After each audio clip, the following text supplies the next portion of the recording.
Run away from yourself. Can't run away from yourself. Away from yourself. I ain't gonna love can't run away from yourself. You must have done something wrong. Good morning, colonizer. That's something wrong. I said you must have done. This is wrong here. Something wrong. Something wrong. Why can't you find the place that you belong? All right, we're gonna talk about the day. Oh yeah, we're done. We're not done with mine yet. This is mine part 2. Running away. Have you ever heard Bob Marley running away? You cannot run away from yourself, Vicky. Running away. Oh, good Lord. Yeah, a lot of stuff happened today. Good morning. Hey, Lord, good morning. Giddy up. Every man thinks his burden is the heaviest, but they don't ever think about the women. Hey, good morning, Rebecca. Oh, Rebecca, one of your cats got loose. Did y'all see that? Who feels it knows it, Lord. Who feels it knows it, Lord. I like it high better. Who feels it knows it, Lord. Oh, Lord, do you feel what's behind me in the mirror? Y'all see this? You're running and you're running and you're running away. You don't understand what FEMA trucks are for. You're going to have to go to the FEMA camp. These people ain't never on your side. You ain't going to run away from yourself. Speaking about run away from yourself. Good morning. Where my hearts and things at? I don't see my hearts and things. You know what? This is fake news because this is the wrong title. The title's supposed to be Mindcraft. Because I got yesterday's wrong. We were talking about George Carlin. I'm not even sure what yesterday's video's name was. It's supposed to be something. What George Carlin said was mine. That was mine. You can't have it. It's mine. I paid for it. It's mine. I love it. They colonized and stole the land, so it's mine. You can't have it. I bought it at Walmart. Yeah, you're gonna go to Walmart, all right. Did y'all see it? This is your FEMA trucks. That's the cast in here. Lord have mercy. Yeah, it's about to get a hell of a lot hotter too. No, these are the FEMA trucks in Connecticut. This is the sister right here. She did a video, let y'all know that they did new houses, everybody. New houses. The new real estate for the dissidents and the people who don't believe in United States Incorporated and the poor people. That's where they all gonna be. You know, somebody asked me the other day, said, you really think the people are gonna come together? Oh, they ain't got no choice. They're coming together. The whites and the blacks are coming together. Oh, don't worry about it. They're gonna be these FEMA, these new houses back here, the real estate. Is it 20 or 30 people per house? I think it's 30. Look how big that is. They're gonna come together. Y'all about to come together, baby. They came together in the Bacon's Rebellion, came together in the Farmers Alliance. They're gonna come together.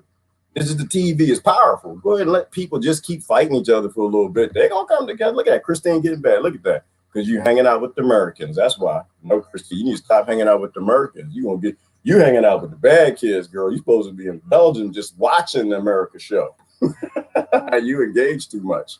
All right. Good morning. A lot of things have transpired in the last few days. Last 24. Somebody got on their bike. Oh, but stop, Gerard, stop. Yes, I do talk to myself. And yes, I'm gonna be honest with y'all because I don't lie to y'all. I not only a few minutes ago I heard voices in my head. Did y'all hear them too? Is it just me? Hold on, I'm not even ready. No, slow down. So my kids will always want me to play this game called Mindcraft. That's what I need. All right, slow down. Here we go. Mindcraft. And I was thinking about the Mindcraft, and I said, okay, you know what? They always want me to play Minecraft, but I don't want to play. I'm an adult. I ain't got no time for this. I got things to do. I got people to go, things to shake, shakers and movers, all of that stuff.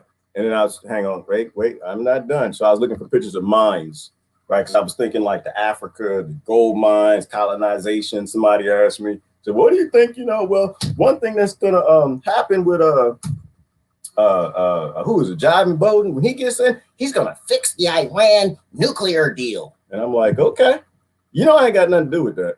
I done told y'all that before. I don't know why I keep saying I have nothing to do with colonizer activities. I have zero. It's not mine. That's not yours neither. And if I could speak Arabic, I would reply to the person in Arabic. So everybody who should give a damn actually can understand what it means. It's not your business. If you don't speak Arabic, it's not your business what they do. How come I can't get this picture of a mine? Oh, I need a no, I need a good mine. Here we go. No, not that mine. Minecraft. What's the difference between the children's Minecraft and the adults Minecraft? Somebody tell me real quick. Which after I thought about this, I'm being a hypocrite with my kids. I don't want to play Minecraft. No, I got important Minecraft to play, which is what this is. It's just Imperial Minecraft. We go around to other countries, we blow things up, we steal things, and they bring them back and sell them to you at Walmart. Minecraft. The only what? No, there's a difference. There's a difference. There actually is a difference between adult adult is Minecraft. M-I-N-E. Mine. That's mine. You can't have it. They stole it from me and I paid for it. But the kids' Minecraft is M-I-N-D Minecraft. How come I'm not seeing my thing? Oh, there you go. I'm on the wrong thing. But the kids' Minecraft, they actually do the work. I've seen my kids do it. They got it because in Minecraft, isn't that the one where they set the computer up all damn night and is up all night working, like mining, doing the work itself? Us, we don't know, not the adult Minecraft. The adult Minecraft, somebody else did the work, somebody else blew up the country, somebody else stole the resources, and they never bring it home to share. But, folks want to keep fighting over it, so you let them do that. Transpiring. And so somebody got on their bike. That was the other thing that happened. So I had to set that up. No. Let's go back to the mine. Let's go back to the mine. They say, okay, here you go. It's what they do in all the countries to steal all the resources, to bring it home for us so we can pretend that we're not Christopher Columbus and we can hate Christopher Columbus on Columbus Day, but we're not recognizing the fact that we're channeling the Christopher Columbus consciousness. And the FEMA camps are for us. This is where we're going. And this is where we should be. That's why it's funny to me, because we big babies like him. And we don't see them lining up new real estate for us. This is a colonizer world, and just being questioned about whether or not we should give two damns about what Iran wants to do with its nuclear weapons. And we got a whole world full of them things. We just don't like Iran because they don't use our central bank. And it's the colonizer consciousness. It is Christopher Columbus consciousness. And I can't get down like that. But I would tell you what bothers me, and I'm actually going to send this invite in because I kind of want to do a little bit of a chat panel this morning. I tell you what, I forgot what I was going to tell you. I was going to tell you what, something. It's so much going on. It's a lot in my head. Somebody got on their bike, went to go in IMP. I think that's how we're going to have to speak about that thing. Oh, no. Right, because she got on the bike to go report him. I got to show you this. Ooh, who did this mean? By the way, if Harsh is here, you can burn in hell. I'm going to put you on every Gandhi face app I think I can find. He's going to burn in hell. That man, he's from India and he doesn't even like Gandhi. So, but we're not going to touch that this morning. What am I looking for? I am going to send an invite and see if somebody wants to join in on the panel. But you gotta watch your words. Not in Facebook jail, because I don't say nothing directly. I speak around the corner. Hang on, where's the thing I'm looking for? Oh, I didn't greet anybody yet. I gotta greet y'all. Hold on. There you go right there. Yeah, go right there. Gotta be careful now. Gotta be careful who you associating with. Boom, right there. And yes, if you're new, yes, I do this. I'm trying to get my act together. My friends at work are like, you've been here for 5 minutes. You ain't saying nothing yet. You hadn't said nothing. Anyway, good morning. How long is the ban? Well, Christine got a 30-day ban because she's getting down with the Americans. Good morning, Melanie. How you doing this morning? Melanie Cosby, no relations. Although the whole world understands now that we are the pedo capital of the planet. And this is real talk. We are the a-holes of the world, people. A-holes of the world. And if you're getting down with us, you're going to be associated with the Dingleberries. And so, Christine in the house. Welcome to the Dingleberry Show. Hey, Christine, how you doing? you're going to be associated with the dingleberries. Oh, you got to get your head set. I will not say too much, but yeah. Well, apparently you can't because you've been naughty. You've been hanging out with dingleberries. You've been hanging out with Americans. I was figuring out, I thought I can still come on StreamYard, so it works, so that's okay. But yeah, I have to. I was like having a comment of a Tony Smith comment, like, so yeah. What did Tony Smith say? Oh, you liked it and you got in trouble? I liked it and I posted it on my timeline. So, and then I got banned. Yeah, you can't do that. No, Tony does not hold his words. Tony will tell you exactly how he sees it, and he will post things that are captivating. Tony Smith, if y'all don't follow him, but you got to be careful sharing the stuff. 30 days. Wow, that's deep. Yeah. That's deep. We're not gonna hit on that. Yeah, but I think part of it though too is the fact that you're in Belgium. And they kind of want to keep the colonies isolated. If you keep the Americans in their own little, ignorant stuff going on, I'm sure there's ignorant stuff happening in Belgium, but they don't want to share across the waters. Yeah, but here also, I mean, you get a fine for $750 now if you have no mask on in the streets, in the cities. $750 for walking around in the street, breathing oxygen without a mask. I thought Belgium was doing pretty good. I thought they were. They changed yesterday. Well, that's consistent.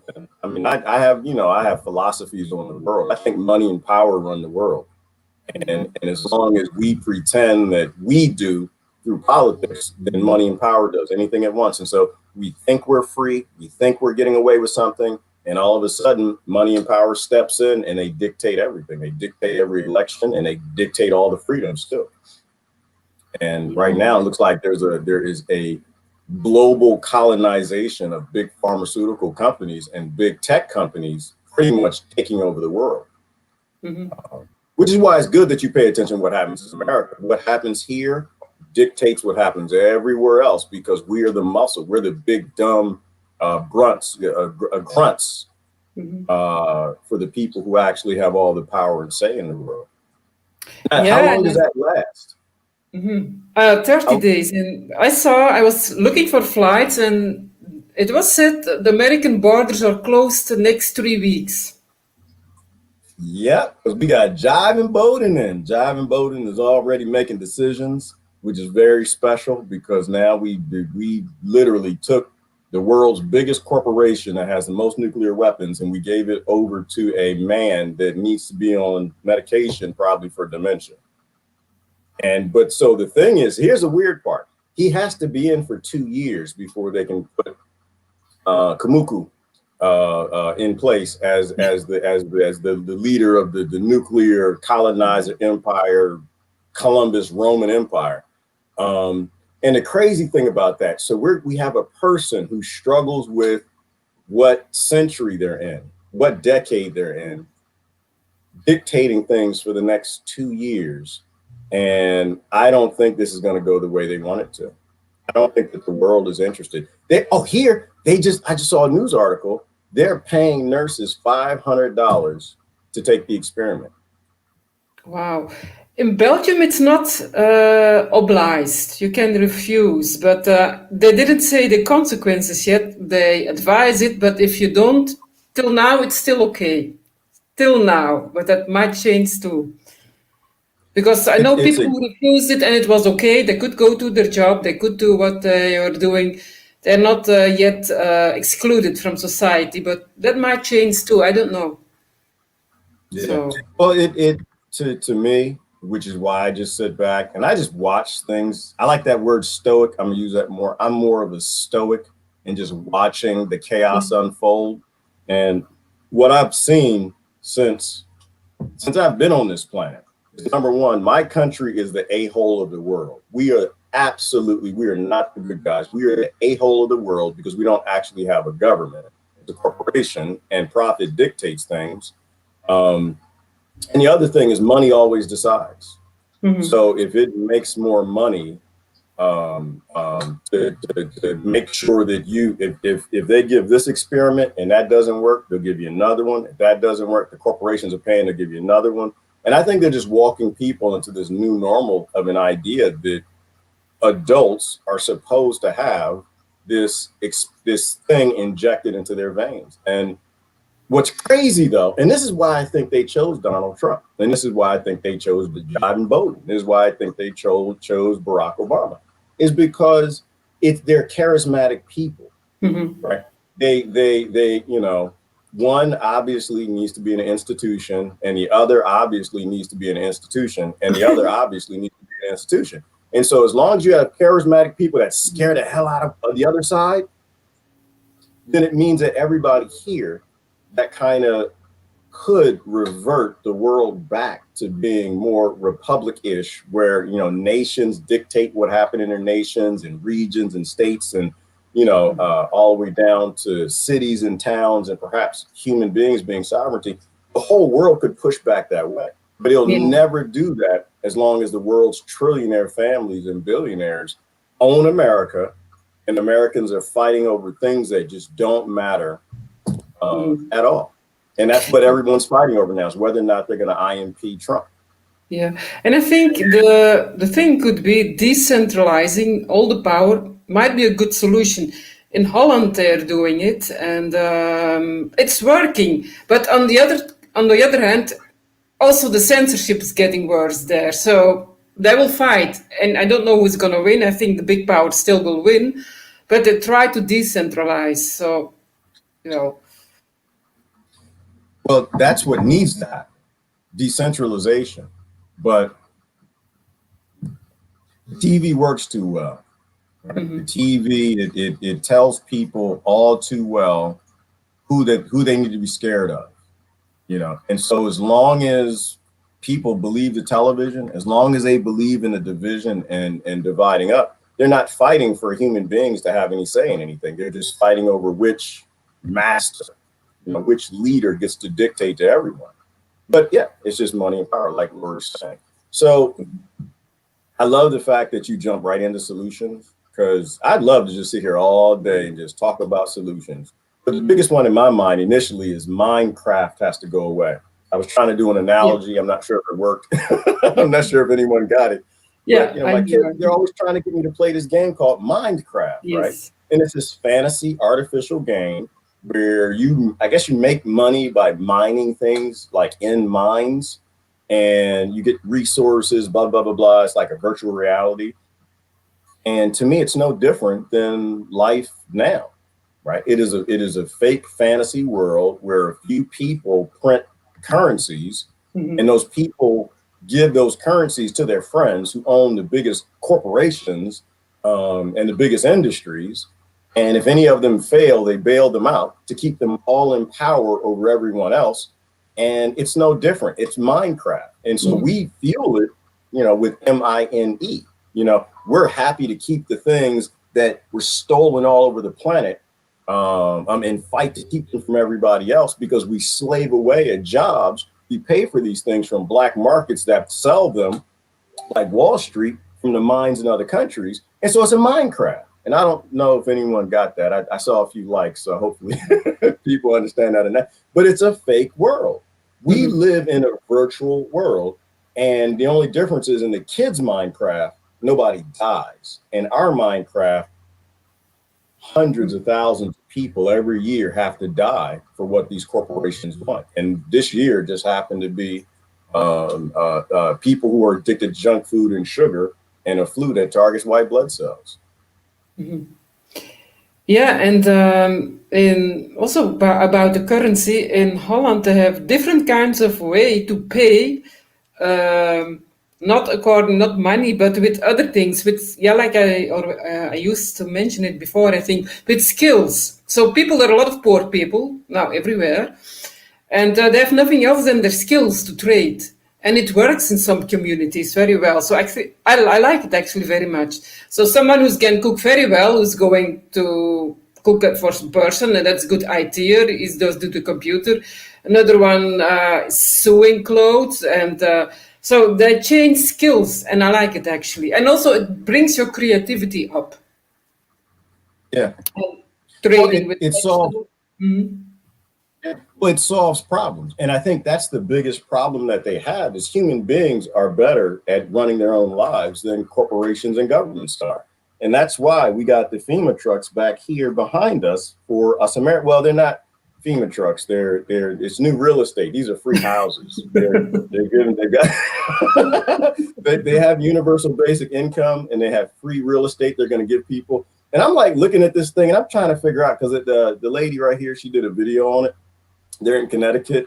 And so the funny thing about this is that it's a federal, well, United States incorporated agency, for profit corporation, but they make a mandate probably for the size of these and how many people you can put in one.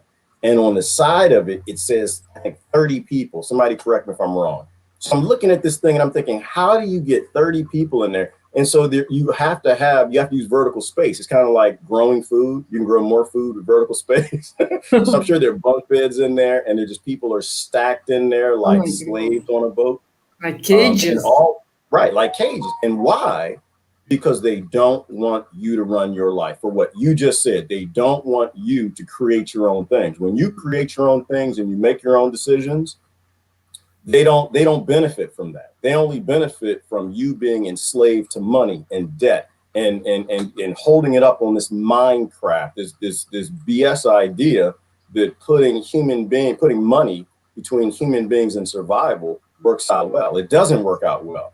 You either do what they want and you provide for the slave plantation in a way that they dictate that you do, or they got to shove you in here. Because these are the places that they're going to put the dissidents, the people who don't agree with the direction they're going, and this is the place where they're going to put the poor people, both of every skin color, of every political party, of every religion that don't make enough of that currency and they want to go live on the land and live their own lives. They own the land. And this is part of why they took all the land from everybody, from what you just said. If you own land and you're a creative person, you can solve problems without their world. But their world, which is why I say it a lot, probably too much. I'm happy all this is happening.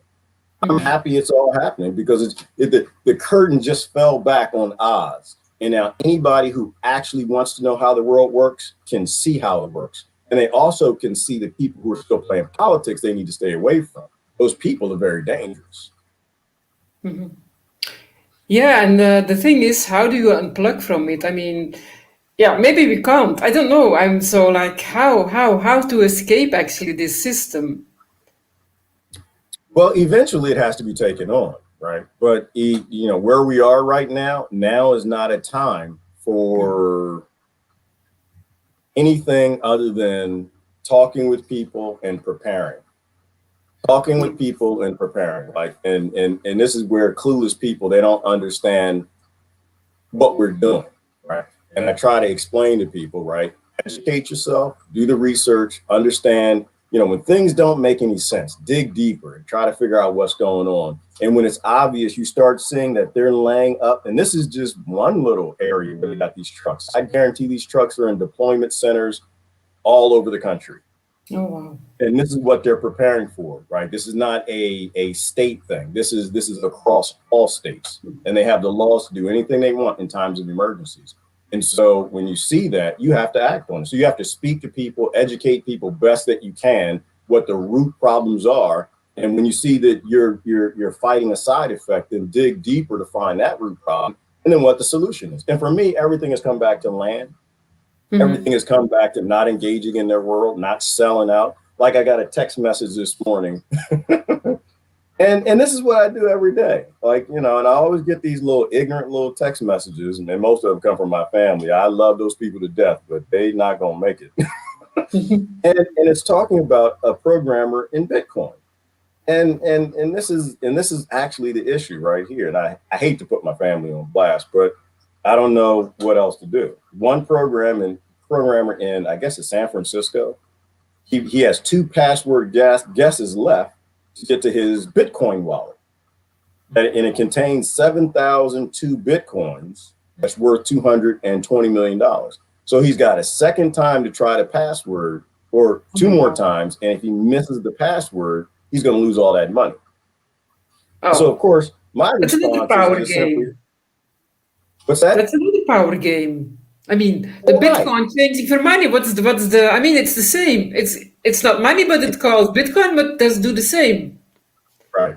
But it's the same narrative and the same philosophy. Like, oh my God, he's going to lose the money. That's a bad thing. Bad things might happen. I'm like, that actually is a blessing. That's actually a great thing. If he loses that money, it's a wonderful thing. Why? Because all the money is blood money. All the money is a part of this global monopoly game of blowing people up and stealing their resources to bring it to you, to sell it to you after you're slaving away from Minecraft.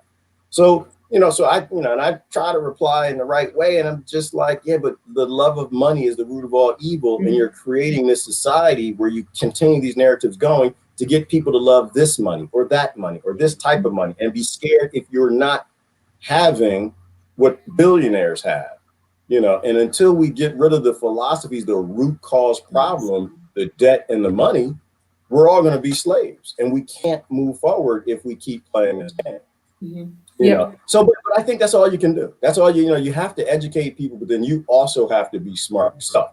Like, to me, I just got delivery of a half ton of solar panels. I'm done. I got a call from one of my neighbors. And it's just like, yeah, they just delivered your solar panels. I'm like, yeah, half ton. Now, well, I thought it was only going to be a few 100 pounds, but apparently it's bigger than I thought. But the point is that you have to prepare for what's coming. Yeah. When you True. see this happening, don't sit back and watch the news, right? These people are not playing games, right? These No. people are very, very serious. I laugh and I joke because I think you have to, Yeah. go You through have these to. things in a very jovial way.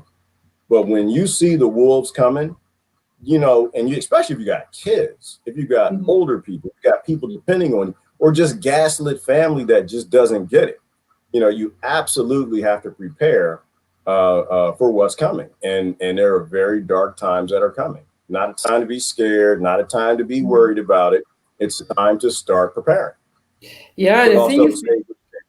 Mhm. and well, I think people should unite. But the thing is, in scary times, if people are extremely scared, they betray each other. That's always the story of war. I mean, like in the time of Mao, so many like family betrayed their own children or their own parents. So, and that is a kind of scary thing.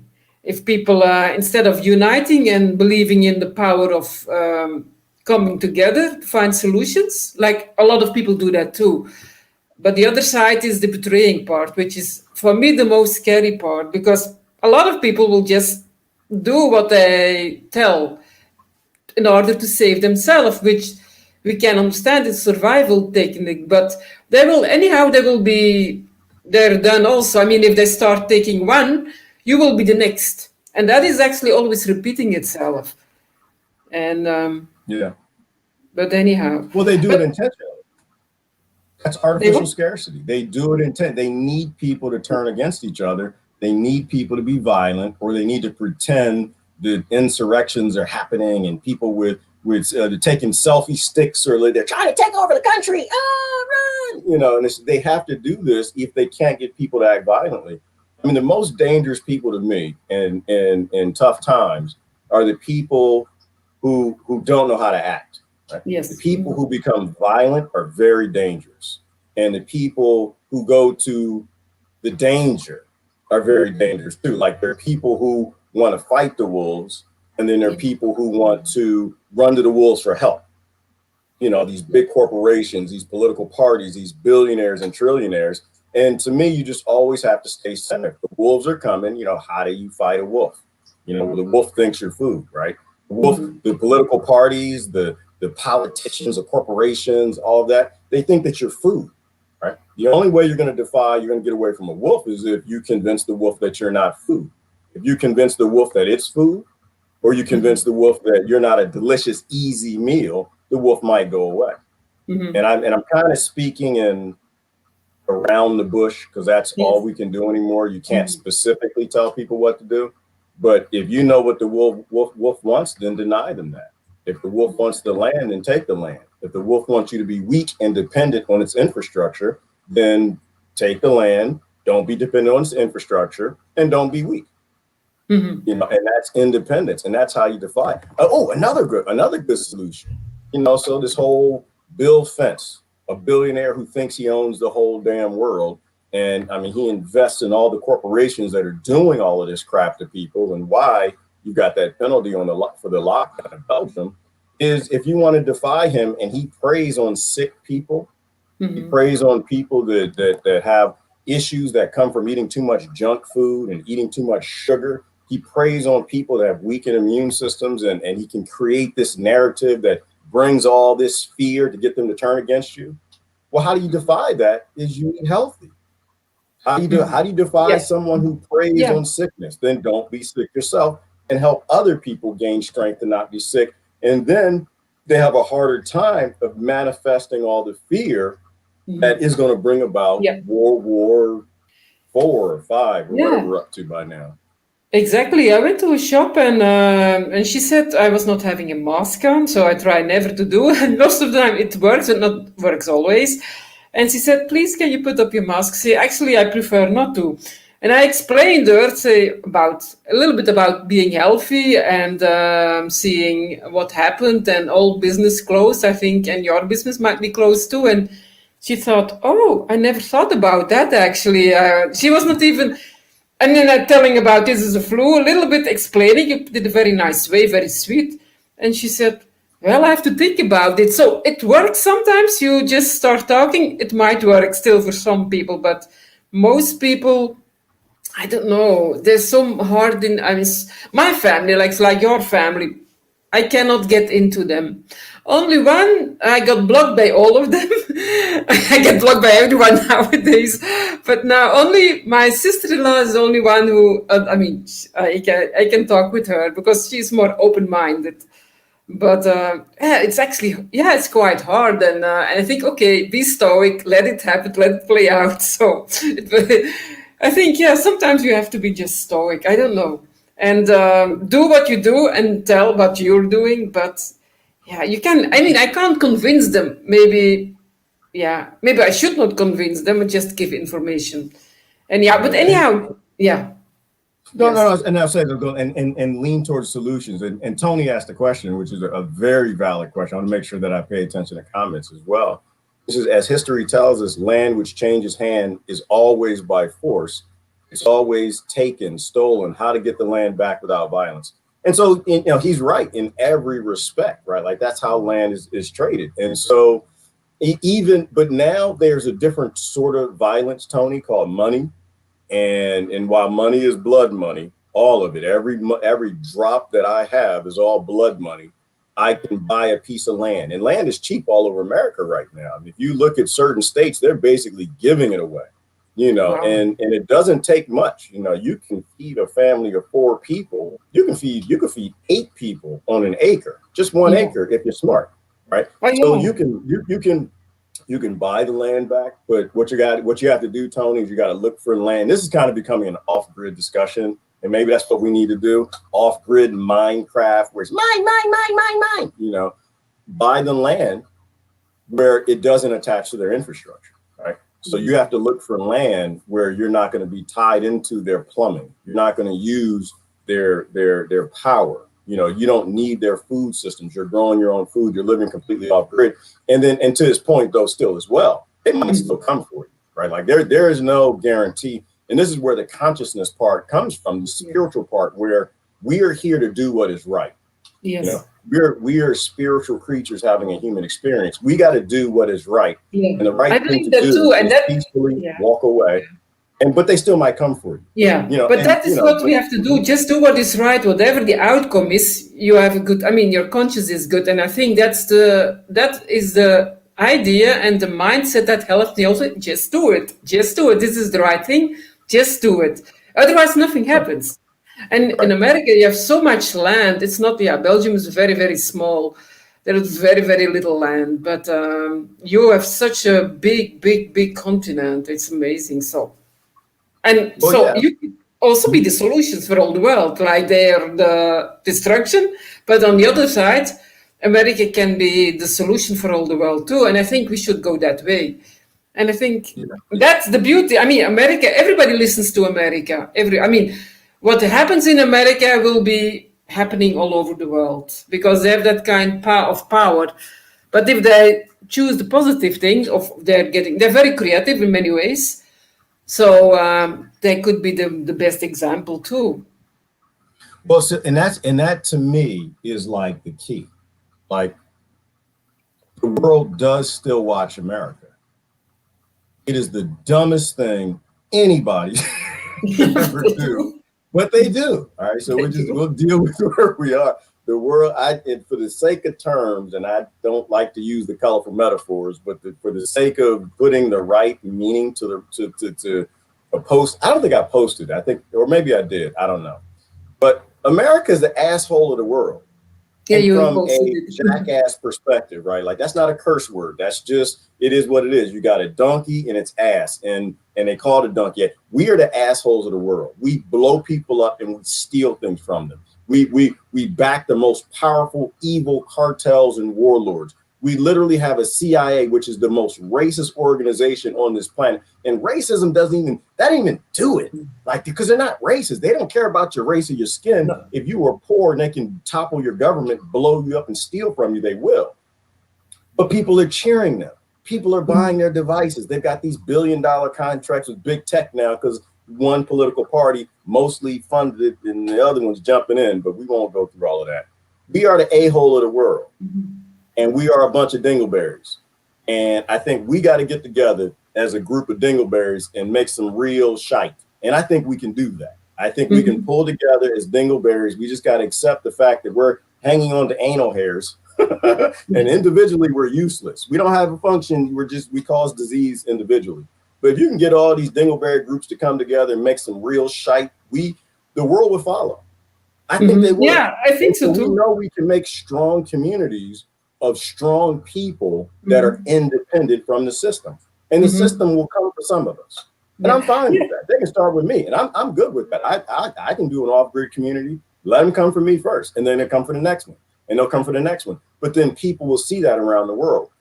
People will see that in the next state. Oh, you mean to tell me I don't have to work as a slave 60 hours a week? You mean to tell me that I can live in peacefully away from the system where I don't have to be a sellout and partake in all of this crap? And see, the good thing about the most dangerous thing about an idea is it can go viral and it actually works. Americans start but the problem with Americans is they're dingleberries and mine. I can't move because, I bought all of this stuff that they stole from around the world and I don't want to give it up, And there's a scripture that deals with that, right? Like, It's true. Enslaved by matter. We are the slave of matter. The matter is not serving us, we're serving the matter. And that is actually, it's from the Bible, from all ancient thing, and that's the danger of mankind. So in one way, it's good to become very poor because you only need what you need, and it might make you so much more lighter in every way. Yeah. Well, it enslaves us. How does that saying go? We're buying things and we think we own those things, but those things own us. Right? Yes. And so you have people who aren't engaging in righteousness and consciousness and accepting that, adults shouldn't have things they want in a world where most children don't have what they need. We can't walk away from it. Our matter, our consumerism, the crap that we buy that we think we own, it enslaves us. And so people are afraid to move away from that.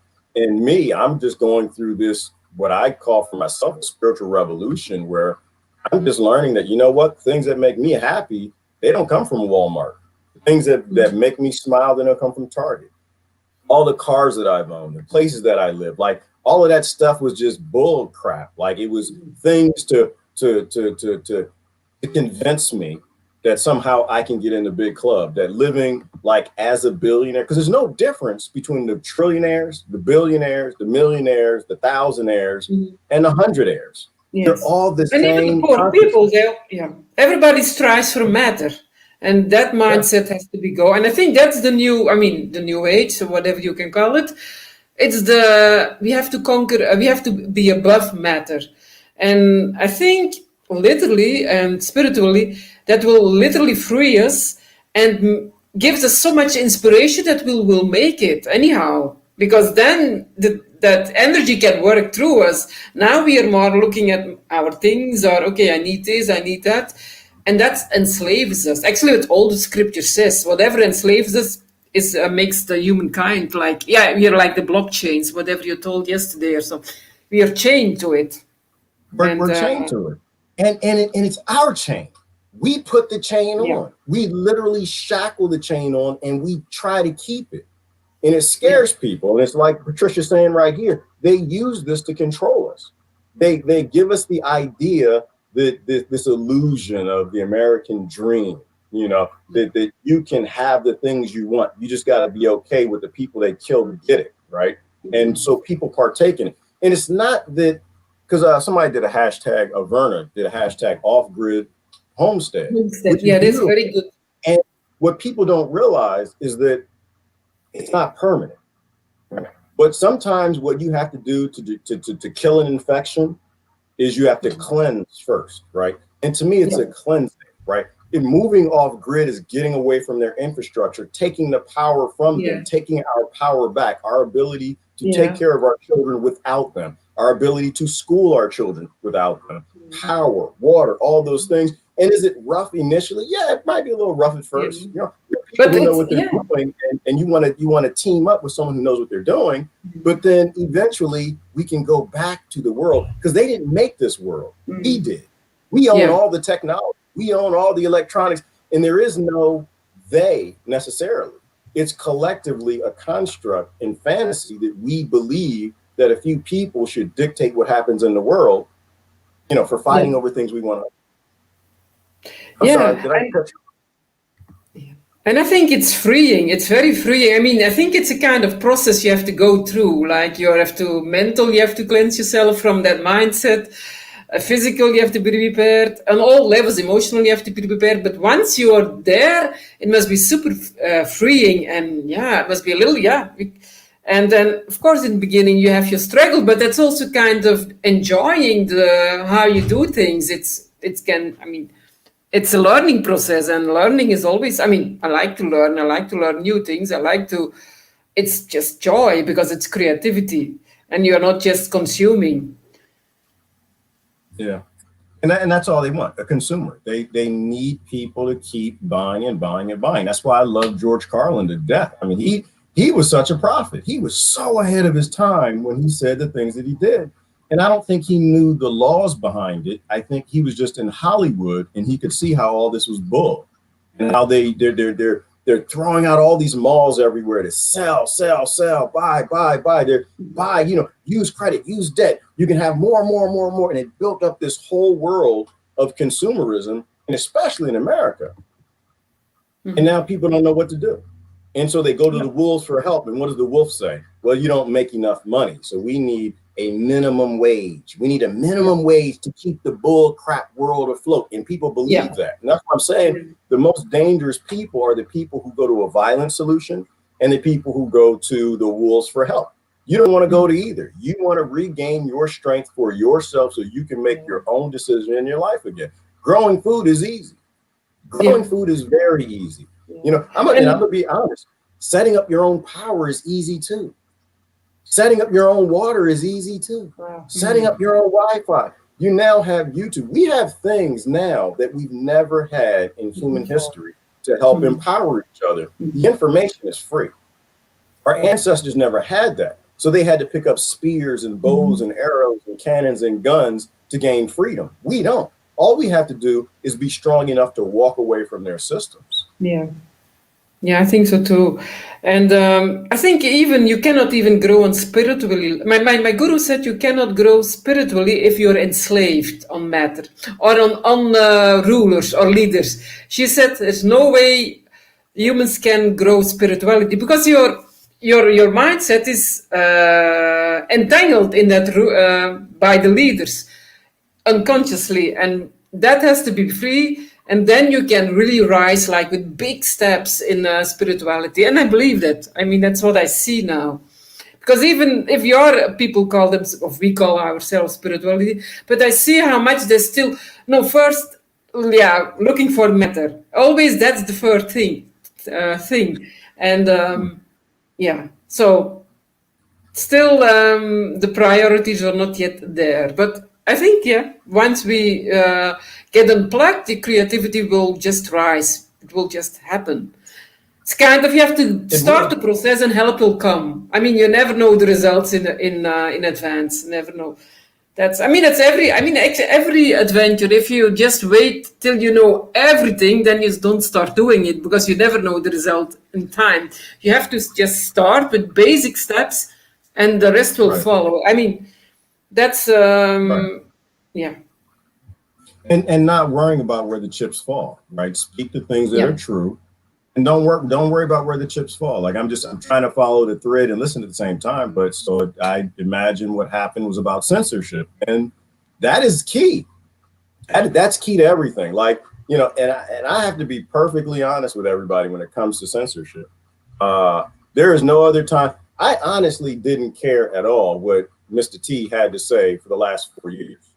I don't really follow, the political system in this country because it's not my government. My government is a republic that they destroyed in 1871. But now that everybody, well, not everybody, it's not a person. I don't say it's a consciousness. Now Hmm. that everybody, I see this Columbus consciousness in, this colonizer Yeah. consciousness, this rob and steal and loot and murder and, what's good for you and, what's good for us isn't good for you. All of these people, and it's not one political party, it's both of them. This Hmm. consciousness that they channel. Now that I see that all of them seem to really not like this man, Hmm. it's so hard for me to maintain not wanting to hear what he has to say. Like when everything that you Yeah. see is demonic and it's in that dark spiritual warfare space, and they're doing everything they can to censor and impeach and Yeah. Amazon and Parler and all of the Everything. stuff that they're doing, Yeah. to me, it's not feeding the case that hey, these people are white supremacists and blah blah blah blah blah. It's feeding the case that there was something that either this man was plotting, had planned, or was thinking about, or might could do, or Yeah. just delaying their plans of what they want to do, with this empire around the world. And these are the people who are putting FEMA camp. I mean, like, just think about it. And it's hard for people to really process that because the media, it brainwashes this Hmm. stuff in and they really think, oh, he's racist, racist, racist, racist. To Yeah. me, that's stupid. But, it's like the people that are creating FEMA trucks for you. This is the place that they need you to Yeah. live. They want you off the land. They don't want you in the cities. Those of you who cannot participate in their world up to the aptitude that they Hmm. need you to do as a slave, they are putting together trucks where they can Hmm. fit 30 of you in bunks in, including your children, Hmm. versus this man. And it's not a ploy for him. I still think that he's controlled opposition, but it should be very obvious at this point that Hmm. he was doing something. I kind of have a theory. I was thinking about it this morning. I was thinking about, didn't one of the Koch brothers die or something in the last 4 years? I don't know. It could be. Yeah. Someone posted something like that. And I don't know how true that is, but I remember the Koch brothers were behind his campaign. I thought, weren't they investing in it or something? I And don't, and yeah. people will correct me if I'm wrong, because like I said, I really don't I follow don't this. know. I And know about the Koch brothers. They destroyed Greece. That I know. I mean, something with that Christina, the one who was in charge of. They did something, and of neither was Golden Sachs. So like Greece totally got bankrupt actually, and now they're owned by I don't know whom, but it's they. I mean, it could the Koch brothers too. Anyhow, yeah, yeah. well, I think that everything that we see playing out, well, first of all, television is just for children, right? That's for people playing this little bull crap games that they're playing. It's all billionaires and trillionaire families vying for power, and they've got these narratives. And in my belief, I think that Mr. T had the Koch brothers and whoever other billionaires behind him. Those are the wrong people. They're the wrong people, and they didn't make it. Hmm. They didn't have enough money because the United States Incorporated, it's just a corporation. Whoever pays the most money, that's who Yeah, they go with. And yeah, so I think he was building his own little billionaire guild to control the United States Incorporated. And the other side was, and it sounds like alien talk, to people who follow politics. It Oh sounds yeah. like alien talk to people. Like, well, no, we voted and we did the president. And it's like money and power makes the world go round. We have to stop believing in the bull. I saw the word matrix, and that made me key on Shatita's post. Said having the strength to walk away from the matrix takes power and a decision, and it does. It takes power, it takes a decision, and that decision comes from information, right? The power comes from being an empowered individual, a strong person, maybe from being a parent, an uncle, an aunt that understands that there are other people around you, young people who don't get it, and you need to prepare something for them. But the decision, it comes from information. Right? And that information comes from your willingness to go out and turn off the television and research what's going on. Yeah, and even old books. There's so many books like good books. If everything falls down, if everything you cannot get on internet, you should really, I like reading books. Even we should really find all those old books. There's so many, like simple techniques, simple ways to do things. Actually, there are a lot of those books, and they're very nice to learn, very easy explained. And I think I'm gonna buy. I mean, on the old markets, if I can still find them, all these old books, very nice, because that's info. If everything gets down, we have now the books, and that's because so many things you can hardly find like healthy. To make things healthy things like recepts or things like that. It's even hard to find sometimes. I used to follow some channels; they're not anymore there. So, but the books are still there. Yeah, well, empowering books are empowering. People are asking who the guest was. The guest is a friend of mine who was thrown off or shut down on a social media platform for one reason. They shared something that was true, and it got censored, right? And this is how I know they're scared. They're anything that they're scared of, they need to censor, right? If you're not scared of it, huh? BitChute is also censored now. BitChute. Okay. And we knew that was going to happen, right? Yeah. If you use their platforms and their networks and their servers, they will dictate to you what you're doing. This is why Bezos shut down Parler. Not because they're white supremacists, because he wanted a deal. And I think it was worth was it $10 billion or $2 billion at that level? Doesn't really matter. And Mr. T got in the way of that. And that money went to IBM, which is Gates, as opposed to him. And so he's pissed off and he's doing that. And so if you look at the matrix, all these decisions being made, there's always money and power behind it, right? And so, and that kind of feeds the whole thing. What I was trying to tell my friends who believed in Mr. T was that, I said, he's fighting Bill Gates. I'm like, are you sure? Are you really sure that he's doing that? Because, one side is cheering, the WHO, and that's a for-profit criminal organization that runs on a global level. And they say, but Mr. T took us out of that. So yeah, he did. But what they didn't show on your news, they show that on their news, and they show on your news, is he put you in the Gavi Alliance, which was 100% founded by the Gates Foundation. Right. And so of course, Gates gets the deal, or I guess Windows got the deal with I guess it was a multi-billion-dollar contract. I guess some talked about in last night's stream. And so all these decisions are money and power. And so now these massive corporations on this side of whatever global family thing is happening is dictating what happens.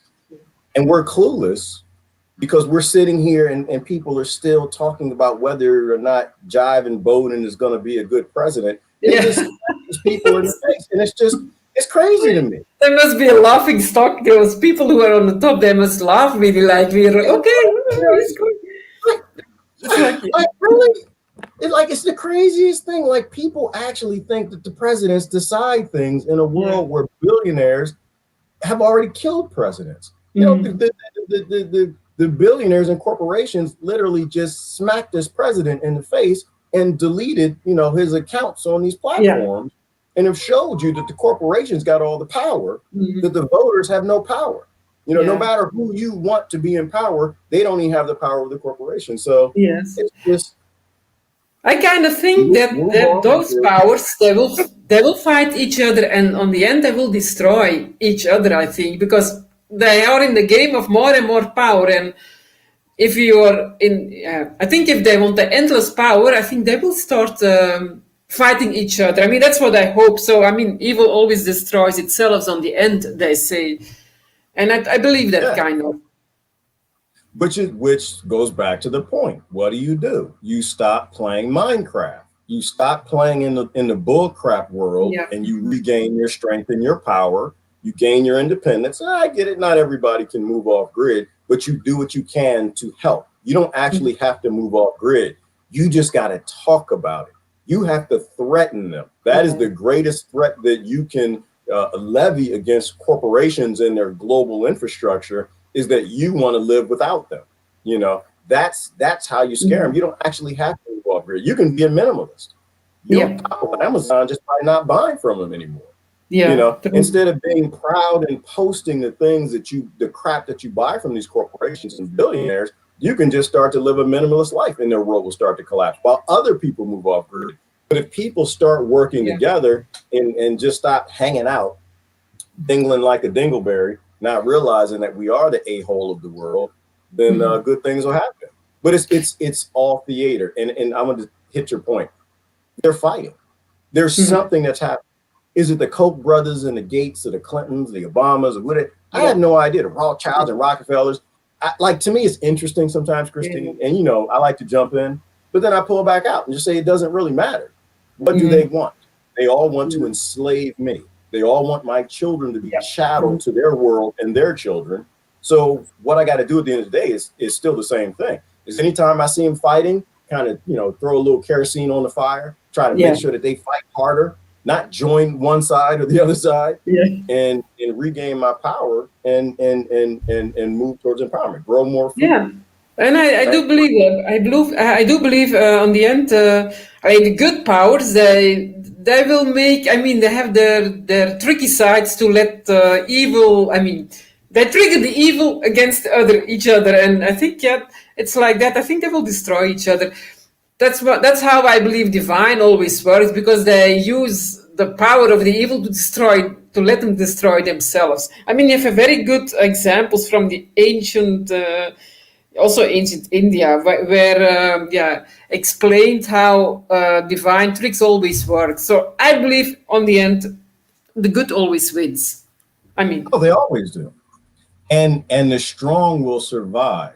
Yes. And I don't mean the strong physically, I mean the strong mentally. Yes. If you are strong enough to realize that they're fighting each other and you don't get involved in the fight, because it's not just the billionaires battling that'll cancel each other out, and corporations and industries and cartels and mafias at that level. It also is the people, right? The sheep fighting each other. They're canceling each other out now. You know, they're giving each other prison records. It's like, and the state loves it. The state is like enjoying the fact that you've got prayer boys and I guess with the Trump people fighting with the Antifa and the Black Lives Matter. Everybody's battling in the streets, and they're just laughing at the chaos they create. They're giving each other prison records. They're giving each other, both groups are being labeled terrorists. They're enjoying and they're loving all of it, the chaos that they've created, because they're canceling out poor people who don't seem to understand how the world works. Yes. You are strong, you will survive.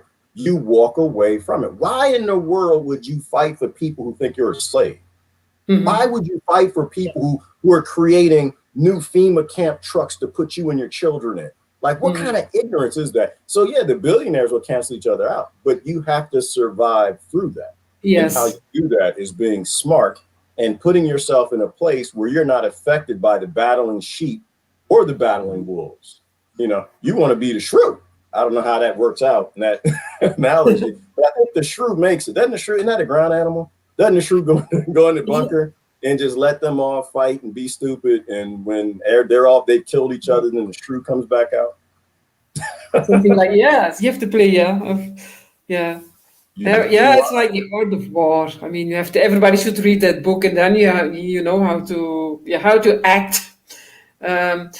What was I? What did I read? Oh yeah, a rotten apple. Yeah, don't worry about the rotten apples. On the end, they fall from the tree anyhow. Nobody wants them. So, and Claudia, you posted something. Don't believe that was like Washington D.C. is full of military or police. I don't know. I mean, I read that just a few hours ago, and but she posted, "Don't believe in the psyop." They just try to again, people set up against each other, but yeah, but yeah, we have to get unplug from it and work together. That's it. And find enough people who want to with different skills and yeah. Gain your power, get out of the isms. And yeah, sometimes I feel like we're preaching to the choir, but we're not. And so what I see happening is I see new people coming around, and some of them are anarchists, right? Some of them are barter people. Some of them are people who were looking for other people who knew how the world works, and they're not in the isms and the schisms. And they just need to know that they're not crazy.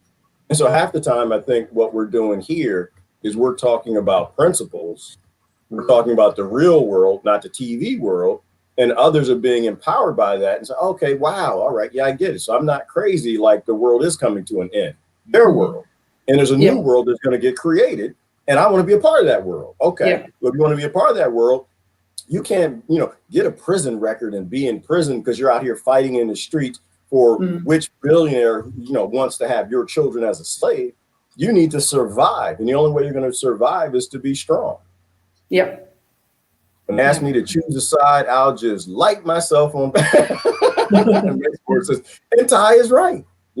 Ty is right with that, which is, and that's the way that I am. I'm just like, okay, well, if I have to be on the side, go ahead and kill me. I'm fine with that. I don't have any issues with that, but as long as I live, I'm going to live in a way that suits with the consciousness I have, and it goes back to the political parties. How come I don't vote? How come I'm not a part of a political party? Because they're all psychopathic. They're all, working for billionaires. They're all blowing people up and stealing what they have and enslaving other people. And I can't have anything to do with that. As long as I live here, I'm going to try to do the right things.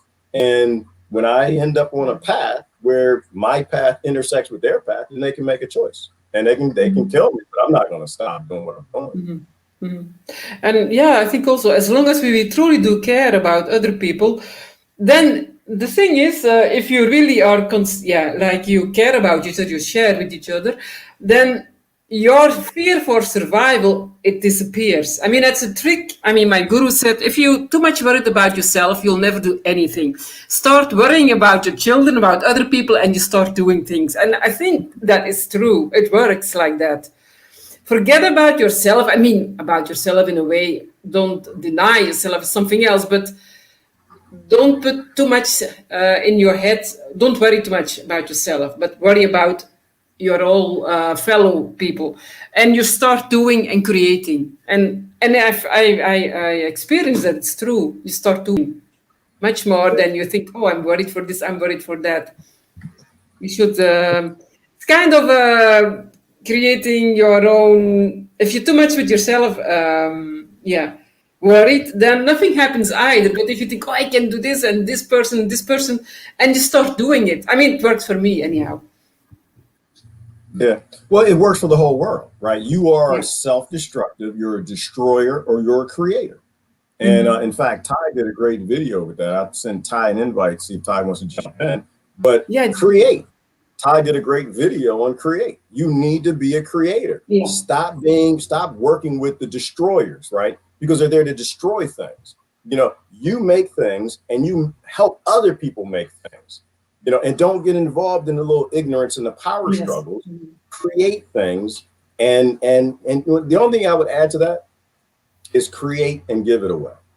There are times you create and you barter with others. But then there are times you create because we are creators. We're supposed to be here creating things. And it's like, take what you love and do that for other people and don't stop doing that. And for me, you know what I love, Christine? For me, and I think most people already know it, is that I love growing food. I don't know why. I am literally a food growing psychopathic, psycho addict, psychopath. I did something about plants. And I think everybody is sent here for a reason to do a certain thing. And I just love growing food. All I want to know is I grew some tomatoes and I gave them to you and you ate them like, oh, they're delicious. And that's like payment.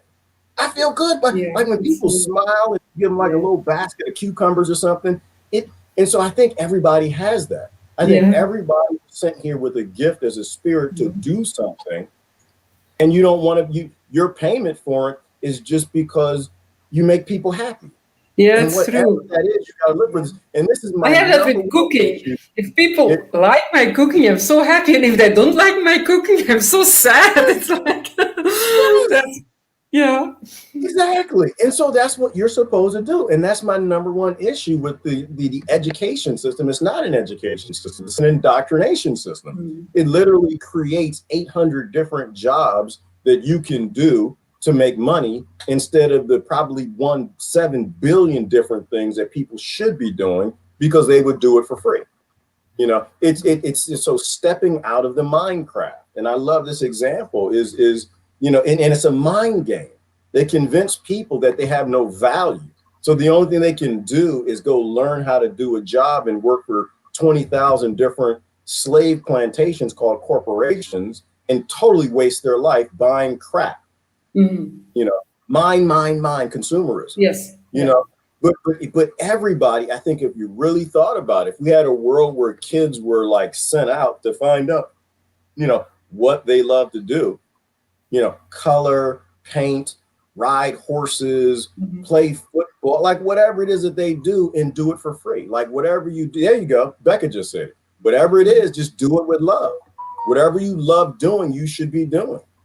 Mhm. Right, without expectation.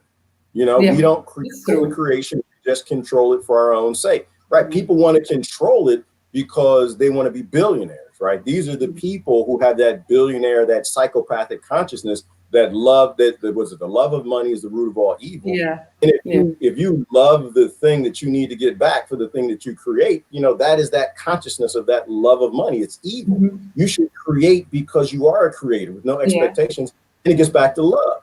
Right? Yeah, it's But is it true. agape love where the love where it's unconditional love? You're just Yes, doing kind of. That's like the one who plants a tree might never sit under the shadow of a tree. So, but he just likes to create and plant a tree, but you never have to, yeah, you have to get detached from the result. You just create and see what it brings. And yeah. yeah, I like that. Yeah. Shakita likes to make oils from cannabis, right? And people need that. They die from without it. And it's Shakita, this is the question I always ask myself is why do the people that everybody loves so much and they think it's a good idea for them to run the world, why would they ban that? Right? That plant has all the cannabinoids that people need that do things in their bodies because we've been eating that plant since the beginning of time. Why in the world would the psychopathic billionaires ban it unless it had something that helped people Mm-hmm. not only with their health but with their consciousness? Like I've never, for anybody, I've never smoked weed in my life. I tried to smoke Me weed, neither. Christine, and it wasn't weed; it was oregano, and I did not get high. In case anybody wants to try it, I was in college. I got tricked by the African kids, but that's another whole story. If they're taking things from us that help us to explore who we are, like a lot of my friends who do smoke weed and do psychedelics, they say that it makes them question themselves. It Yeah. slows them down. It makes them Mhm. examine themselves. And I think the only way they keep people playing this Minecraft Yeah. consumerism bull shizzle of a video game Mhm. that we call an economy Yeah. is Mhm. because they won't examine themselves. See, if you don't have to look in the mirror Yeah. and you can always point at the Yeah. white supremacist, you can point at the immigrant, Yeah. you can point at the South Africans did this, or you can point at the white people, you can point at the black people. As long as you're pointing at other people, then they can keep you like a psychopathic bastard in their little psychopathic simulation of a video Yeah. game. But if Yeah. you have compounds that make you look at yourself and address the real problem with the planet, the only problem with your world is the only problem with my world, and that's the Mhm. mirror. Yeah. Because I create my own world, and you Yeah. manifest your own world as well. Yeah. And you did a long time ago, you have something about microdosing. And I saw that live stream, and it was good because people became really creative. They did like just enough to get the stress, whatever, to believe more in themselves. It was like microdosing, and they seemed they did a test or something, or like with people, but they got so much more creative. So that's also the beauty of an open mind, because it makes your mind open. It brings you more inwardly on the end. And but on the positive side, I mean, it's brings you near to your skills also. That's why I think those shamans of, like in Africa, they do it. Yeah, they do it. The shamans, they ask the children in the belly of the womb from the mom still what is their goal to be born on this earth, and they have that kind. And then the child in the womb answers, "I'm supposed to be this, or I'm good with herbs, or I'm good with building. I'm good with yeah, whatever they need to do with running or with hunting, whatever." And then they get that kind of education, which makes their skill to explore and to develop their skill for the best. And that is, I think, with the help of a little bit psychedelics. But yeah, so if everybody starts to know themselves and know what they love and what they are good in, the world is a heaven. And Yeah. yeah, Well, and to circle back to like modern times, because everybody, well, not everybody, but a lot of people want to keep talking about the election selection thing. I, I actually, because I think today, what was it? I think today Pelosi got on her bike. yeah, Did, saw it. did you see that meme? Yeah, I saw it. I feel like I feel like I should show the meme so people know what we're talking about. But Pelosi got on her bike today to go and do the IMP. And I'm gonna be honest with you, and the people who still believe Donald Trump is helping things. I actually hope he gets impeached. You know why? And this is gonna sound rough, and it is what it is. But I honestly believe that we need to find a way to bring millions of people back into the space of anarchism.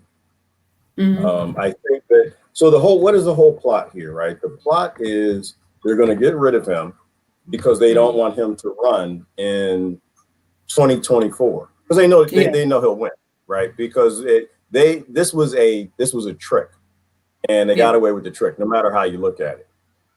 If they actually IMP him, it means that he can't run again, and if he can't run again, then it means that you're going to take probably a lot of Trump voters the same way it did with Bernie, and you're going to turn them into anarchists. You're going to turn them into people who question the establishment. And to me, it's more important. See, I don't really care if Donald Trump was fighting the establishment. I know that the establishment didn't like him, and perhaps he was trying to create his own establishment. But what happens if you take millions of Trump voters and you turn them into like restore the republic type people? You turn them into people who actually read the laws and realize America's not what just happened to them is they just got shown the door because the United States Incorporated is a corporation, right? They've sold people these lies for all this time, and they pick and choose who all these people will be, from Senate to Congress to all of them. They pick and choose. And so I try to watch the universe, Christine. I try to watch, and I want to be this stoic where I'm just like watching the play and I'm thinking about the strategy. What is the universe doing? What is it up to? Yeah, I think my idea of it's I can stand that. Okay, maybe it's a good thing that Trump is getting impeached, because people need to rely on their own power, not looking for a hero outside of them. That is my guess of thing that devices. No. You have to be your own hero. Don't look for a hero outside of you. And they know there is the jive and Bodo, whatever. He will not. Everybody knows he will not be able to do anything. Even the liberals know that he is no good. So anyhow, they have no other choice than to rely on themselves. And that is my idea. That the divine universe try to tell. Come on, guys. We give you power for being your own hero, for making you like a godlike human. And not like putting psychopaths as gods on throne. That's not what is meant to be. In that case, it might be very good that it happens. Yeah. I was on I know Lori hates politics, by the way. I don't know if you know that. Lori, she can't tolerate. You mention a nation. And I get it. I totally And get it. But so for me, I go back to Lori. It's like so Minecraft. Let's talk about like it's Minecraft because that's where this came from in terms of my kids play Minecraft. And personally, I think they're wasting their lives. I think that they got important things to do. But I'm playing Minecraft, like I'm playing in the global world, banking, get a job, get a career, go out there, work in the fantasy world, and play our own little fantasy game, that gets us nowhere as a species as well. So, the only way to pull my kids out of Minecraft is I have to show them, like, listen, you're playing a fake game. You're not going to get anywhere. You're not going to make anything out of that. You're not going to do anything of any value. Right? Your room has to be cleaned up. You want to learn how to cook. You got to grow some food. You have to turn that off to actually come do something real. And so the reason I think, Lori, that we have to talk about Minecraft with people, we got to talk about the fantasy economy and the fantasy GDP, because people still think that that has to do with them. They still think that they're going to get somewhere. And so you have to jump in their world a little bit and pull out and, find another glitch in the matrix to prove that they're wasting their time and give them an example the same way we do children. So it's annoying to go back and forth because when you do it, no matter what you say, it kind of sounds like you're on one side or the other, and that's why when I try to speak about these things, I always pull back and just say, yeah, well, this is just evidence that this is not what's going on. And even if this person was doing that, do you really want your children to be enslaved by the billionaires that own that side, or do you want them to be free? So we have to talk about Minecraft. Otherwise, people, the adults will keep doing this. That's why they're like, oh, I'm a win, I'm ahead. Yes, we won. Yes, we're going to go back to the nuclear deal with Iran and talk about it. And this is the example. Why are you worried about the Iran nuclear deal? Yeah. Is Iran dangerous? Is Iran horrible? Is Iran thinking about invading the world? Is Iran thinking about putting 900 military bases on every single continent all over the world? Is Iran thinking about, destroying anybody's government that actually starts to help the people and replacing it with a puppet government? If Iran's not doing that, then maybe Jive and Bowden, which is what I call him because he's jiving. He's always jiving. He gets people to go back and believe that doing these dark things is a good idea. That's a Columbus consciousness. It's this idea that you're the colonizer and you get to dictate to people who don't even speak your language what happens in their nation. What happens in Iran, that's up to the Iranians. That has nothing to do with me. Yeah. Those are my cousins over there. They got to determine what they want to do on their land, And so we shouldn't be negotiating any nuclear deals or trying to tell them what to do in that colony because that makes us colonizers. We got our own problems. Yeah. And it should be always like that. Yeah. It should be always like that. The I want for Belgium is for y'all to be free. Yeah, it should be always like that. But people have that mindset, so they even don't think about, why are we having war, or why are these wars for? They really believe, but they were bad people, or they were bad leaders, they were dictators. They just, it's that mindset that is set for like decades that people still have to get rid of. But but I think most people are getting it now. I think every day more and more people are fed up with what's happening now, and I think you have no other choice. Like, what are we going? Like also with those COVID things and like the cuckoo virus and things like that. So, do you want to wear a mask for the rest of your life? Do you want the social distance for the rest of your life? My God, what is the nonsense that you better be dead? You better die of a virus is that dangerous than having that kind of life. I mean, it's crazy. And that's common sense is to come back in. They still believe that this is only going to be 2 weeks. Oh, it's just 2 weeks. It's till we flatten the curve. They don't want to flatten the curve. They want to spike the stock. And now they got the fear going. They're not going to stop. And and so it's interesting that people around the world now, they're getting these experimental things shot in them, and they're trying to figure out, well, how come the lockdown's not ending? Well, because you're stupid. That's why, because you actually still believe Minecraft. You believe that billionaires don't want billions, and trillionaires don't want trillions, and governments don't want more power. They want the power and they want the money. As long as there's fear in the population, they're going to get it. right? And Mm. when they stop getting it in places like Belgium, then yeah, they'll fine you $750 if you don't wear a mask. This is Yeah. this is I think all of this is either going to end the human race, which I'm fine with, or Yeah. it's going to push the human race to finally say, no, I'm not going to do it. Hell no, I'm not going to go. You know, Mhm. and Becca says she doesn't vote and she got roared at yesterday. I always love when people tell me that I need to vote. I thought George Carlin handled it the right way. Mm. They asked George if he votes or something like that, and he was just like, "Nah, I feel like the people who vote, they're the ones who are at fault, not me. I didn't vote. I Mm. didn't want anything to do with it. Not voting is a choice. It Yeah. completely is a choice, right? It's like if you're picking and choosing, do you want to be with the Bloods or the Crips or MS-13, and you decide, well, you know what, I don't think I want to be with any one of them. That's a Mhm. choice too, right? That's a choice for peace. And so, but I feel like if you want someone to be accountable, yeah, George's point was, yeah, the voters, they're the ones who did this. I didn't have nothing to do with it. I sat back, Christine, as a stoic, and I said, you know Mm. what? It's a bad idea to blow children up and to turn them into powder and moisture, dropping eviscerating Yeah. bombs on them. It's a bad idea. Yeah. So your billionaires can bring back toys free they steal from their countries and not choose. That's what I always hit them with, Becca. That's why I call them colonizers, because people don't like to be Yeah. called Columbus. Everybody on Columbus Day, they're so, oh, I hate Columbus. He was Yeah. a pedophile and he was a rapist and he was a colonizer. And I'm like, yeah, and what are you? Your Yeah. whole Exactly. government's based in like raping, colonizing, stealing Yeah. resources.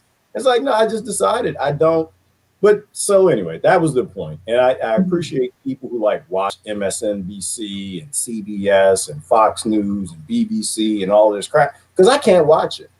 Yeah. I literally can't watch it. I don't have the tolerance. If I even turn it on, Yeah. within like seconds, my whole body is like revolting against this Yeah. very idea because they're always talking about side effects. They're not talking about anything Yeah. important.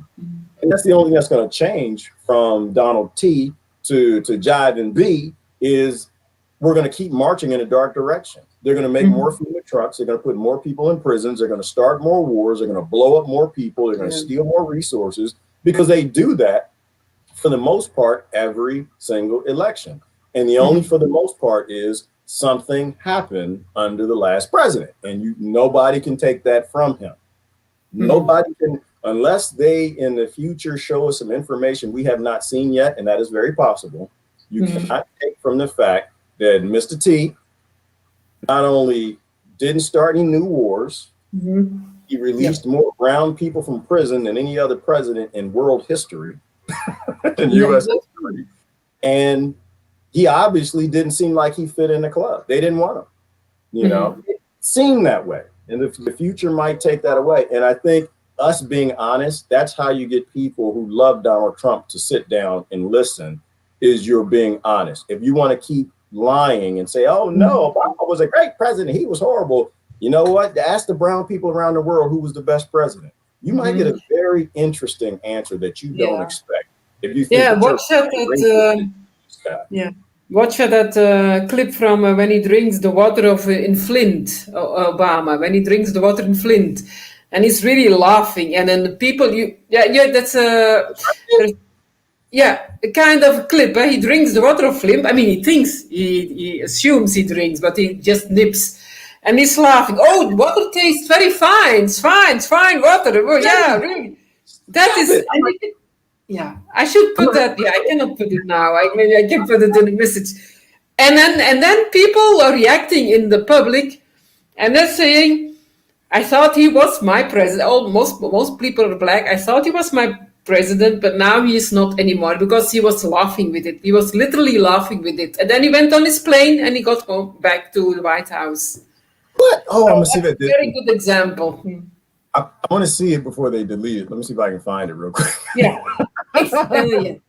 It's on That's Jimmy hilarious. Dore. Jimmy Dore. Jimmy Dore is last one. He showed it again. He shows it a lot actually, and I saw it today.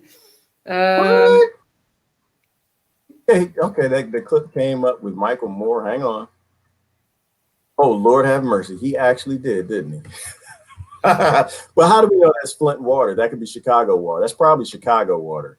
He probably he probably put a fast one. So yeah. there's a couple ones.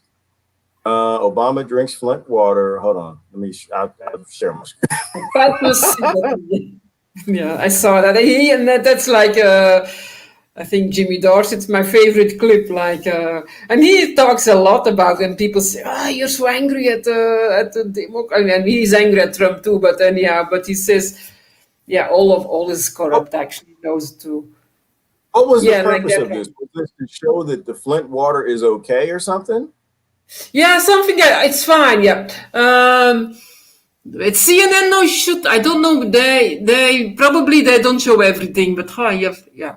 All right. Yes, So yes. Just show it. yeah, but then there's two here. One says Obama drinks Flint water and promises to help, and the other is Obama drinks Flint water. Yeah. You don't know which one, and they got different flags behind it. So somebody's fake news. Yeah, Or did he drink I think if you can find the one on Jimmy Dore, he has a good one because yeah, he says, "Wow, it's fine." Oh, this one, you have to do that one. this This one? one with the Okay. blue shirt. I remember that one. Wait. There you go. You know, generally I have not been doing stunts here, but you know, and this used a filter.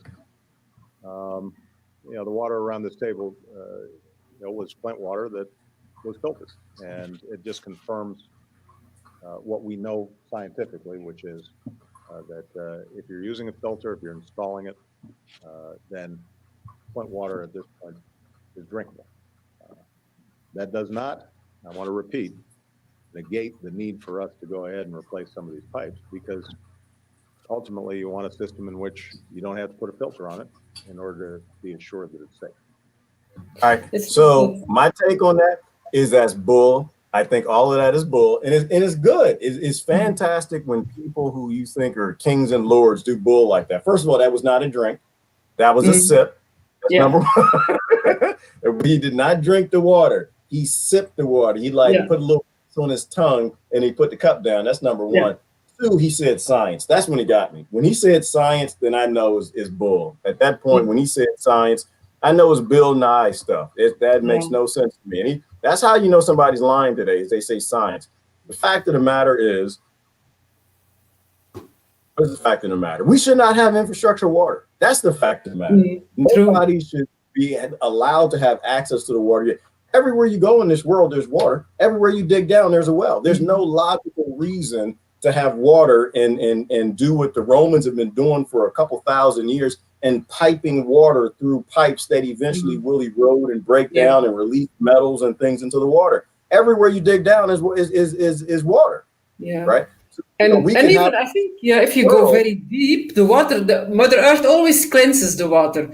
There was a good documentary. I don't know the name. I always forget. But if you really have a good deep well, the water is more clear than purified water.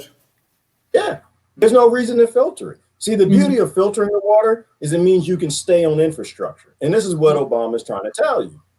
This is the world that Rockefeller built, right? This is the world that J.P. Morgan built, where everything is metered, right? This is what Nikola Tesla fought against, is not being on centralization. You want to be decentralized, because when you're decentralized, not only are you empowered, but you're healthier.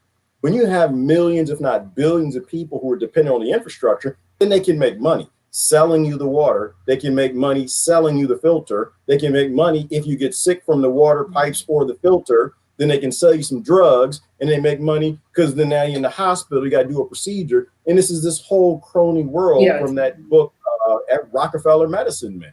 They built this whole crony world where they're taking your power. And so when we talk about anarchy and human sovereignty, this is why going back to a decentralized world is not only the healthiest, it's the most empowering. Don't give billionaires and the 1% your power.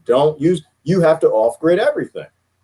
Like, we should have to wonder if the water's healthy. We should know the water's healthy. And if it's pumped right out the ground or comes right out the streams and goes in your mouth, then you're fine. We did that for millions of years. It worked out just fine. You don't have to worry about the water.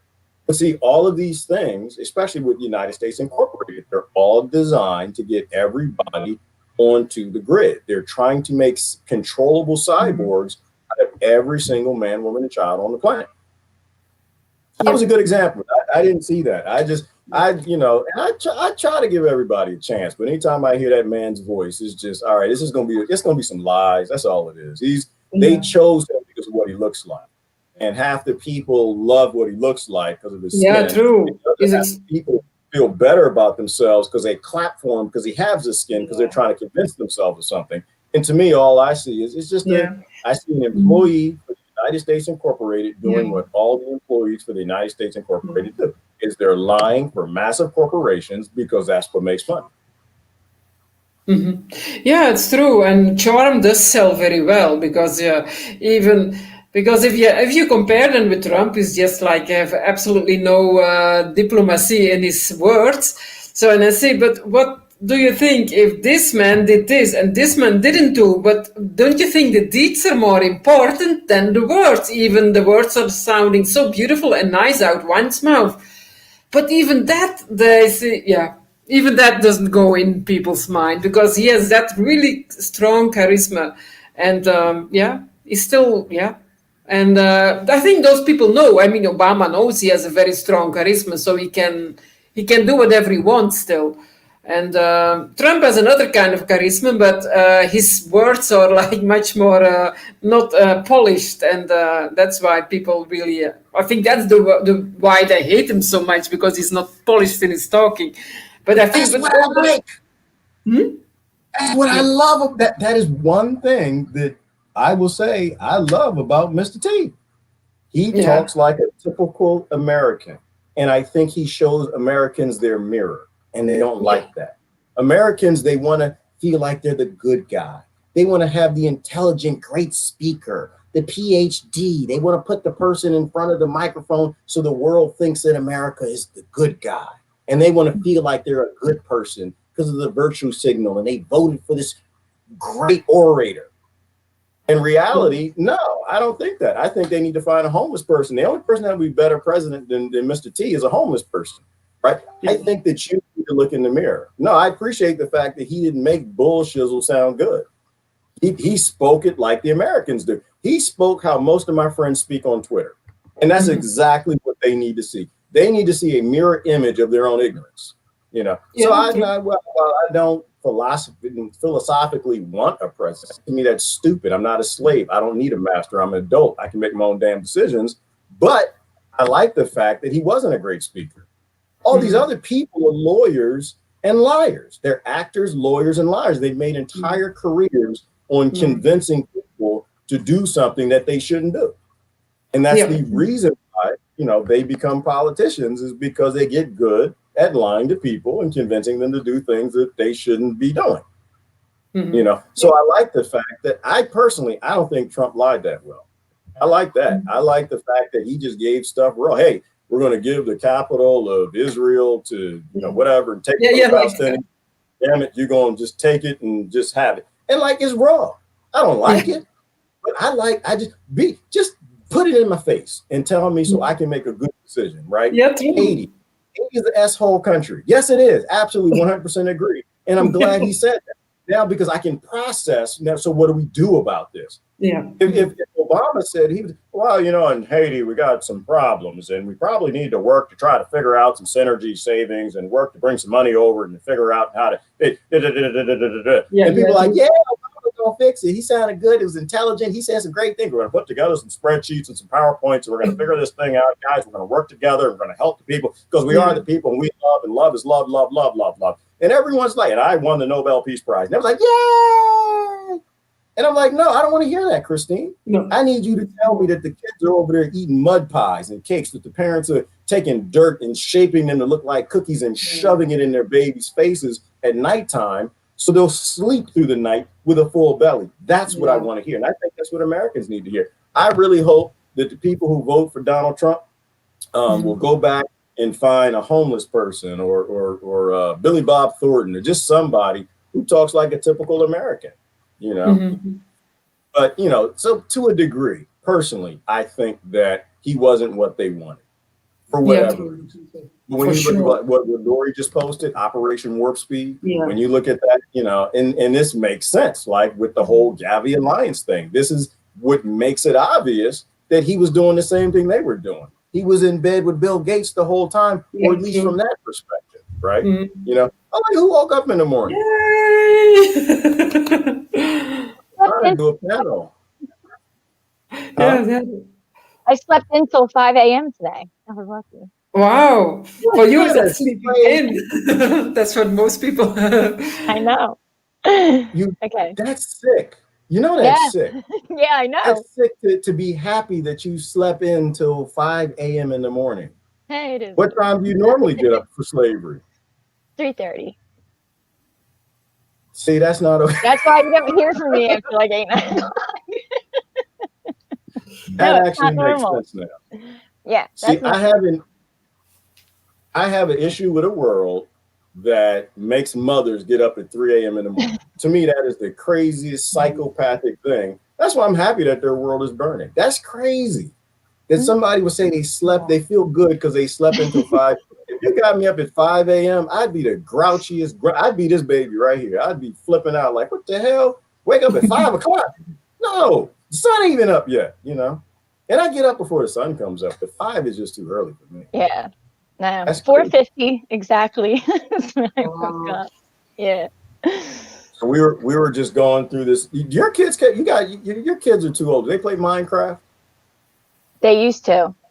They used to. Okay. So I was going through this thought this morning about Minecraft and we were kind of just ranting on that. I don't know if you were watching Beautifying in the Morning or whatever, what women do.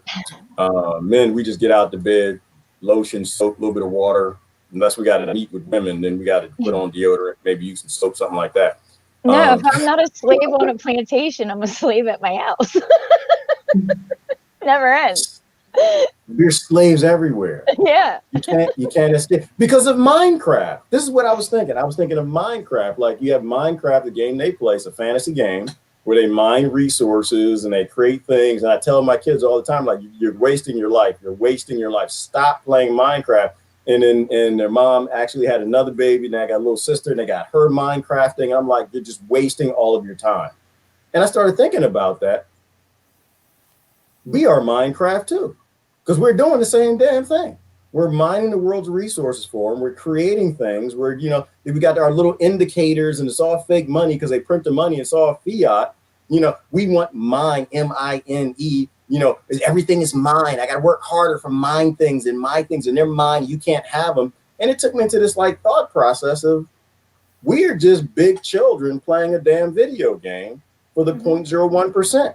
We're as we chastise our children about Minecraft, we literally are living in the same artificial, useless world that at the end of it, we don't get any damn thing. It's like if the Minecraft servers went down right now and all the kids lost all their resources, that would be like them like dying and going to heaven or something, right? Yeah. Like at the end of your life, you don't have anything to show for it. So we do all of this crap and all this fake mining and creating and banking and accounting and working here and work at the Walmart program or blah, blah, blah. And at the end of the game, you have nothing to show for it. You haven't done anything while you were here. That's what I'm thinking about. We're peasants. What did April say? Us peasants are hardier, more honest, healthy, robust, and down to earth, genuine, and honest as a fact. And we are. And we need to take all of those positive, hardcore things, beautiful things about humanity, us, and put them forward for the next generation. We should be paying things forward for the next generation as much as we can, not trying to collect as much as we can now, playing these consumerism games that just end up in the children having nothing. That was my rant. I was supposed to jump in at that point. I was supposed to, when I do a panel, like I run my mouth and I hear my mouth all the time and I do that vomit thing. Y'all supposed to jump in and say, yeah or no. You know, kind of go. Yeah. Well, from my morning experience, the comments are coming. Say, 'cause we're not sending out very good vibes. No. Did you see the FEMA camp trucks? Yeah, someone sent me that video. What One do of you you think guys. about that? No shit. FEMA camps for a year. You know what? I got to make the background picture of the FEMA trucks. Duh. It's funny. Remember when this was a conspiracy? Remember Yeah. when people on the right were like, "Oh, they're getting body bags and FEMA trucks, and then getting ready to stop Yeah, the yeah. hollow point weapons, and you can't buy no bullets and stuff." And people are like, "Yeah, that's not true." Right. Me, I was in the middle on that too. I wasn't completely stoic. I was like, "That sounds a little crazy," but I've heard worse. And now you're starting to like they're right here. They're literally right behind us. Do you see that they can fit Wow. 30 people in that trailer? And that's not even the standard trailer. Yeah. And Connecticut, is that far away from New York, or where is it, Connecticut? It's not too far from Um, New York. yeah, but the whole point is they're in every state. Like when they deploy these things, they deploy them everywhere. And so Yeah. the fact that you see one, it should be obvious to anybody who's lived here for more than 5 minutes that they put those everywhere. Those are nationwide decisions that you can fit 30 Americans inside of this damn thing. Should we play some of the video for people who haven't seen it? It's daytime. It is so bright in here. I feel like I'm whitewashed right now. This is crazy. Oh, Lord have mercy. It's about to get darker. It's about darkness. Yeah. It's about to get a little Fashion, bit sweetie. Fashion, darling. Fashion, sweetie. darker. Ladies Hello, and gentlemen, hello. I want to say real quick though, because like last time Christine was saying how, the dream state and we think it and now it's happening. So all of us need to stop thinking about this horrible shit, okay? Because now the FEMA camps are real. We've been saying it for 2 years and now they're here. So can we start thinking great shit? Can we start thinking But it's very important for you to know which FEMA camp you're in, though. I'm in number 4. I'm 12. Oh, you're real far away from us.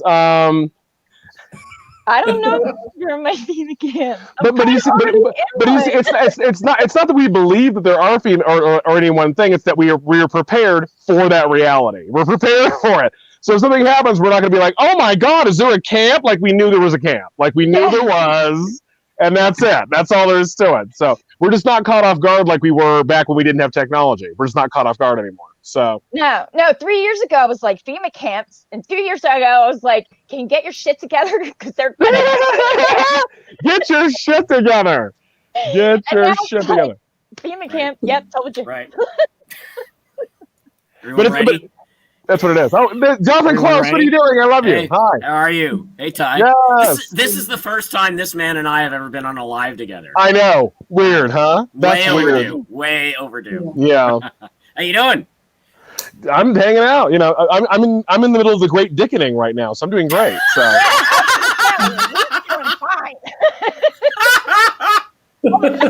this is actually a trilogy. Everyone, this is a trilogy.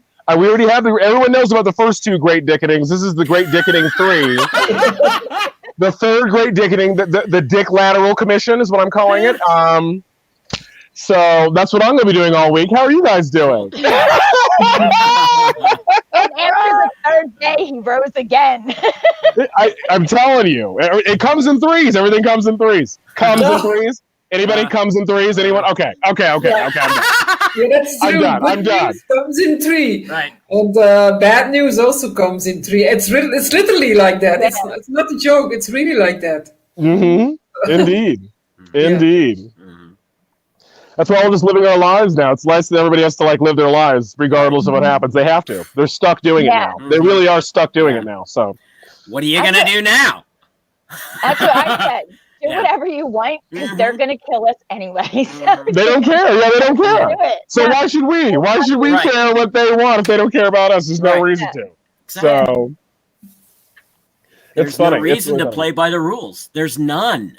No reason. I did like Jonathan Close when you pointed out the fact that Socrates was killed by a 51% majority, just so people know that. Anyway, yeah, it's very important. So yeah, just throwing that out there. Yeah. So got it. We could just be human. I don't understand. I don't get it. Yeah. I don't understand. This guy I never met can tell me what to do. Okay. And people just accept it. I really don't understand. I mean, that's how you know. That's why you should be impressed by the cabal. Their level of propaganda and brainwashing is so methodical. It's actually so like the shallowness is so in depth, or like it's so well thought out that it's almost like mimics depth. Like their shallowness mimics depth because it's so thorough. That's the interesting part. Yeah. It's so great. They're always ahead. They're always ahead. A lot of steps ahead. Yeah. A lot. I usually used to say on my cast all the time, it's 140 steps ahead at all times. Yeah. Usually 140. So of the blue pills, yeah. Yeah, oh yeah, a thousand steps ahead. When you call the blue pills, I know there's different terms. We call them what? Surface dwellers, muggles. What do they? And then the cabal call them useless eaters. So I guess we're better than that. But yeah. So they're just some guy that ends up named Doug whining at Starbucks. That's just how those people are. They don't serve any function. They need to apologize for trees for them producing oxygen for them. It's bad. It's bad news. But I have a master's degree. These same people with master's degrees have come up with a new word called whataboutism. Oh yeah. Which I was like, what about isn't even a word? Like, what the fuck are you talking about? The whataboutism. Yes. They're like, what do you mean? You're gonna acknowledge the past? How dare you? So they're saying that, right? And I'm like, well, Obama took us from these many wars to that many wars. And I was like very polite and just matter of fact stating facts, right? Yeah. And then like, and I don't know much about Trump's policies, but I know for one thing, Obama and Biden cut veterans funding and Trump restored it. Whataboutism? Yeah. Childish. And I'm like, so it don't matter what your leader. It happens every day. Every single day. Every single day, and so when I cite the provisions added to the NDAA Act of 2012, nobody can contest it. They just disacknowledge that I said it. That's all there is to it. Right. They just pretend like it didn't even happen. Yeah. So change the subject, move on. Yeah. Or attack you, like, and then somehow, and that was the thing I said. It was really good. And then after like an hour, I just erased my comment because I don't, you know what I mean. Plus, indeed. They're ready to round us up and shit. I gotta watch it. Indeed. I'm like, they're like, how are you not banned yet? I'm like, I don't know, honey. I really don't. Well, it's gonna come down any moment, honey. So many times over the last few weeks, it's I've been on the verge of saying something that would really get them, and then I was like, it's not worth it, and they're gonna report you, and they're not gonna change. Fuck it, Moloch. They want us to invest. Right. They want any engagement. Right. Any engagement works. Mm-hmm. Anything to feed him. Anything to feed Moloch. Anything at all. Yeah. Mm-hmm. So I pointed out the fact that right now you were being morally superior while calling other people white supremacists. Mm-hmm. Like, how fucking. But they don't get it. They don't get it. They don't understand it at all. Not everyone. They're only calling certain people white supremacists. Not the FBI, not Henry Kissinger. Right. Just certain people. Yeah. Right. No. Just poor people living in their trailers in Kentucky. Just those people. Just those people. They think Henry Kissinger is an elder statesman. I know. I can't. I can't do it. I'm done. I'm already done. The one word that sums them up: immoral. They are immoral pieces of shit. Yeah. It's very sad. It's very, very sad. Yeah. It's pitiful. I think we hate them. We're like, no, we just pity you. We just pity these people. Really. Yeah. It's just pity. That's all it is. I would not want to be you when your heart gets weighed on the scales in the halls of Amenti. Oh yeah. Hell no. Yeah. When they're reading your jade tablet, bitch, I don't want to hear it. I don't want to hear that shit. I don't want to hear it. That's all there is to it. I don't hate you, but your energy makes me want to vomit. So yeah. Well, did you see that little skit I did from TikTok, like where she's like, I don't hate you, but if you were on fire and I had water, I'd drink it.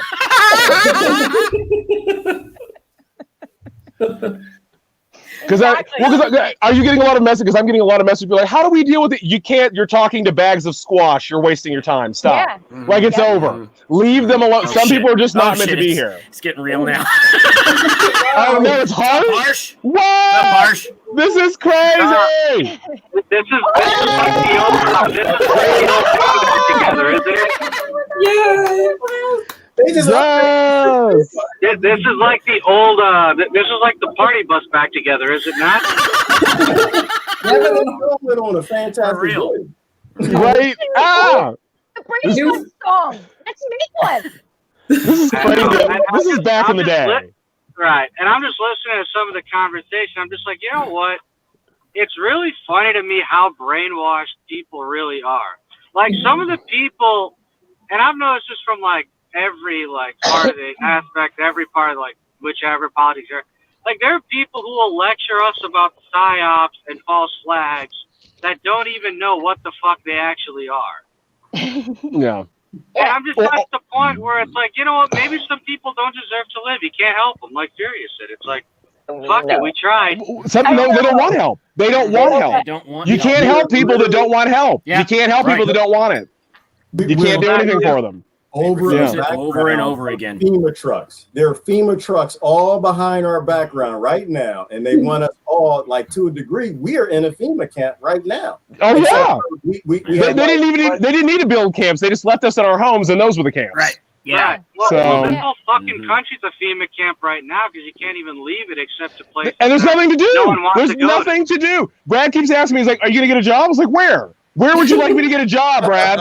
Where am I? Should I become a nurse? What should I do right now, Brad? They won't let you do anything. They've destroyed your entire society. Yeah. On purpose. On purpose. Mm-hmm. I mean, it's at the point where this country's become like an open air prison, and no one even understands it. Oh, so sad. So sad. I mean, you want to know how depressing it was? I was watching like some New Year's Eve nonsense, right? And it was so fucking like this New Year's Eve like program, and it was so fucking isolated, like two people like apart from each other on a couch in an empty studio, and some old fucking like ugly reject from some like singing reality show was singing off New Year's Eve, like some number, and you're just like, who the fuck is this person? Why is it so empty? And why does everyone look like they want to die? I mean, and people kept asking me, they're like, "Are you going to go back to the bars?" I'm like, "You can't do anything in the bars. You can't even tip go-go's. You have to tip them through Venmo. You can't even touch them or do anything. There's no the bar scene is over. Entertainment is killed. They killed it. It's done. It's fucking done, honey. It's over." And to be clear, a virus didn't do that. The right. government did that. Exactly. Exactly. They want to They want to say, "Oh, nature destroyed your world." No, your government destroyed your world. The one on purpose. Right. Mm-hmm. And it's gotten so bad. Like even at the bar scene out here, it's like if you go to a bar with someone, you're only allowed to talk to that person. Yeah. And your place is like barricaded and shit. And you're just which defeats the whole function of the bar. That defeats the entire function of the bar. Like no. I want you all to understand. As somebody who worked in that sphere for 15 years, I'm telling you, we used to fuck in the bathroom and do cocaine off our keys in the bathroom stall. Right. And now they're like, safety. No. Right. No. You know what's the funny part about going at bars, like at least like the old stories, the old phrase would be like, if you go to a bar, you'll catch it. You might catch anything. Right. And then now it's like you're trying to make it to a mausoleum, and it's like, well, you do that to every bar. No one's gonna go there. Gonorrhea? What's that? Who's he? I remember one time Furious George was doing a live about like how it's horrible that some of these bars are getting cleaned again because of the the pandemic and all that shit. And I'm just thinking, there's plenty of dive bars I've been to in the past where they probably should have been cleaned 3 times a day because of how disgusting they were. Oh, the dive bars are the best. I used to. I performed in punk dive bars where people were peeing on each other while they're sitting at the bar, like 70s punk bars. Like, I mean, Right. They're grungy. That was part of the appeal, was that they were grungy and grimy, and there wasn't enough space for people. And it was a fire hazard. It was a complete fire hazard. Yeah, but some of the places I've been to are beyond that, is what I'm saying. I know what you're talking about. You're talking about places that should have been shut down that weren't. Yeah. Yeah. Like so, full bowls in the bathrooms. It was like, all right, how the fuck is this place still operating? Safety. Until you've been to a Philadelphia hole in the wall ghetto shake club with pregnant women dancing on your lap, dripping who knows whatever else, and Victoria's Secrets rubbed everywhere. My boss took me to a place like that. Until you've been there and you come home and you got to burn your clothes because of the smells coming out, you know what they're doing. That sounds like are you?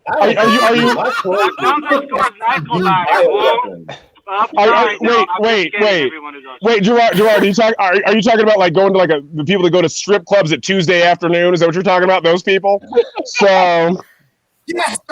It was like a Wednesday. My boss took me. Yeah. And it's the lower rung of the strippers. The strippers are like 40 years old. They've been there for a minute. You know, they have bullet wounds and shit. You know what I'm talking about? So yeah, that sounds like some of the strip clubs down in Peoria. That sounds like what the Clintons do on a Saturday. Susan, that's funny. That's funny, Susan. That's funny. Although I would think the Clintons are ordering them in, though. I would think the Clintons are ordering the strippers into the, Well, not that you can't anymore, because you can't do anything. Can't touch anyone, can't go anywhere. So, safety. Yeah, safety's pretty I can't.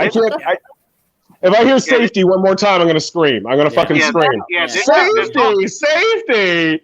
I hate it. Fury brought this up a few days ago, but I think Fury's brought this up. When people tell me to be safe, I just say, what exactly is safe in America? What exactly has ever been safe in America? And what is safe anywhere in the world because of America? I was wondering if you were going to say that. I was wondering, because I was like, there is no such thing as safety. That's not a thing. But that is not a thing. Right. So, I remember Fury said a live on that a few weeks ago, and I'm just thinking to myself, I know so many people who are so fucking paranoid about safety in the real world, and I'm just like, this whole fear of being safe is going to get you killed, because fear is a negative energy. It's a very toxic energy, and that's what causes health problems. So it's a neurotic psychosis. It's a neurotic psychosis by their own scientific definition. It's a neurotic psychosis. But the damage is beyond. That's the thing.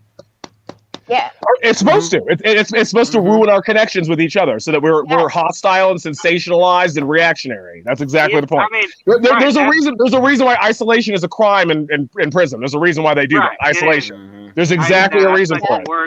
That's like the worst punishment in prison. It's the worst. But not you only corrupt yourself. Right. Not only is it psychosis, and not only is it neurotic psychosis, it literally causes some people to have health issues like cancer, heart disease. Fucking suicide, alcoholism. Right. Well, alcoholism's also when we're having too much fun. But that's what I mean, because we're trapped in our house and now everybody's drinking more because they're not paying attention to it. Exactly. That's the problem. I've actually been drinking less. That's the crazy part. I want to say I have, but that would be a lie, obviously. Right. So.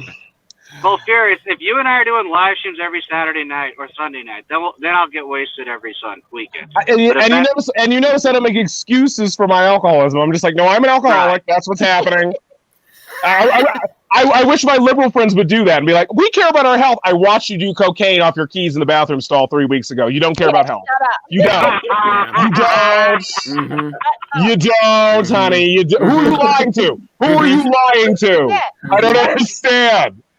So I tell people all the time, you're scared of the virus. Have you gone out to eat? Have you gone to the store?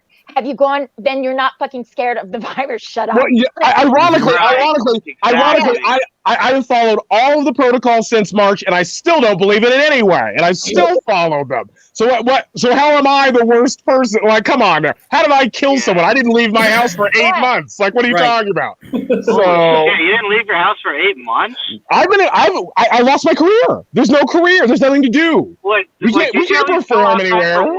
Did you at least go outside for a few walks? Well, obviously I left my house, but I didn't go to bars. I wasn't social. I didn't go out. My life was social. That's what my life was. I was performing. Now I don't even do any of those things. I don't go to any of those establishments. Not that they exist anyway, because you killed them. But I don't go anywhere. I just sit in my house and then whine at everybody else. I'm like, well, then maybe you should open your economy. Then I'll stop talking. So I remember a few weeks ago I went to Sal's. Actually, a few months ago I went to Sal's, a place I used to go for karaoke all the time. And then when I went there, and the minute one of the owners there, I was having a few beers or whatever. Yeah, he was telling me, "I'm sorry, Harsh, but we had to shut down karaoke because of the virus and all that." And the first thing I thought, I didn't think, "Oh, that sucks, I can't sing," because there's apps for that. And the first thing I thought was, "Man, that sucks for the people who host that shit, because that's their livelihood. That's at least their side hustle's gone." And guess what they provided for entertainers and artists? Nothing. Didn't even pitch anything. Right. But no. Actually, there's fights in the artist community about people that think that art doesn't mean anything. Oh, they're not essential workers. We don't need art. Oh, you don't, bitch? You don't need art? Okay. We're going to test that Orwellian fucking Adolf Huxley bullshit. We're going to test that shit real quick. We sure are. We sure the fuck are. Anyone who says you don't need art, I'm sure Gerard can attest to this, and Jonathan, because they're much older and more knowledgeable in this aspect. They would tell you that ever since arts and crafts and all that shit left the education system, it probably went to shit. Yep. Because people aren't able to learn. It did. Yep. Yeah. I just realized. Hashtag art as weapons. There you go. Mm-hmm. And why the hell can't we do our own play and all that shit? We got fucking actors like Furious. We have a writer like Jonathan, and I could just be a fucking recruiter for all this, and Gerard can we're already doing it. We're already doing it, and that's why we're already labeled as terrorists by your FBI. Yeah. Already, we're already labeled as terrorists. Already, we are the content creators. We are. Right. Yep, that's what it is. More like an actual play, like we were doing a play or a show. And we can do that. Why do you think I don't have my own? People are like, you should have your own show. I'm like, guess who's preventing that?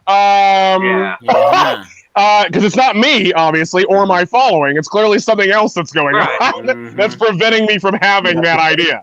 So, I had plans. I was going to do interview shows. I was going to go on tour. I had a stand-up comedy thing I was working on. I was ready to go, honey. I was ready. And they were like, no, fuck you. So I was like, okay. Yeah, I know. But I meant us doing something like that together instead of just talking about how stupid everyone is and how people are brainwashed. Because they are stupid and brainwashed, but it's because we just have so much talent here. We could do our own, literally. And we don't. We could and you notice. I want everyone to notice that everyone that talks shit about these people aren't good enough, and the Bernie people and the Q people, okay, so what other platforms are you on? Oh, nothing. We're just on Facebook. Didn't you just whine about controlled opposition? Yet you're only on Facebook, which you know is controlled opposition by definition. What the fuck is this stupid shit? What is this? What's happening? I don't understand. Social media is the ultimate controlled opposition. I just don't understand people. They don't understand their own hypocrisy at all. They don't get it at all. There's no self-evaluation at all. So the only thing that's left here is trolling. That's the only thing that's left. Yeah. That's the only thing that we're doing. We're trolling the system. We on multiple platforms. And the six of us just happen to be very good trolls, so they're just mad that we're good at it. But that's all it is. And you piss people off. And that's why I'm going to one of them pizza trucks. Yeah.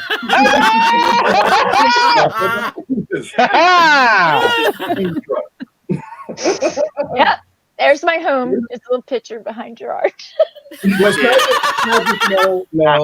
fake news. You get a piece of it. You get a little 2x6 foot section and maybe a little cubby to put all your things. But you got to share these trucks with people. You get 30 people per truck. Did y'all look at the side of the trucks? Our houses. You can get 30 Americans in each one. So it's not just yours, Yeah, Susan. I've pretty much been in one before. I'll help you guys out. So, yeah, that's the right. I have also been in one before too. So yeah. It's all right. I mean, and you're not really doing any work if you haven't been arrested yet. I mean, I don't really know what to tell you. I'm not sorry. I'm not popular. I'm not as popular as any of you. That's why I haven't been arrested yet. That's all it is. I'm also a major asshole, but I like that. I like being an asshole. It's fun. It amuses me, darling. It's amusing to me. I'm curious. You don't have a choice. Your country is the asshole of the world. You don't have a choice. Yeah, if you're not an asshole in America, you're doing something wrong. I mean, you're not American. That's un-American. It's un-American. It's un-Christian. It really is un-American. If the country is the asshole country of the world, we're all just dingleberries. We all need to come together and make some shit. Yeah, it's the ultimate getting our shit together. That's it. Oh, that's it. That's exactly it. We are the a-hole of the world, and the whole world knows that, but we don't know it yet. But guess what? But guess what? Assholes live forever, and the good people die first. So that's fine. By the way, I am just telling you that Keith Richards turns 87 today, or like in the next year. So he's still alive. Keith Richards is still alive. Keith Richards is still alive today. Who knew? Who knew? Wait. Guess who's all dead? All the whistleblowers, but guess who's still alive? George Soros, Henry Kissinger, Goldman Sachs, Raytheon, still there right now. So, but that's less surprising than Keith Richards being alive. Yeah. Soros like 300 now. Yeah. Like, really? It's sad. It's sad when people don't realize it. Yeah. Rothschilds, Rockefellers. They're all there. They act like if they get rid of this man that they fixed something. I'm like, that's really cute. That's so cute. That's so adorable. I love it. I love it so much. What's the difference between private and public law? Oh, I don't know. Okay, cool. Good luck with that then. I'm sure we'll pay taxes even though you don't know the difference between private and public law. We're going to make them pay taxes. Well, you didn't before, so how are you going to do that now? Idiocy. Real idiocy. Full disclosure, because I'm sure people are watching this, but I'll tell you this. I'll tell you this. I'm not going to mention any names, but if someone I'm related to was able to get away with not paying taxes for 3-4 years because his uncle was a great accountant, then imagine what and he was overworked as fuck. Then imagine what people in the Rockefellers and Rothschilds and Soros level can get. Imagine the teams of people they have to avoid paying taxes. Those are the types of people that'll spend they don't even avoid paying taxes. We give them a check. Thank you, Susan. That's what I was just about to mention. No, I was just about to mention the liberals are like, we hate Jeff Bezos. Also, my Amazon package came in the mail. Shut the fuck up! Shut the fuck up! I hate that shit. I hate it. One, we give them a check. So many tax things that literally, like how some of us get a rebate at income tax time, they get a rebate. I don't pay taxes because I haven't paid taxes in 5 years because I don't have a fucking job. So what the fuck are they talking about? I don't understand. I don't understand this. I really don't. I mean, hell, even I haven't. We will all be given fair and equal rations. You know what it is? You know what it is? They think that equality of opportunity equals equality of outcome, and it doesn't. No. It does not. Right. It does not at all. Not at all. It never has. At anywhere. They haven't been. We've asked them to demonstrate in which country it's never happened. It doesn't matter if you have the same opportunity because everyone doesn't act the same way. So therefore, this socialism idea that they're doing is pure garbage. It's just pure garbage. That's all it is. It's just idealistic platitudes. That's all it is. And to piggyback off of Furious' point. Rothschilds and Rockefellers don't care if you have socialism, communism, or capitalism. They own the money. They print the nation. They own the land. They don't. Isms are cults. All isms are cults. All isms are cults. So, what about ism? I mean, the only difference between capitalism and socialism, as long as you have that power structure, is instead of it being like the central bank and the Fed and all that, it'll just be the fucking Politburo and the secret Politburo. Exactly. It's just different people, but it's the same fucking shit. It's just different people. The inner party and the outer party, just like in 1984.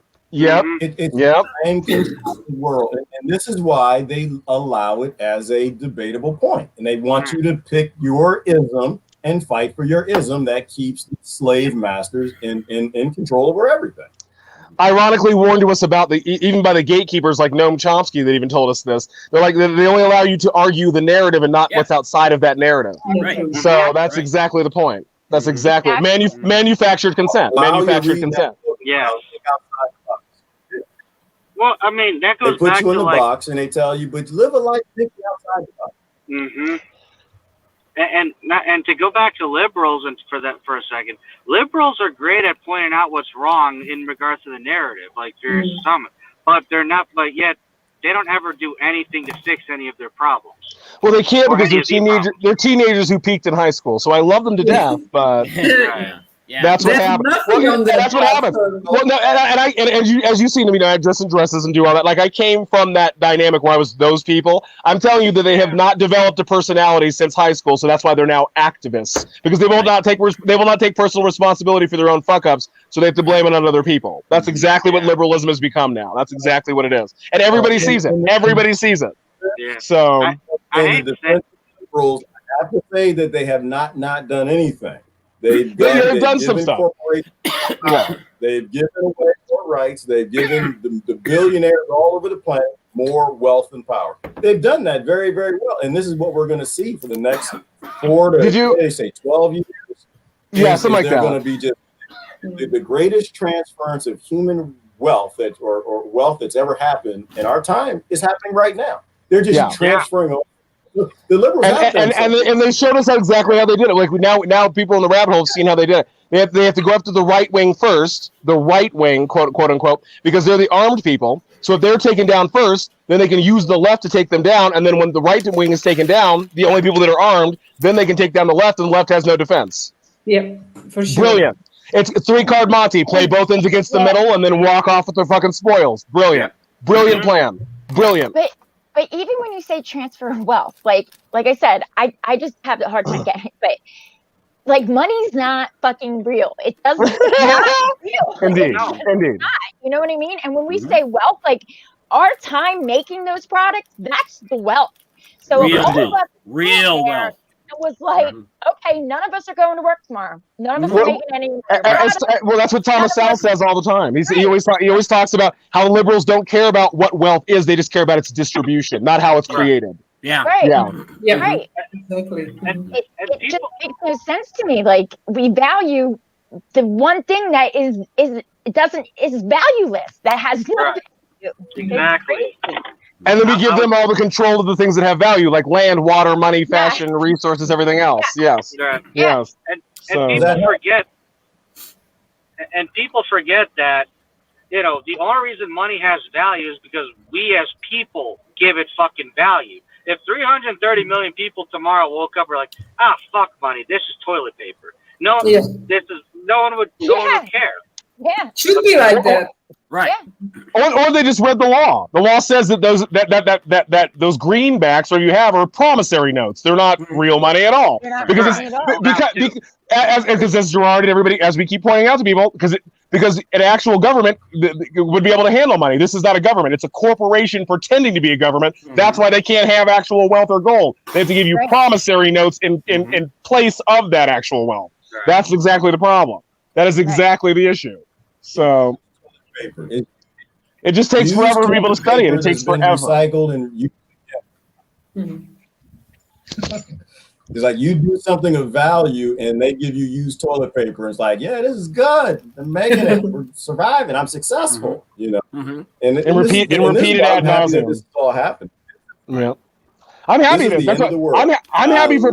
That's why I was happy for Blackouts. It's like a Blackout's happening. I'm like, good. You all need to lose that shit because you're too attached to it. You don't appreciate it. You take it for granted. We should lose all of it so that we know what actual life is like. We need to know what it's like.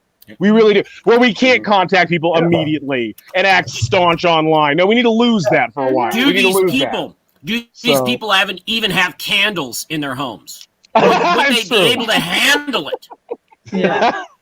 Do they even have enough fucking batteries for a flashlight? No. Right.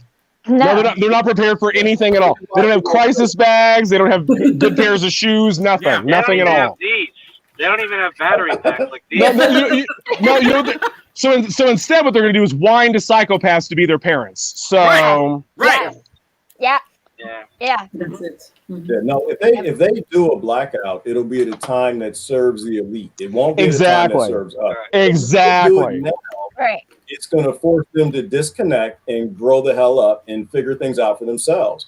If they do it later, when they have the full grid rolled out from the social credit scoring, the digital dollar, contact trade, when they got all that 100%, then they can shut everything off because you have no means of taking care of yourself. Indeed. So I think they'll shut things off, but they'll shut it off when it serves at 1%.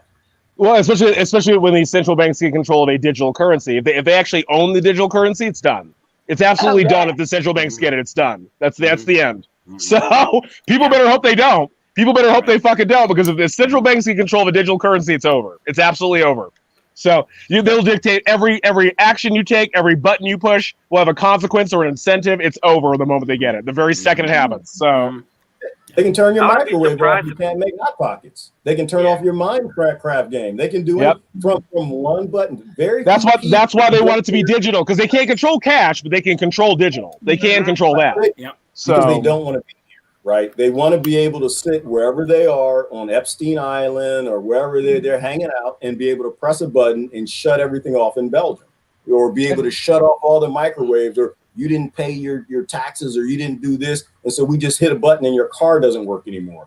That's exactly. what they want. Exactly. And then notice that doesn't kill you; it just controls you, because they don't want to kill you. They want control. No. They want control. They don't want to kill anyone. Because they need you, so they want control. They want control. That's all there is to it. Absolutely. That's all there is to it. So, if they wanted to kill us, we'd all be dead already. Exactly. Yeah. Exactly. Yeah. And I had to tell so many people, I was like, do you guys understand that if Hillary Clinton had won, we'd already be dead. Everybody would be dead right now. They were planning a nuclear explosion. We were already me and Hunter were dressed in black with veils on during the election because we knew that she was going to get it. We're like, we're going to be dead. We're going to be dead. She's going to kill us. She's going to kill. And then when she lost, we were like, Man, I'm still hungover from that night. I'm still hungover. I am too. From election night. We all are. That's why the liberals had a psychotic breakdown and they can't even focus anymore, because they didn't even suspect that they're always caught off guard by some things that everybody warned them about 15 years ago. It's so funny. It's the funniest shit. I love it. I really do. That was part of the plan. Like, I think they lost in 2016 and really won in 2020, and but they knew that people weren't going to accept Hillary Clinton. No, nobody would. Everybody knew she was a villain. Everybody knows they're villains. So there was no reason to even pitch her. There was no reason to even pitch her in the first place. So they were dead man walking the moment we did. That's why everybody fought for Bernie so hard, because they're like, you can't vote for Hillary Clinton, right? Yeah. Like everybody knows you can't vote for Hillary Clinton. You just can't do that. Yeah, you can't do it. All over the Midwest just can't. Traveled all over the Midwest for that sheepdog. It was everywhere. There were protests in Haiti about the Clintons while that was happening. Like, no.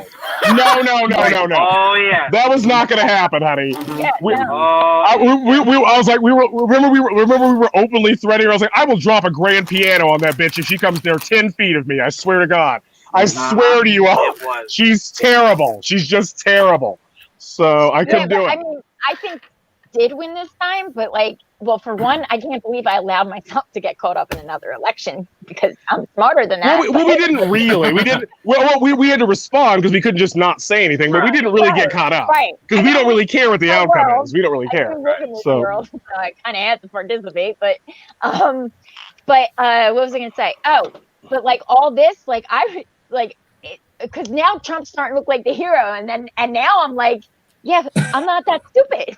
They're still because they changed the entire definition. They changed the entire definition of fascism. We're like, he's a fascist even though he didn't take your guns and went after pedophiles and lowered your taxes. No, that's not how fascism works.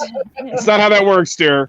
That's not how that works. If he was a real fascist, he would have shut down Twitter and Facebook 3 years ago.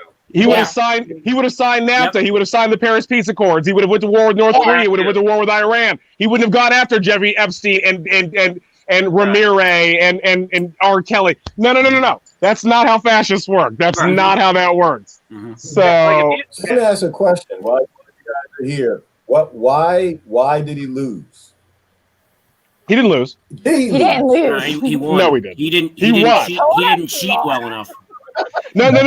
But see, this has been our whole case. This has been our whole case in law. That's why everyone's like, we haven't seen the proof. No. You're leading with a presumption. You have to prove that you won, and you won't prove it. Mm-hmm. We've made them sign legal affidavits. Did you? You have to prove forensically that you won this election, and they won't do it. Well, if you won, then why is that so hard? Because you didn't. Because you didn't, cunt. You didn't win it. And everyone knows they didn't. Everyone knows they didn't. They didn't win it. They didn't win it. They did not. So. Let's be. I mean, you don't even need to have forensic proof or anything. Would anyone honestly in their right fucking mind actually believe that Joe Biden got 77 million votes? Like, really? Like, seriously? Seriously, honey? Like, seriously? Come on. That guy got 77 million votes? Seriously? That demented, pedophilic son of a bitch got 77 million votes? And he's run for president twice and lost both those elections, but that's fine. No, not twice. 3 times. Wow. 88 and 2008. Wow, honey. He didn't even get a fucking delegate. So sad. Yeah. Trump is better that as a pressure. Right. Lying dog faced pony soldier, how dare you? It's funny when I hear people actually think Biden won, and I'm like, how retarded are you, idiots? Are you that fucking stupid? It's desperation. That is the literal definition of desperate. They are desperate now. They're grasping at straws. They're like falling out of a plane and then reaching for birds as they fall. It's like one of those things. Right, but you know what's the crazy part? I was talking to one of my relatives who was a conservative that voted for Trump, and she was like, "Oh my God, I can't believe Biden actually won. The votes counted all of it." And I just wanted to yell at the top of my lungs at her, but I realized, okay, don't do it. Don't fuck up the entire night. Yeah. She doesn't know anything. It's okay. But in my head, I'm like, are you fucking stupid? Don't ever say that shit to me. I know how the system works when it comes to voting. All right, I've actually dealt with the recounts in person, and you want to know how fucked up the recounts are? They hand count. I was ranting about my relatives, not anyone here. And I was when I was at the tabulation where we have our own 5% recount in Cook County, they hand count the machine ballots. Yeah. Mm-hmm. I mean, well, what else is there? I mean, that's fucked up as hell. You mean besides the fact for 4 years they were like, but the election was hacked by Russians. Now it can't be hacked though anymore because now we won. Right. Oh really? Oh really? Is that how that works now, Kat? No, I don't think so. I don't. But you notice they do that with every single topic. This is racist, but not when we do it. This is fascist, but not when we do it. No. Exactly. No. While the greatest, most racist, hating of culture and land organization on this planet is the CIA. All they do is kill people and steal resources and land based on where they live, their culture, and then being down selected. And it's crazy to me that people align with the most nefarious organization the world has ever seen. As we keep telling them, as we keep asking them, are those organizations constitutional? No. Then why are you supporting them? Thank you. Right. Next. Anything else? Anything else? Mm-hmm. Is the FDA constitutional? Is the EPA? Is the Department of Education constitutional? Is mandated health care constitutional? No, they're not. Don't follow. Don't pretend to follow that document. Don't pretend to follow it. Mm-hmm. So, and do you want people who drop bombs on children in charge of your health care? Mm-hmm. The same people. The same people. That was Robert Mueller. They're like, did you read the Robert Mueller report? You mean that guy that said we should bomb Iraq because there were weapons of mass destruction? Not somebody like him. The same person. The exact same person. Yeah. Like, what are you doing, honey? What are you doing? We trust the FBI, even though they admitted in court to assassinating Martin Luther King Jr. in court. Like, what are you doing? What's happening? I don't understand. Bush led us to a 20-year war under false pretenses, and we all know it, and he's still out of So There's still that's what they're like. That's what they're like. We have to impeach him so we don't pay for Donald Trump's future shit. I'm like, even though you're doing that for George Bush, Henry Kissinger, and everybody else, like, shut the fuck up. Okay. What is happening? Yep. So Yeah, the fact that Bush can like spend the rest of his days finger painting instead of like and dancing on the Ellen show. Actually, his paintings aren't that bad. Have you watched? Have you seen the paintings? They're not that bad, actually. Right. So, I mean, I'm sure they're good, but it's like the fact he gets to do that instead of do what he's supposed to do. Well, then maybe he should have just been he should have just been a painter and not a president, because he's much better as a painter. So yeah, if only. Or I would have taken Jeb over him. I would have taken Jeb easily over him. But how about wait, because you know how we're supposed to be scared of all the scary white supremacists taking over our country? Yeah. So I checked into the statistics, and according to Southern Poverty Law, the number of KKK organizations have gone down from 130 to 51.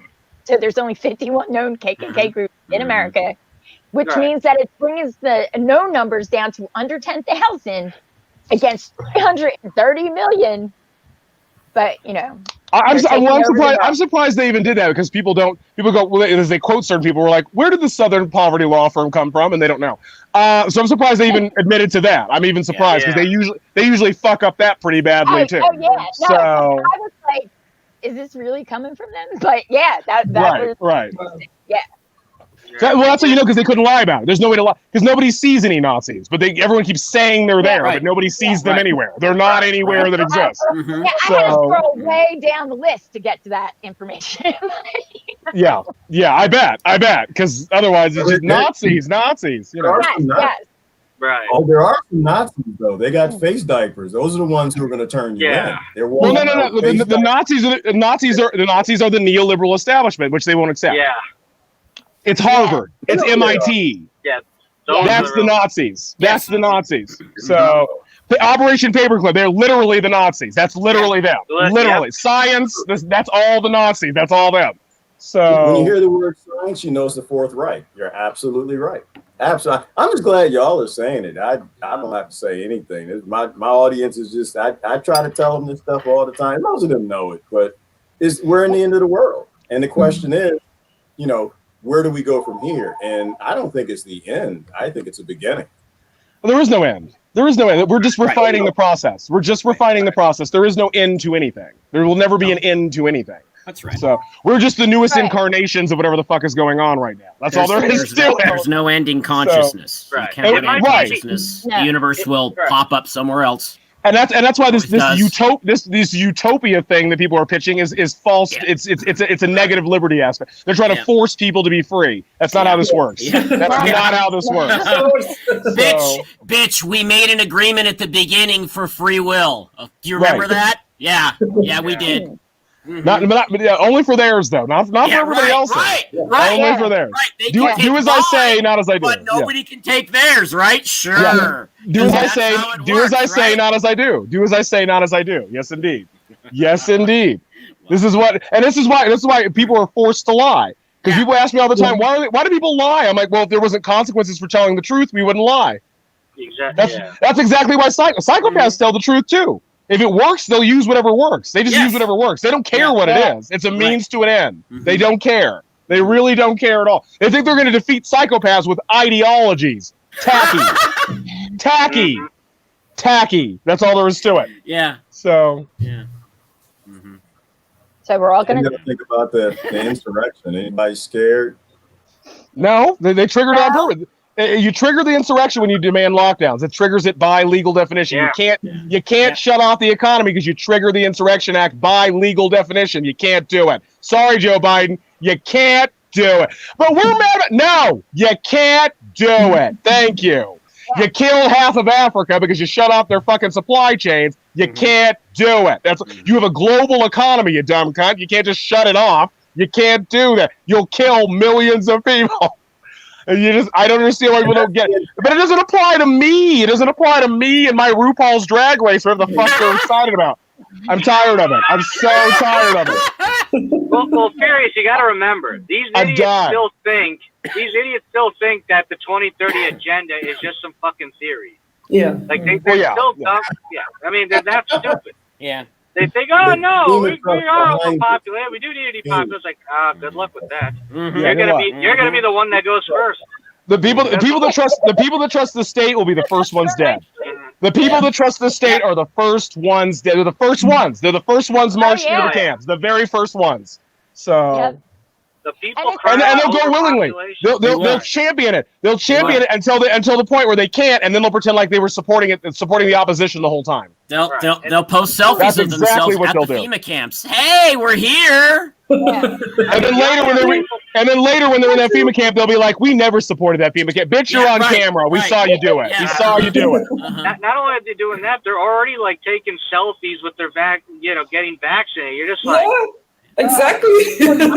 and then later they're like, I don't feel well. We're like, you think? All right. It's lunacy. And the same people are like, overpopulation's an issue. You have to cut down the population. Those are going to be the first motherfuckers that die. Those are the first motherfuckers. Overpopulation. Oh my god.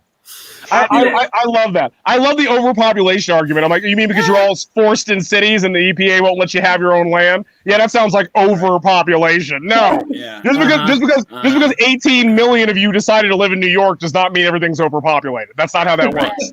Have you been to Kansas, honey? Have you been to Kansas or Missouri or anywhere else? No, there's plenty of land. You're just not allowed to use it. That's all there is to it. Right. That's all there is to it. If people went for a fucking drive in this country, not even like past the Mississippi, if they just drove through the plains, they'd be like, "Oh shit, there's so much green area," and well, not anybody to talk to. Not even just land, but people. They don't meet other people. They're just stuck in their own little echo chambers in their towns, and so they think they know the world from their echo chambers. Right. That's why vegans can be so mad about meat. And I'm like, oh, go tell people in Estonia and Siberia that they should eat vegetables. That's really cute. That's really fucking cute. That's real fucking cute. Your little first world bullshit. Your little religious bullshit. I'm not having it. Yeah, like, how basic does someone have to be to think, well, you know what? If this diet works for me, it should work for everybody. It's like, no, people aren't fucking carbon copies. You fucking basic neoliberal. They're basic. Shit. Everybody's basic. They're very basic. Just everyone's just kind of surface level now. But as designed, you know. Right. And they literally think that freedom is like everybody thinks alike. And everybody agrees. That's not freedom. That's and we all have the same. We all have the same flaws, but we don't acknowledge them. Right. We don't do that. We just think everybody else has those flaws. Not us. Right. Everybody else does. Right. Even though we're all the same species. So we share those characteristics by definition. We just pretend that we don't. It's very cute. It's very adorable. I really enjoy that. I really do. Every day, every fucking day. And I think that's why I yell so much on my cast now. I'm just like, everybody's like, I'm better than this person. Are you helping? Are you actually helping right now? Or are you just no, I'm better than Q people. I'm better than Bernie said. Okay, that's nice. Does anybody give a fuck? Do we give a fuck that you're better than them? No, we don't care. We don't care, honey. You're not providing anything to anyone. Yeah. So that's the scariest part of this, though, is that liberals are actually taking a like view of, you don't believe like me, so you are less than me. Yes. Yes. It's religion. It's religion. Yeah. It's a cult. Yeah. It's a cult. Right. It's a cult. It's a cult. Which is really ironic. Mental illness. It's mental illness. Totally. Mm-hmm. Right. Which is really fucking ironic, because if we're going to talk about knowledge and actual intellect, then liberals are lower than everybody else. They're the worst. This is why I keep trying to tell people to attack liberals. This is why I tell them to do that. Have you ever seen a liberal's Twitter feed? Like just some random, so no matter who type? They're the dumbest motherfuckers I've ever seen in my entire life. They're terrible. These people are so stupid. They literally cheer for their own slavery. Exactly. At least the conservatives understand that there is a banking cabal and child trafficking. Right. The liberals don't even acknowledge that. They don't even do that. Right. Like, I'm like, really? So if we're going to talk down all the so-called right-wing extremist groups, I'm like, those are the only people sharing our shit in the first place. The liberals aren't sharing shit. They don't even believe us. They don't even like us. So what the fuck are we? Why are we fighting with other people that actually agree with us? Why are we doing that? Doesn't make any sense. I mean, that doesn't make any sense to me. Hell, even if they didn't agree with me, at least the right-wing extremists aren't going to try to lecture me about my own fucking culture. And they're armed. By the way, they're armed against the government, so I'll take them. Thank you. Yeah. Right. So, okay. Right. That's all there is to it. And they're the ones who'll actually have a conversation with you because they're more open. Notice I didn't lose my career because conservatives. I lost my career because the liberals didn't like me. The liberals didn't like me. Not the conservatives, the liberals. And as you've seen, you guys have watched my feed. You know how many conservatives are on my feed. They don't give a shit how I look. They don't care that I'm gay. They don't care. You know who cares? Liberals. Who blackballed you? Liberals care. Who blackballed you? Oh, yeah, it was them. It was them. It was them. It was all them. Yep. I was transphobic. I was a Nazi. I was a Trump supporter. I was all these things. Conservatives they've never threatened to get rid of my platforms. They've never attacked my family. They've never come after my income. Only liberals have done that. Only liberals. But they're better though. They're better. And they're also stronger than conservatives. That's why they need protection from words online. Okay, I'm done. I'm done. Yeah, like I said, liberals are the bottom of the totem pole when it comes to intellect and freaking intellect and actual knowledge. Well, they fell for. Well, you know why? Because they fell for intellectualism. They don't realize that intellectuals are the most dangerous part of society because they don't suffer any repercussions for their actions or anything. They just have idealistic platitudes. But serious, they're not even intellectuals. They're fucking pseudo intellectuals. No, some of them are. Some of them are intellectuals, but they're bad. So Well, they think that intellectualism doesn't have a downside. It's not that intellectualism is bad; it's that they think that it doesn't have a downside. They never question themselves. They never question themselves. Exactly. They have no self-relation. Right. So what happened where conservatives didn't fall for it, but liberals mostly did? And how do liberals get out of that space if they're starting to realize there's something wrong that there isn't? Well, as I said before, that's why they pitted both sides against each other, but they have to do it in a strategic fashion. So what they did is they had to go against the people that were already armed, which is the conservatives, because the liberals aren't armed. They don't believe in being armed. They don't believe in borders. They don't believe in borders, even though they have their own houses, but that's fine. Anyway, and I'm pretty sure they'd be upset if I just walked in and started. Exactly. Well, yeah, because the liberals they function off the welfare state, so that's what it is. So they already have those people. So what they needed to do was they needed to attack the the resistance, the actual people that were fighting it, by using the neoliberal establishment, as Chris just says. They use the neoliberals against the conservatives, and then when the conservatives are destroyed, then they destroy the liberals, because they can't destroy the liberals immediately. They have to wait to destroy the liberals. So once the liberals have stupidly given up their own bullshit, thinking they're stopping somebody else, then they can go after those people, because then they don't have a defense. Once they destroy the defense of them, which is conservatives, then there's no defense for the liberals. They can't do anything. Exactly. They're completely powerless. It's called 3-card Monte. You play both ends against the middle and walk off with the spoils. That's it. Right. That's exactly what it is. And the funny part about this is that if this was 30 years ago, we'd be talking about how like liberals are the more open-minded and knowledgeable people, and they were. And conservatives were the religious cult-like people. And that's why people like me defected. And we had a huge defection from the liberal side. That's why they didn't understand what was happening, because we started to realize that we had a flaw. We never thought we did. As liberals, we never thought we were wrong. Never, not once. And now we're like, oh, there's huge glaring flaws with our cult ideology. There really is. Yeah. There really is. And I'm not saying conservatives don't have the same thing, because we've been attacking conservatives for years and years and years, but we never critique liberals. We never did it, not once.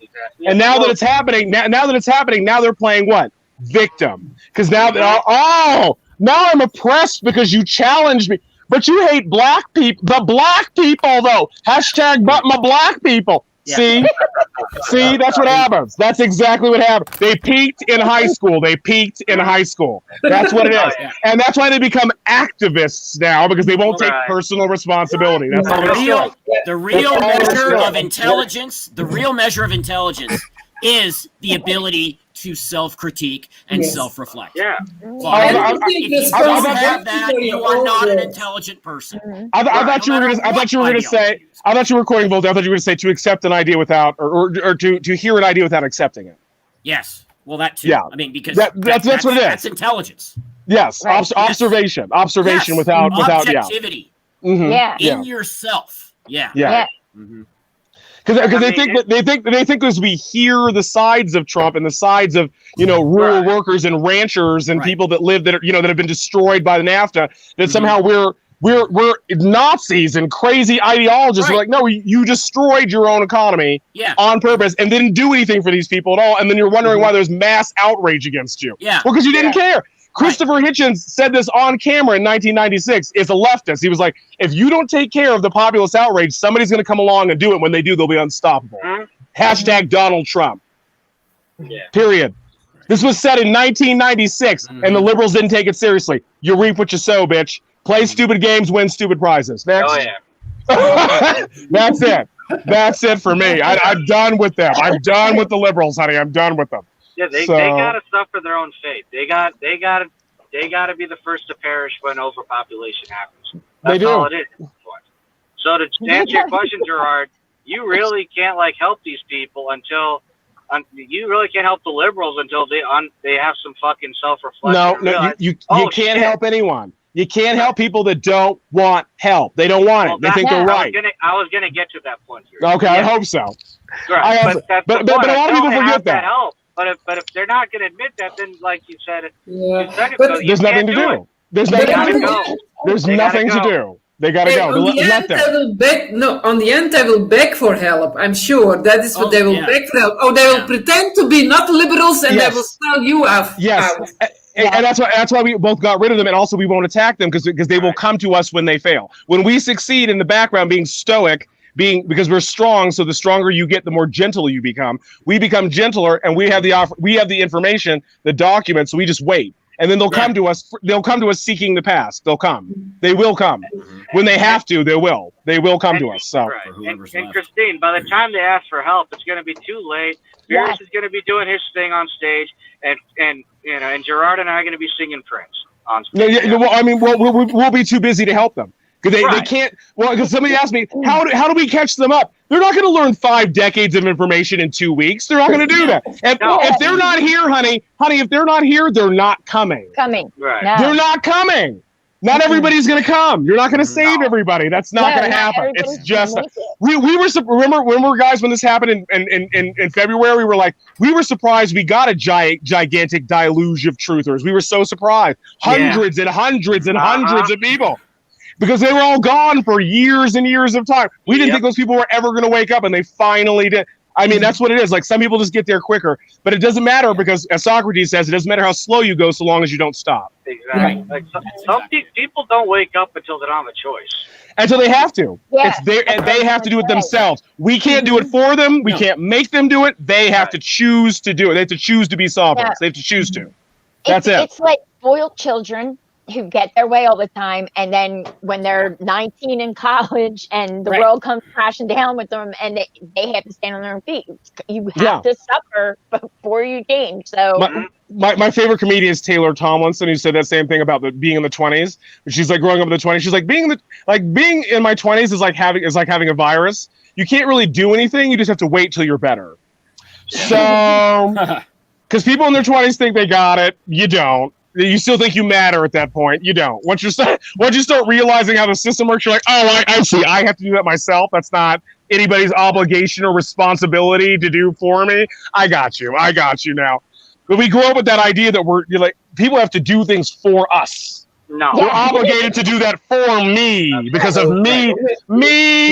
What was that? Was that what to do? It was on Family Guy. Me. Hi, I'm Julia Roberts. You know what? A lot of people died in the tsunami, but I didn't. And I'll be here to entertain you and live my life for many, many years to come. Me. It's just self-righteous, self-aggrandizing nonsense. It's just ego-fulfilling. It doesn't do anything else. So that's beyond ego. So what's going on now is the fact that Donnie won but didn't win, going to create a large amount of anti-establishment folks from the other side. Do you think that's going to happen? Oh, it's going to be crazy. I mean, it is. This is why I was trying to warn people about Assange. I was trying to tell people they didn't listen to me for a long time. Well, we should just pardon him. I'm like, you don't know what the consequences of that are. They're not paying attention. They're not playing long game. A lot of people are playing short game. They want immediate results because they think that means something. Play long game like these people do. They play it centuries in advance, so they already know. So, like, if you pardon Assange, you know that destroys your entire society. You know it does. You know it does immediately. That's why they haven't done it. Because they can't do it. You think they're just going to pardon him and be like, okay, I guess you got us. No, that's not how that's going to. That's not how that's going to work. Your entire society will collapse if they pardon him. This is why people didn't understand. They're like, they're just going to accept reptiles and satanic pedophiles. They're just going to all do that immediately. No, that's going to cause society collapse. The people will kill themselves and each other over that. Like, that's not. You know how people are. That you know how people are. Shit over with. Like, but that's why you have to be strategic. He's a failsafe. You have to have leverage on psychopaths. You have to have leverage on them. Yes. You can't outplan them because so all they understand is force and power. Exactly. Yeah, that's the only measure they have. That's the only measure that. So therefore, that you can't outplan them. You have to work around them. Mm-hmm. This is what there's several. Dr. Romney she talks about narcissists all the time. How do you work with these people? How do you work around? Because you can't engage psychopaths, but you can work around them. You can't put up barriers and borders around them and then work around them. You can do that. It's possible. But you can't fight them and create at the same time. You only have enough energy to create or destroy. So pick either creation or destruction. Which one do you want? Which one do you want? And the people that choose destruction, I keep reminding them of the tale of the goddess of destruction. I'm sure Jonathan Close knows this. And they kept trying to fight her, and then she kept laughing every time she killed everyone. They're like, why is she doing that? Why is she doing that? Because she thinks it's funny. She thinks it's a game. She's amused by destruction. She's amused by it. They think it's funny. They're taking bets on your outrage. They don't care. They don't care at all. They don't have any emotional appeal to it at all. Yeah. They don't care. People are using emotional. They think they can defeat psychopaths with emotional appeal. That's not going to happen. It's not going to. And we need psychopaths, by the way. We need them. Psychopaths are a fundamental part of our humanity. We need them. We wouldn't have survived without them. So there's this utopia get along bullshit. People need to get over it. People don't have to like you. That's all there is to it. They just don't. They just don't. So. And speaking of creation and destruction, what I think people fail to realize, I mentioned this on my show a few weeks ago, it's like what people fail to realize is, we're going to destroy this, destroy that. It's like they're intertwined. Because everything's linked. Right, because even in destruction there's creation, even in creation there's destruction. So it's like if you're telling me that you can't unite with people long enough to go on a land, you go off the grid or go on land and create your own freaking commune with 100 people, 200 people, but yet you plan on uniting with millions of people to quote unquote destroy the cabal and all that. Where the fuck is the logic in that? There's no logic. There's no logic. Indeed, because you can't. I mean, because how could they do that? How can they demand that while also not even like? It's just so funny that they don't see that, and nobody sees the logical repercussions of their actions at all. Right. So. I mean, it's at the very least you're missing a few steps there. Because if you can't unite with a few hundred people, you're not going to unite with millions of people. And they also they also say the things that don't work that they haven't tried. I love that. That's my favorite part. That's why I yell at people about law all the time. They're like, "This doesn't work." I'm like, "What does this law say? We don't know about that." So you actually don't know that doesn't work. You're just saying it doesn't because you're too lazy to do it yourself. That's exactly like black people. Black people everywhere. You're watching us. What can we do? I tell all my fellow dark-skinned people, they're like, well, we're repressed. I'm like, so how many businesses have you tried to open? Oh, we haven't. So then whose fault is that? Yeah. Right. Whose fault is that? Before we tried stopping you from doing it. What are you talking about? Oh, hold on. Sorry. I dropped my phone. Nobody's stopping them from doing it. Nobody's stopping them from opening their own businesses or creating their own LLCs. They just won't do that. They're relying on psychopaths to do it for them. That's all there is to it. That's all there is to it. That actually is the problem, is that people are sitting back and they're trusting Master to fix it for them.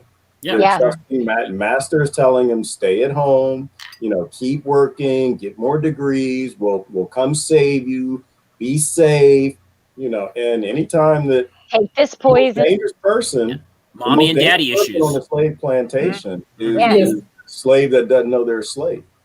Trusting authority and they shouldn't be trust. Authority has to prove its case, or it's illegitimate by definition. It has to continuously prove that why it is the authority. It doesn't just get to claim it ad nauseum. That's not how that works. That's not how authority works. The authority is given by people to those people. That's all there is to it. That's the only difference. So. And not to mention, terms like white and black are fucking economic statuses anyway. Yeah. Exactly. There's slave titles. There's slave titles. So it's an emotional argument. Like the whole point of doing that, the only way that you break an intellectual is, a person capable of critical thought, is you got to make them emotional. And so this is why they always default back to like race or whatever it is in America, because unfortunately, like we're programmed at birth, and people, you re-embrace it every time you fill out a form and it's got your race and all this stuff. And so the only way to really break someone and make them stupid is you got to get them pissed off about something in the past to get them to do stupid things today. And that's why they always look back and they always keep taking everybody back down this race path. And I still agree with Morgan Freeman. If you want race to stop being a problem, then just stop talking about it. You have exactly. That's why we call them cults, because they're cults of personality. They're artificial character distinctions that we're making into religions. That's what we're doing. Yeah, exactly. Black versus white, gay versus straight, men versus women, rich versus poor. None of these things mean shit. They don't care about any of those things. None of them. None at all. They really don't. What would liberals talk about if they didn't have identitarian issues? Exactly. Victim mentality. They have informed personalities. They peaked in high school and they're done. That's all there is to it. They're just done. Right. So, the only liberals to talk about is pop culture. Yeah. If you took away everything. That's it. Or you have principle level discussion. When you take away identities, you have principle level discussion. And the problem with level discussion instead of side effects is they create real solutions, and they don't want people creating real solutions. They want people embracing the problems. Well, and also that some people think that some things have a solution when they don't. Racism will never be solved. Racism will never be solved. That's not going to happen. So the people that are pitching that it will be solved are delusional. They're just delusional. Not everything needs a solution. Sometimes you just need to refine the process. That's all. And the thing That's all it is. You stop, like I always say this, everybody just stop being an asshole, because like if you just stop being an asshole, and then the kids grow up. Kids don't grow up with racism; they're taught racism. Exactly. So it ends in a generation if we just stop being assholes. Well, no, they're taught everything, and they're taught through the behavior. People think they're taught through words, and I'm like, no, they're taught through the behavior of you. It's the parents' behavior, not what they say. Their behavior teaches their children. That's what it is. You always imitate behavior, not words. 100%. Right. And as Mary Lynn pointed out years ago, Mary Lynn pointed us that as we've covered a long time ago with psychopathy, we respond better to negative reinforcement than positive. It's easier to respond better to negative than positive. As the Rat Milner experiment even showed that. So. And Hollywood backs it up and reinforces, like what Patricia's saying. The whole Chris Rock new special, which I haven't seen, is race. And that's what they do, is they get you in that mindset. You think about that, you talk about that, and they're literally creating an augmented reality for you to exist in. And that's how mind you, Chris Rock is talking about racism while he is a celebrity, but that's really cute. I'll be sure to inform Hunter, who's living in Oregon, who's poor, who's white. Yeah, it's like I'll be sure to inform him about all the racism that you encounter, Chris Rock. I remember a speech of Michelle Obama, complaining about racism, and she's the most privileged first lady when she was complaining about racism. Right. Like, you're the first lady, but you're complaining about racism? That's not really how that works. That's not really. But and this is why I attack the gay population so much too. We're oppressed, but we have RuPaul's Drag Race in 14 countries. No, you don't. You're not oppressed. Does Somalia, honey? Does Somalia have RuPaul's Drag Race? Does Nigeria have RuPaul's Drag Race? You're not oppressed, cunt. You have an internet platform where you can censor the president. You're not oppressed by anyone. Right. You're a liar and a fraud. That's all there is to it. Lies and fraudulence. I won't tolerate it. I just won't. Cults. They're just cults. They're cults. So the reality I see from 2020 is not only is racism an industry, but it is one of the most profitable industries in the world based on what happened in America in 2020. They use this whole racism thing to literally bring the whole world to a halt. And I think that is really what people need to think about when you think about Hollywood and these people who are talking for you.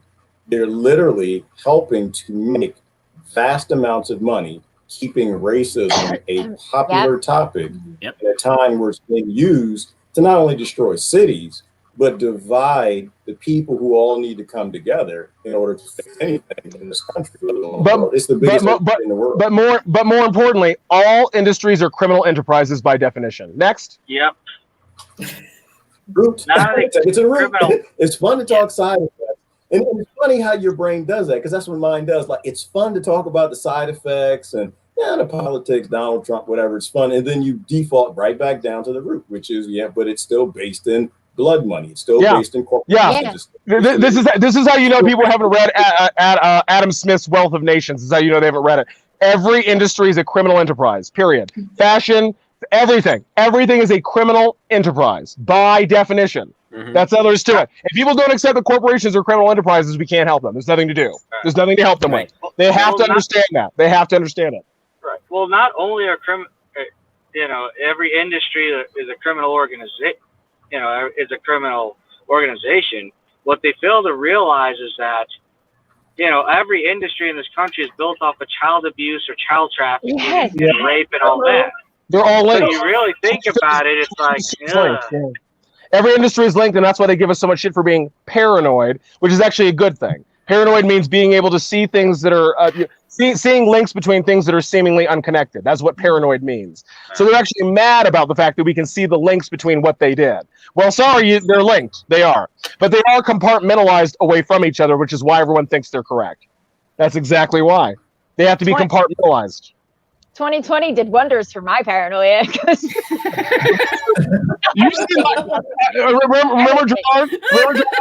Remember Gerard when I did a cast and I was mad because I was like, now we have to welcome the fucking Bigfoot people. Here they are.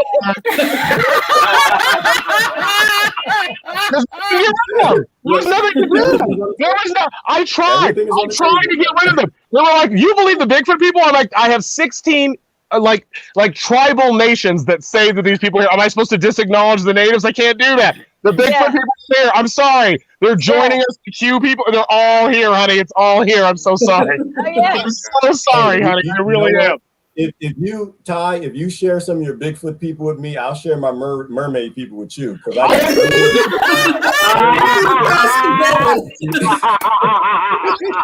know those people. I got a No, there's a whole different sections of zoology people that are there. There's a whole faction of people. They're not even related to aliens or anything. It's just like zoology on the planet. I'm like, there are so many factions of people that people don't realize are connected. It's so funny. They're all linked. So I gotta ask you all this because first of all, there was a big UFO CIA document drop last night, and so the way my mind works, to me, it tells me the alien invasion's coming. It tells me the stage alien, because that's all they can talk about. Is the stage alien invasion coming? Luckily, robot overlords are already here. Yeah. Well, luckily most of us are so, we've been in the rabbit hole for so long now that now when they do stuff, we're not even phased by. They think we're the truthers from they think we're the truthers from 1973 where we didn't have internet access, so we're like scared by every announcement. Remember when the monoliths came up and we were like, oh. Yeah. Like, you can't get us this easily, honey. We're not this easily skewed, sweetie. We're just not. It's too late. It's too. We're like Ursula and the Little Mermaid. You're too late. Like, there's nothing to do. There's nothing to do, honey. We already got you. So. No, I'm just like, is that real or is that the CIA? Right? Is the CIA real? We don't even like. That's what like. We're not phased by anything. There's nothing they can say to us. Like, we've been in the rabbit hole so long, there's nothing they can say that would fail. We know about giants. We know about everything. We already know. There's nothing they can catch us off guard with. We already got you. It's too late. It really is. So it's too late. It's too late. But I will say this: I downloaded the file. I'm gonna do some searches on it, and I'm gonna get into it. I'm gonna see something. I'm gonna bite into it. Then I'm gonna step back, and I'm just gonna laugh at myself and just say, Yeah. "It doesn't really You know what that saying is? You know what that saying is? It's called taking the meat from the bones and discarding the rest. That's That's what I do with Q too. Everyone thinks I'm a Q supporter. I'm not. I just take the meat from Q and then discard the bones. And the meat of it was what? Child trafficking, which was not disproved by anybody that hates Q. It was not disproved.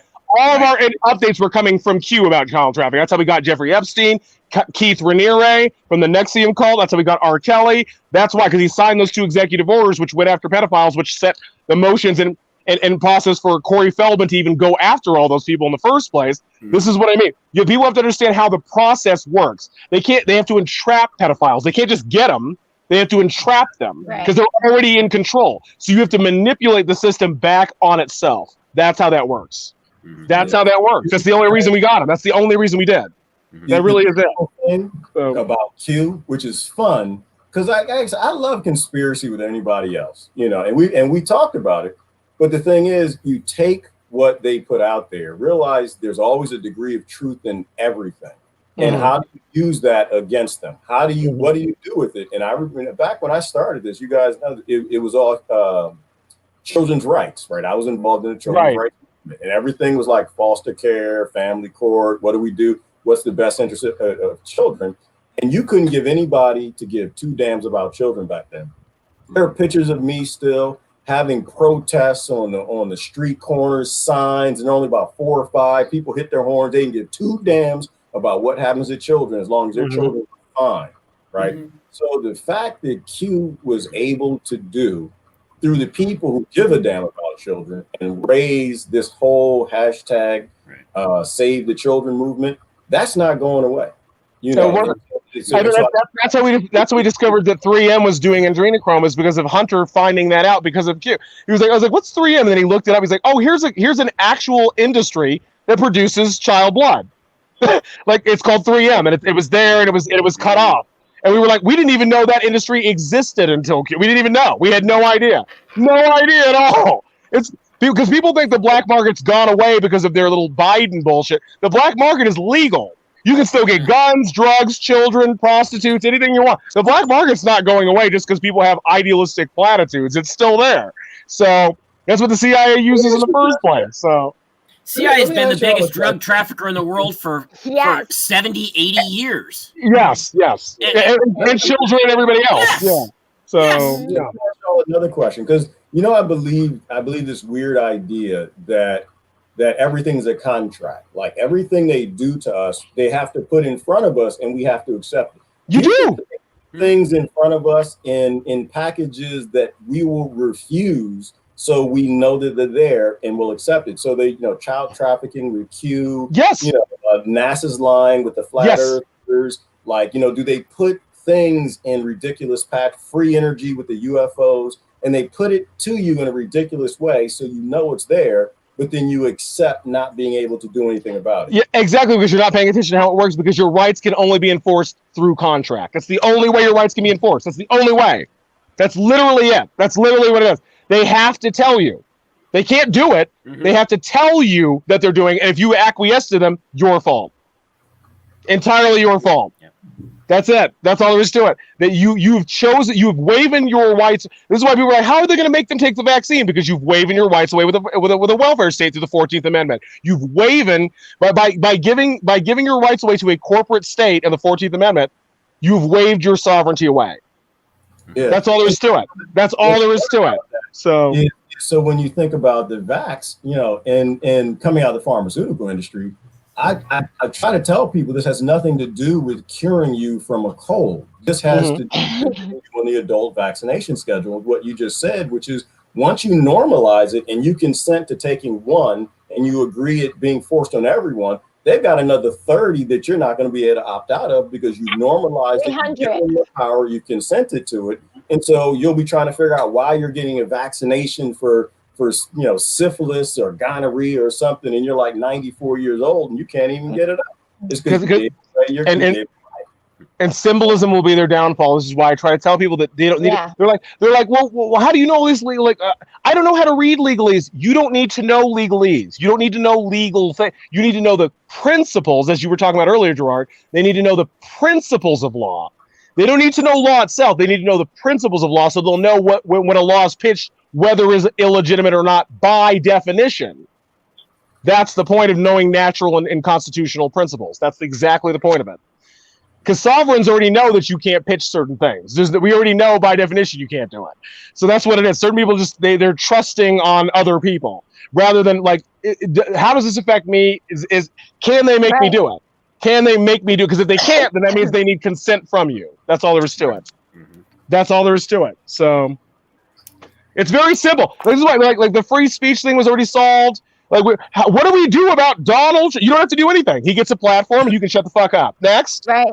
We've already solved it. There's nothing they've pitched that we haven't discussed in 16th century Europe or in anywhere. That John and Close's casts are all about how we've already talked about all these problems in the past. We've already done it. We've already covered this. Right. So I mean, these things go back to Magna Carta 800 fucking years ago. Yeah, Magna Carta. Yes, exactly. And now they're gonna pretend like all of that doesn't exist. Fuck you. Well, even worse, Jonathan Close, you cite fairy tales that tell you that from the 16th century. Like it's the same fucking shit over and over. And people don't even realize all the tomes are the same too. The Sumerian texts, the fucking they're all the same thing over and over and over again. Yes. And we never learn. We never learn. History just rhymes over and over and over again. So until we learn it, and you know what? And when we learn the lesson, when we get tired of not learning the lesson, then we'll learn it, and then we won't repeat it again. Right. That's it. This is why this round table right now. This is why this round table is so dangerous. Is because we are now. This is what the CIA does. We are crowdsourcing. We're doing it. Yes. We are terrorists because we're doing it better than the CIA. That's all there is to it.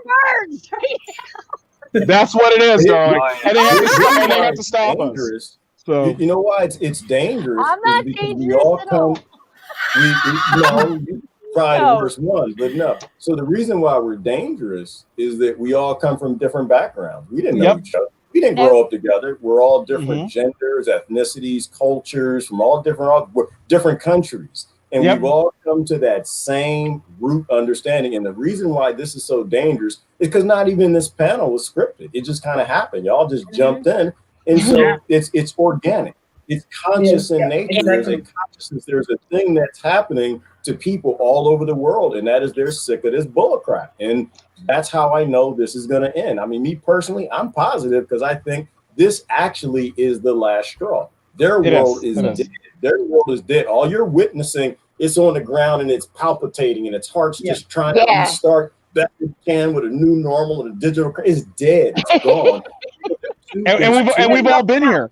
And we've all been here since the beginning too, which is really weird because now it's changed so much. And it's like we get to watch that evolution. Like remember we were shocked when we got 3.5, and then when we got 5% of the population, we were like, that's unprecedented. Yeah. Like I legitimately didn't think we were even going to get 3.5. I thought that was too much. When February happened and we got thousands of people flooding to us, I was like, here we go. Here we fucking go right now. Here it is. Because once you wake up, it's done. You can't go back to sleep once you're awake. That's it. It's over. It's fucking over.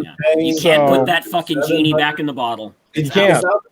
They're paying nurses $750 to take the vax. 40% of medical professionals, last I checked, said they're not taking the experiment under any circumstances. You all know my I guess now he's my ex-husband. That's weird to say, but you all know Brad because I've been living with him for 9 years.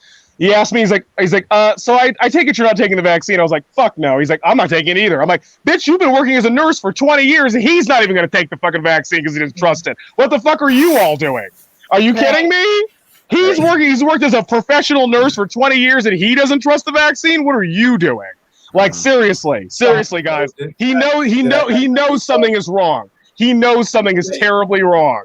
So the only time I've been banned on YouTube was when I uploaded the video from the UK medical professionals who said, we are signing the petition with the other 80,000 medical professionals in the United States who will not be taking the experiment. That was the only time I got deleted. The minute I uploaded that, I was banned for, I don't know how long I was banned for, but that's how you know what they're afraid of. But I love that you worded it that way too, Gerard. I think that's why they got you, because you worded it perfectly. Because you didn't call it a vaccine, because it's not. You called it the experiment, which is exactly what it is. That's exactly what it is. Well done. Well done. Very well done. Very well done. I've been fighting in which I don't like that word, but I've been discussing, right, the whole pro-anti-vax thing, because I'm not actually pro or anti. I don't really care. Nor any of us. We're not pro or anti any of those things. Yeah. Anti-hammer, right? But I'm noticing that people who are pro-hammer and anti-hammer are against using this new tool it's not even qualified to be a hammer yet. Exactly. Yeah, exactly. Exactly. Experiment, nobody wants anything. And so what's happening now is a lot of parents are being vindicated because they took their children to have these things forced on them, and their children went home the next night with autism. And so this is going to start a global discussion about testing hammers and making sure that these damn things work. And that's going to be a wonderful across the board. You know, everything is falling, and this is how the world should be. Everything should be questioned. Everything should be open source. There should be no power that should be forcing you to do anything.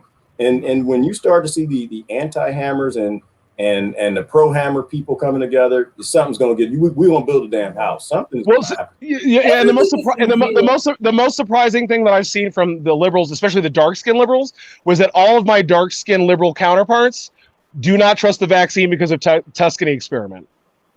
Yes. I'm telling you that black liberals don't trust the vaccine. They don't trust it because they know what the past is of people giving them that. They don't trust it. I've heard black liberals tell me, we're not getting it until the white people get it. That's what they've said. They've said that to my face. To my face. Yeah, but you know, the thing is, as a white woman in America, I can testify they don't care about me either.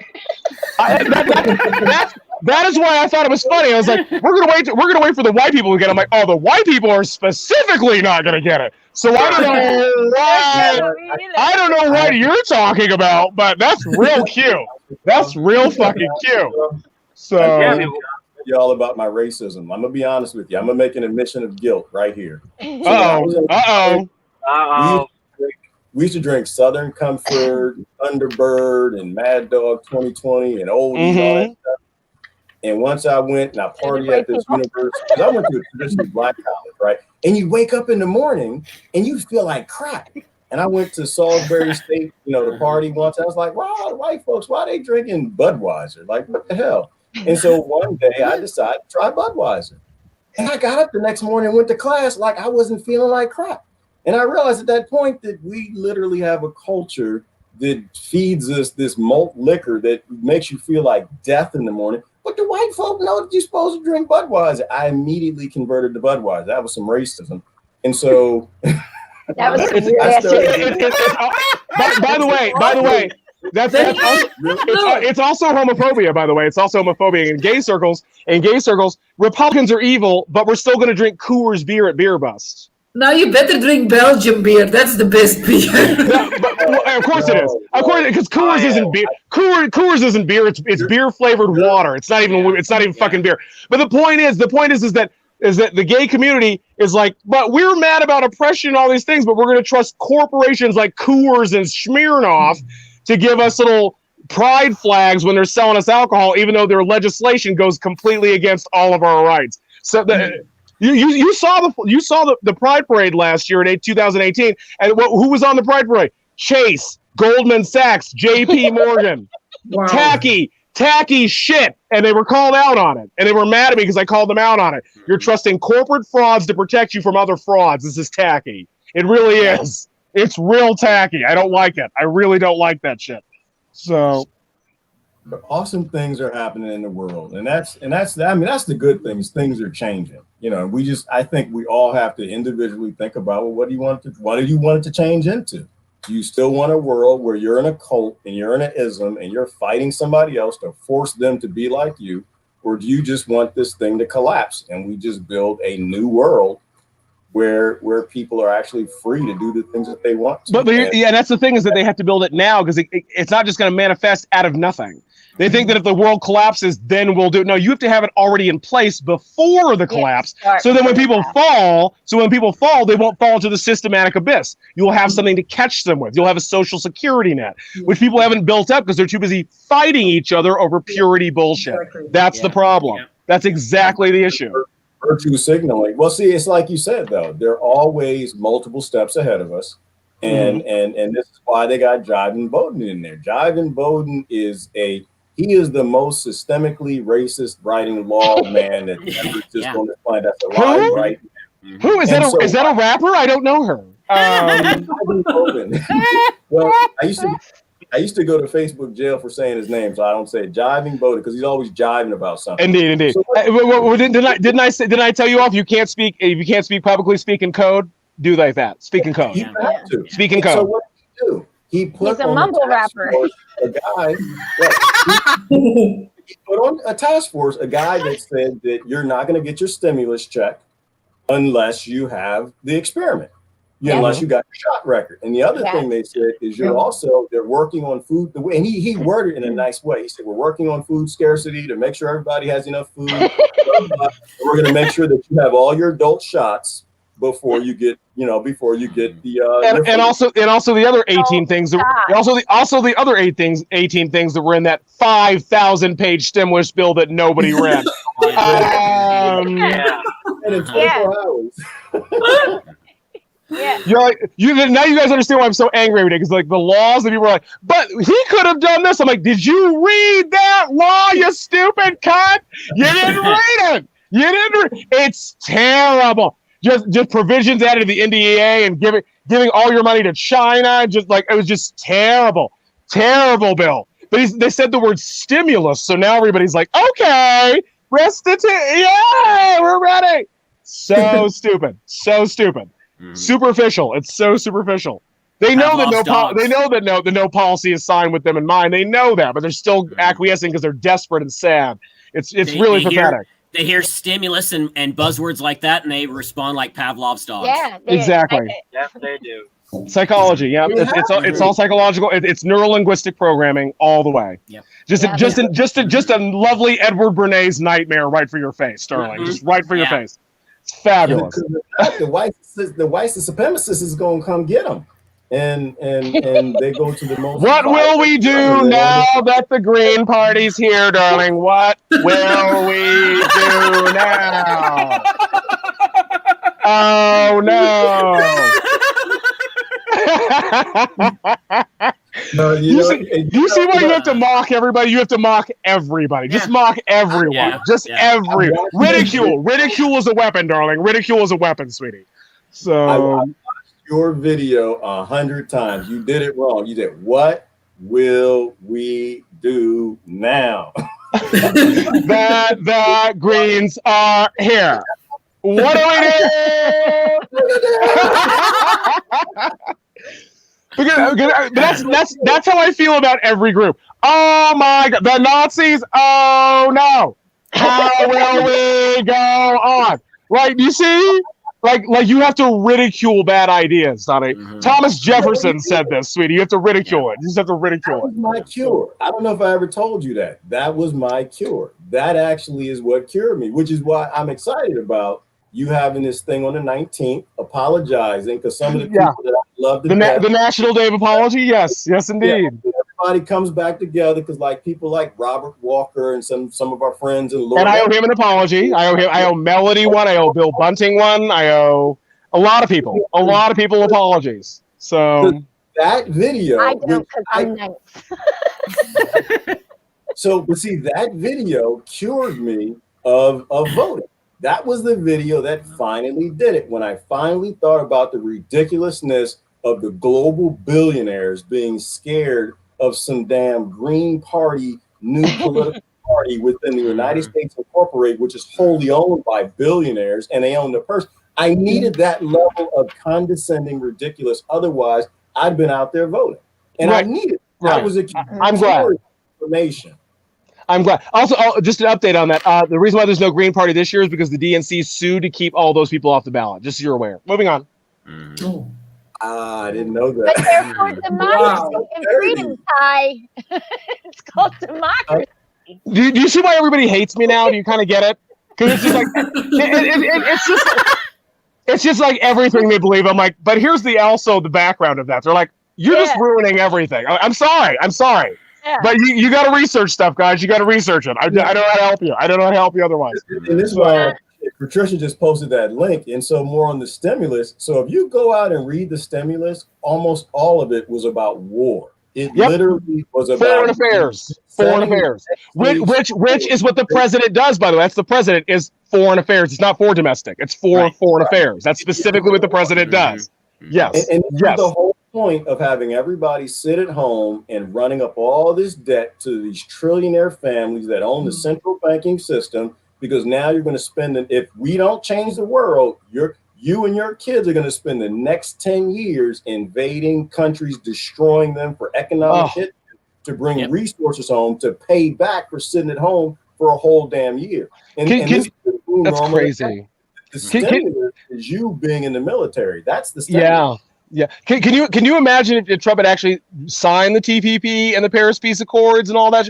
Your sovereignty would have been gone, honey. Absolutely destroyed. Absolutely gone. That's the whole point of the UN, is to invalidate the sovereignty of other nations. That's the entire point of it. Like people don't realize that this man saved us. He really did. Like even if he's gone now, I'm like, I'm good. That's fine. But he really could have killed you all. He really could have. He could have done it at any moment. He really could have. So he didn't go anywhere, and his supporters didn't go anywhere either. And if they actually IMP him so he can't run in 2024, if we're still alive, they're just going to run his son.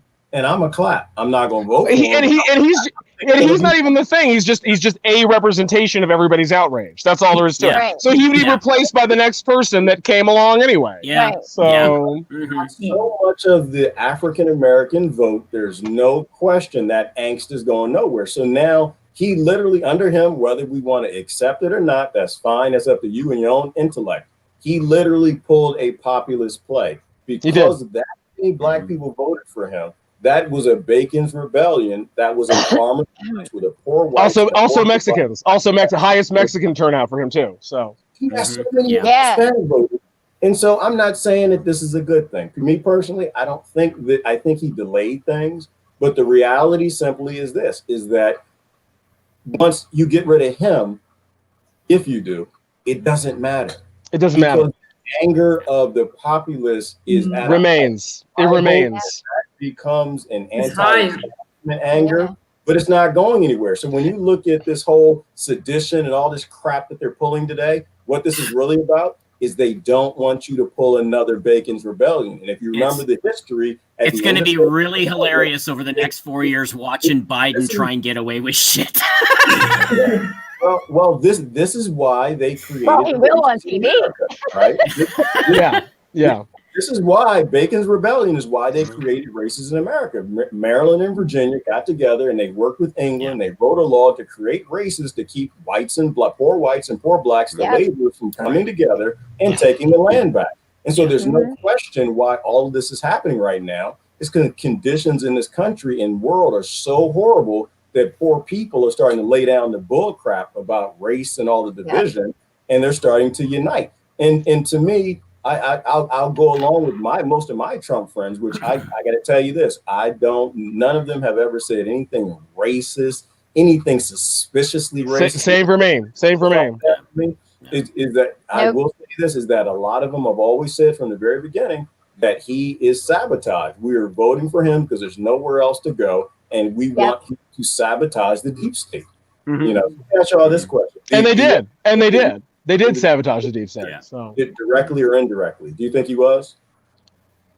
It could have been both. Like he could have just been played a part for it, and that's all. That's why we always told people it wasn't really about him in the first place. Like he has to do the part that he has to play. We have to play our part. Our goals don't change regardless of who's president. We still have to learn. We still have to learn how to grow food and make our own clothing and provide our own entertainment. We still have to do that regardless of what's happening. People don't want to do that. They don't want to. And you know the biggest complaint of one of the biggest travelers was he traveled to every country and he's like, you know what the biggest thing everybody has in common is? Laziness. Mm-hmm. It's laziness. It's the lack of personal responsibility. People, I mean, I completely understand. And it's not like that's a bad thing. It's just that if you do want to be dependent, you can't be arrogant. You can't be arrogant to the people you're dependent on. That's why children can't be arrogant to parents because they're dependent on their parents. Yeah. So if you're dependent, you can't be arrogant. That's all there is to it. You have to choose. You have to make a decision. You have to pick. And people just don't want to. They know what the consequence of that is. That's really the problem. So, and it took me a long time to figure that out. It took me a long time, honey. I mean, I was staunch neoliberal for a long time. So, yeah. To answer John, no, John, I don't think anybody said that anyone took down the deep state. I think the point was it. No, he offset them. He offset them a lot. Did the deep state make the advancements, right? The bureaucracy, the control, the big techs, those people, did they make the advancements they would have if he weren't there? And right, I think, and that's pretty obvious. That's pretty obvious by the laws, guys. Like John, honey, we just told you about the laws he didn't sign that would have killed you. So don't be naive now because you hate him. I get it. Because a lot of people are still kind of like, we hate him because Israel and my bullshit. No. Pay attention. Here's what the laws were they could have signed that could have killed you all, and you didn't. He didn't sign them, so he's okay. He's all right. That's all there is to it. Calm down. Calm down. Okay, there you go. A lot of people are very riled right now. I need to yell that sometimes to make myself think. So I love Ty. That's why I do it. That's why I do it because people go, "Oh my God, my emotion." No. Here's what was signed. Here's how that works. We didn't get what we wanted immediately. No. That's not how long. The reason why it's taking so long till the 20th is because the law system is designed so that it takes a long time. So you can't pass stupid shit. That's the whole reason why it takes forever. That's the whole purpose of it. So you can stop it before it happens. That's the whole point. So, but it doesn't mean he's going to be flawless because why would he be flawless? That's not what we were expecting from him. He actually did more than I thought he was going to do. I'm actually surprised by him, to be quite honest. So, yeah. I will say I was surprised. I didn't account for the scenario, right? So the way that I see this world working is that the president gets in, they're in for 8 years, right? Because that's how the corporation is set up. And I said, if he's fighting the deep state, they're either going to kill him or he's not fighting him. He'll be in there for 8 years, right? The whole JFK scenario. So I never really accounted for the idea that he wouldn't be reelected. And so to me, what that says, John, to answer your question, is that it means this good old boy network, this deep state guild, whatever, he wasn't doing for them what they need to be done. Exactly. So exactly. That's all. That's all. And they'll do it for anyone. I mean, the cabal's not united. They hate each other. They're all fighting for power. They're more ununited than we are. That's the whole problem. People don't realize that about them. And so, and also to further answer this question, that's the whole point. As he said about vaccines, why is he still in vaccines? Because it's not politically possible for him to do that. That's the whole point. And also, you did that for the 14th Amendment, which we already covered. So you're clearly not listening. So you know what I'm saying? People just have this. They have to get them. It's not going to do anything. It doesn't mean anything that you get them. It doesn't mean anything. It just doesn't. You're just focused on things that don't actually matter. That's all there is to it. There's things going on in the background, and people don't care about what's going. They're gonna go for the gatekeepers first. You can't storm the castle till the gatekeepers are gone. That's all there is to it.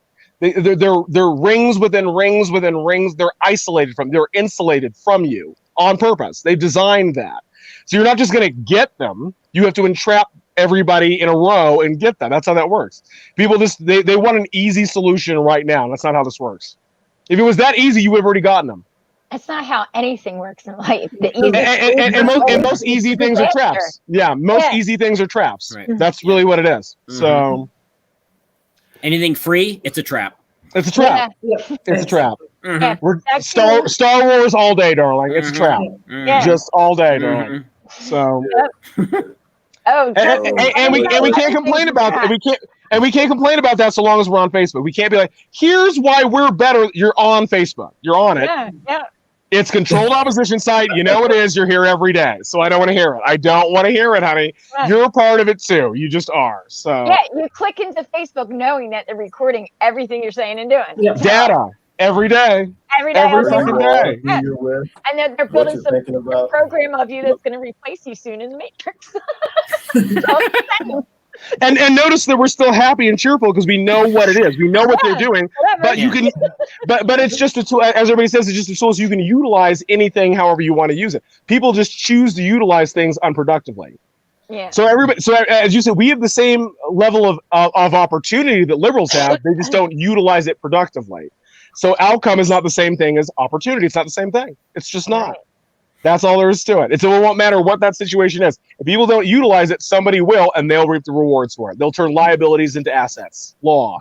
There you go. That's why law matters. That's why it does. So liabilities into assets. That's what the cabal does. They see what their liabilities are, and they're like, how can we turn that on itself to make money and profit and control? Right. That's how you have to think. That's how they think different. They have a different pathology than we do. That's the difference. So. Yeah. Which Jonathan Close calls out a lot, and I was surprised how much that reverberates in the fairy tales you talk about. It's quite crazy. Like it's like they're just such old, like they're not even. It's almost like verbatim. It's almost like verbatim what's happening. Yeah, it's crazy. They're little models for our world. Every time. Yeah. It's just like, and then he reads Princess and the Frog, and I'm like, that's just what happened, though. That's like literally just what happened. It's crazy. Okay, here's a fairy tale, and it's going to talk about the election of 2020. Here you go, right there. You know, but it took place in like fourth century France or something. Yeah, and you're like, really? Right. Like what the fuck? Yeah. What the fuck's going on?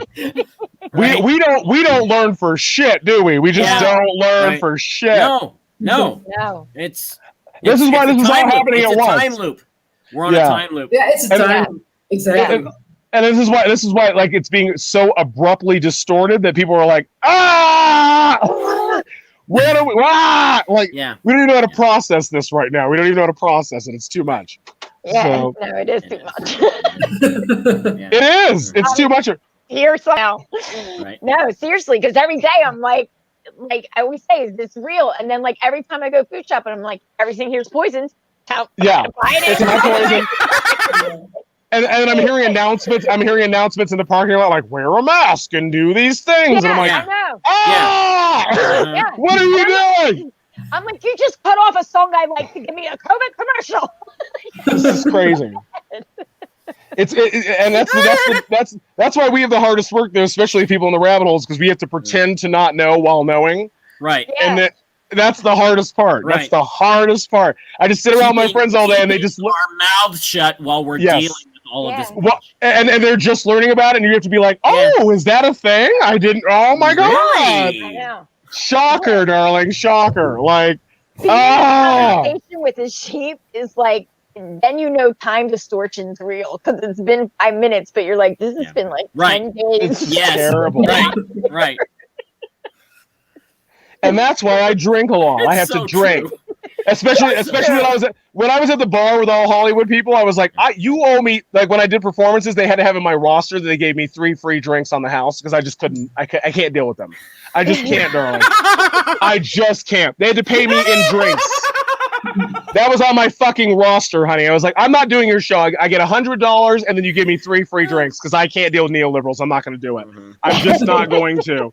I have to be drunk if I'm going to talk with these people, honey. I have to be drunk with them. That's all there is to it. Right. So they're very pleasant people. They're actually very pleasant. Sure. They're very well-meaning people, but they are idiotic as the day is long, honey. Just idiotic as you just wouldn't believe. You wouldn't even believe it. And you ask them basic stuff on all things. What? What's that? Who's he? Like that? I can't do it with it. Or even worse, no, he didn't. Yeah, look, it's right here. I just looked it up on my phone. No, they didn't say that on the news. Right. Yeah, exactly. Shit. You know, Christine, I don't know how you deal with. I don't even know how you deal with us. You guys don't even have. You guys still don't have pharmaceutical pill commercials. I know Europeans and people like that are like, how do you have pharmaceutical pill commercials? Like everybody thinks that's outrageous, and Americans are like, what do you mean? We love giving meth to our children because of ADHD. We love that. We love that shit, honey. We love it. We're so into that. So into it, honey. So cute. Actually, we did. Is it not? No, Susan, is it not meth? Is it not meth? They're giving meth to your fucking children, dude.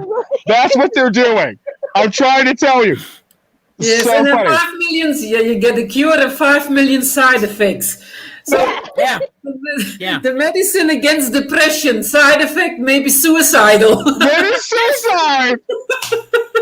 I like this. I know the someone side effect is I know death. someone whose husband committed suicide as a side effect of taking an antidepressant. Yeah. So, like, I love that the effects are death. Like, Yeah. you're like, you could just die, and that would solve your They were problem. very wouldn't happy. it? They had a great marriage. They came home one night from dinner. He wasn't feeling well. He went upstairs and shot himself.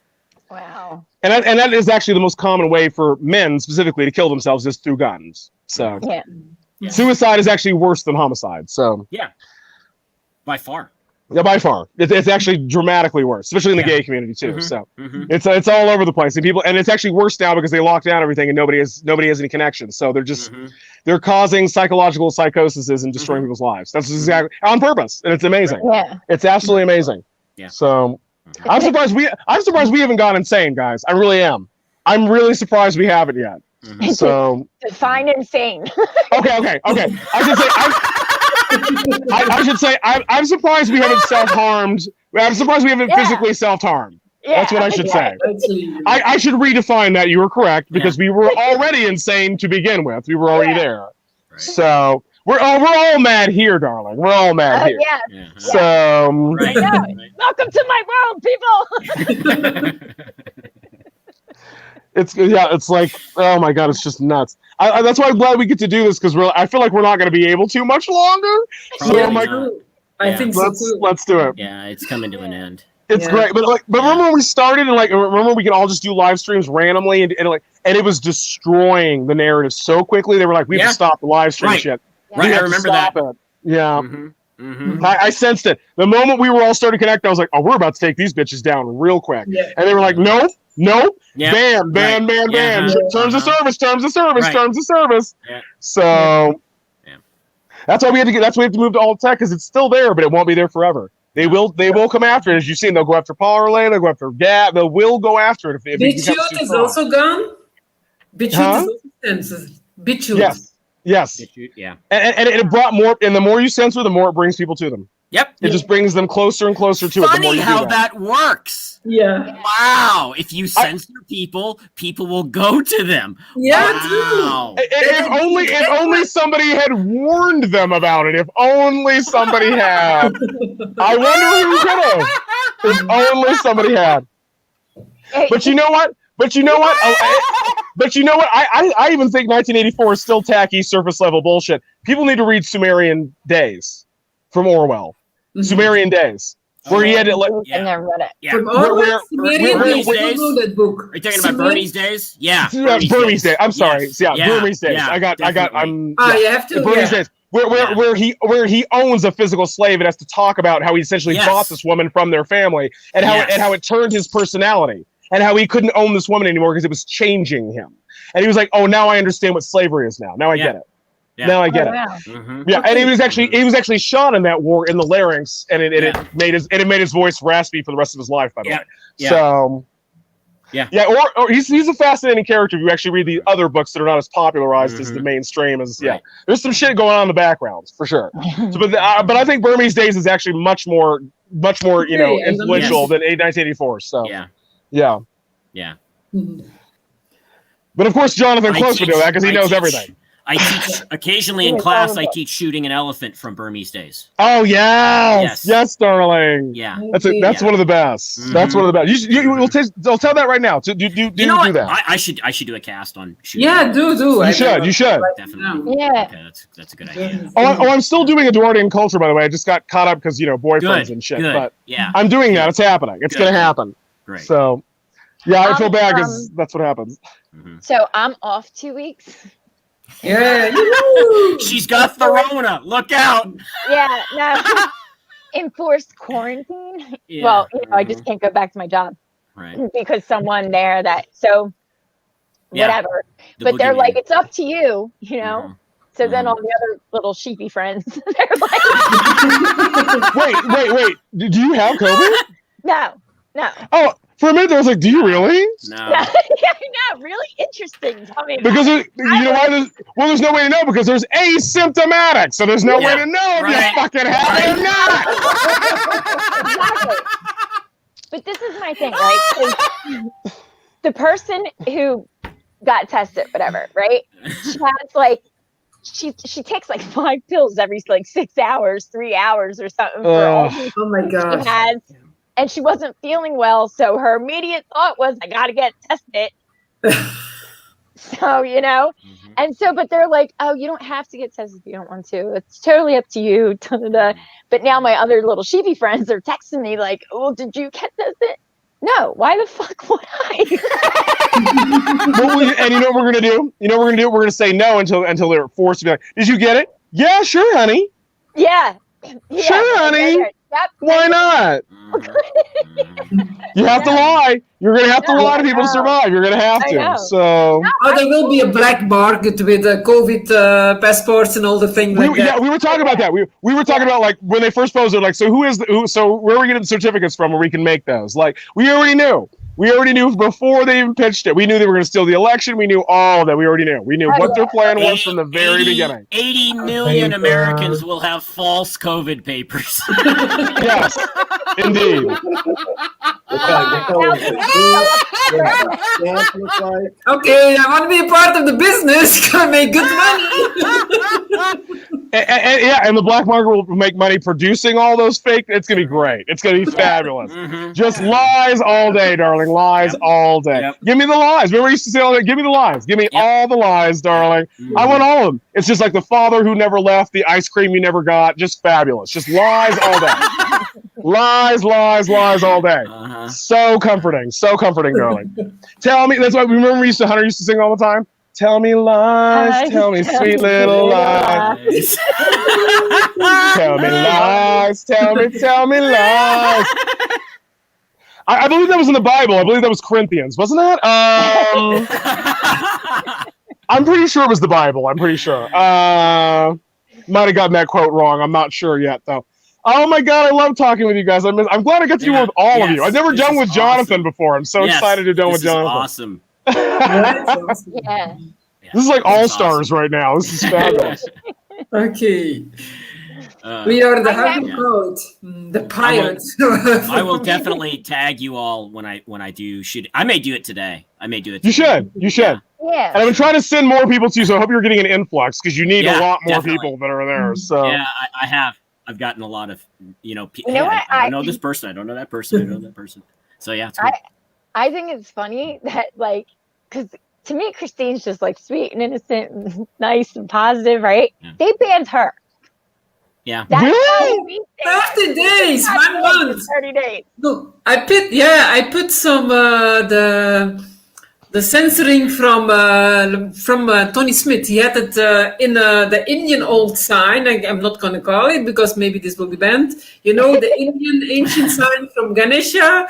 Yeah. And therein was YouTube, Twitter, Google. Google. Yep. I know what you're talking about. And they banned you for that? Yeah. 30 days. And I'm pretty sure I've shared that before. Everybody has. That's why people were like, how are you still? I'm like, oh, that means they're coming for my ass later. They're waiting for me. They're waiting for me. They are coming for my ass, honey. They really are. And that's fine. And that's why I'm just like, I'm going to go have... And as you've noticed, I'm not here that much. And I'm also like, I'm just with my boyfriend. I really don't give a fuck anymore. Because I know they're coming. I already know they are. Yeah. So I'm just like, there's nothing they can do to me. Their fate's much worse than death, darling. Much worse. Much worse. So I'm not even worried about it. I shall die, but that's all I shall do for death, darling. Nothing else. So... I'm just waiting for that hammer. I'm waiting for that hammer any moment I do a cast or anytime I do anything. I'm waiting for it. I'm like, come on now. And they let me back the day of it was January 6th is when they let me, like that day. I was like, oh, this is going to be a nightmare. I already know it. So. Wait, the 21st is there again a solar eclipse, 21st of January, I think. Yep. Is it? Yep, the eclipse is up. Yes, it is. Yes, it is on the way. So it's gonna be. It's like unprecedented time. Absolutely unprecedented. This fucking Saturn. That's why I've been making fun of Saturn so much. I'm like, I thought they were just gonna like. I thought we would circle the rings of Saturn before we did. No, they just catapulted you right to it. Here you go. Saturn conjunction now. Bam. Right. Here you go. Here you are. Have fun. Have fun there. Is that fun? You having fun yet? You okay? You okay, honey? They were like, oh my god. And we're what's freaking out. Uranus is the conjunct Mars, square Eris. Yes. And square Eris is the female Mars, actually. She's the Furious never invited to the party, so she's furious. So she's angry. I see. Oh, you guys, okay. We in America, we call her Discord. Yeah. And she's the female counterpart to Aries, yeah. Yes. For sure. So, and then Taurus, and then squaring with Saturn and Jupiter is going to be a nice, maybe literally an earthquake. Could be because the Uranus is in Taurus. Taurus is actually the earth, and it's everything from nature. Or at least a political earthquake, for sure. Well, you know it's political because they're all gas planets. Anyway. A little planetary humor for you, darling. Planetary humor. That's right. That's right. Yeah. Oh my God, we need to do more. This is why we don't do that often. Yes. When it's like this, it's great. Yeah. So like it has to be like few and far between because then they won't fuck with it. You know what I mean? Right. Well, unpredictable too. Yeah. Yes. We didn't plan it because if you plan it, they can stop you. So I just come on when I come on now. I just come on. Hi. Here I am. Hi. And it's more authentic, and this is why we are the real media, and they're not, and the mainstream media is not. It's not. It's all coordinated propaganda nonsense. This is the real media, and they're terrified because our numbers dwarf theirs. I like actually Tucker Carlson. He does do good actually. In his actually he's the only one who says a little bit of truth. Tucker Carlson. Yeah. Tucker Carlson. Yeah, near the end. Yeah. And a lot, as with Downton Abbey, like if you want to tell a really convincing lie, make sure it's half true. Yeah. It has to be as true as possible. Make the lie as true as possible. Yeah. My friend who's not on Facebook had said this years ago about the media and about the system. He said they take a little bit of ice cream and mix it with their bullshit. Yep. Hell yeah. Yep. Oh yeah. So that people will swallow it. Dangerous. So that people will eat it. And the dangerous thing is that they have no idea what you're going to say. They have no idea what you're going to say, and that scares the hell out of them. Yeah. And then it leads into the two defenses they have: omission and plausible deniability. Yeah. And most things aren't lies; they're just omissions. They're just leaving things out. Right. That's mostly what it is. Because they can't really lie to you. They can't really lie. They have to omit things, and that's why we don't have to honor their contracts because they didn't give us full disclosure. Yes. See how that works? There's no conscious consent. Sorry. Exactly. No. Exactly. And they can't use coercion. They can't use any of those tactics. They can't use any of those. The contracts are invalid. They're invalid contracts. That's all there is to it. Yep. We don't have to honor the Smithsonian, the FDA, nothing. We don't have to honor any of those contracts. NASA, nothing, because they're not giving us full disclosure. That's all there is to it. Yep. We forgot to tell you that we didn't tell you Gaddafi was making a gold currency to free the entire country. It slipped our mind. We didn't say that. We didn't mention Guillain-Barré syndrome. We thought that we said that half of your face was going to be paralyzed. You might not be able to move your foot for 8 years. We thought we said the palsy. We didn't tell you about the palsy. Yeah, I'm pretty sure we thought. We did tell you. Sure. Did you check your email? Oh, they're like DNR. What's that? I'm like, oh, it's just a telecom communication network. There's nothing. DNR. What's a DNR? I don't know what you're talking about, darling. I don't know who that is, sweetie. Is that a rapper? I don't know who that is, sweetie. I don't know who that is, sweetie. And do you see why the liberals fall for this? They're like, wow, our leaders are so incompetent. No, they're feigning ignorance. They're feigning ignorance because what is the alternative? Nefariousness. That's the only alternative. Right. They have to be ignorant or evil. That's it. That's all there. So, and you know what you'll forgive more than nefariousness? Ignorance. That's it. That's why they act stupid. They act stupid. Yeah. So they got opium in Afghanistan. Are you sure there's opium? Are you sure? Yeah. But Obama said he made a mistake about Libya. Really? That excuses the hundreds of thousands of deaths that he caused? Fuck you. No, Fuck you. Jonathan Close. Don't you love their jargon, their political jargon? It was a mistake. Oh, you mean something you didn't mean to do? No, you specifically meant to do it. It was not a mistake at all. That's not a mistake.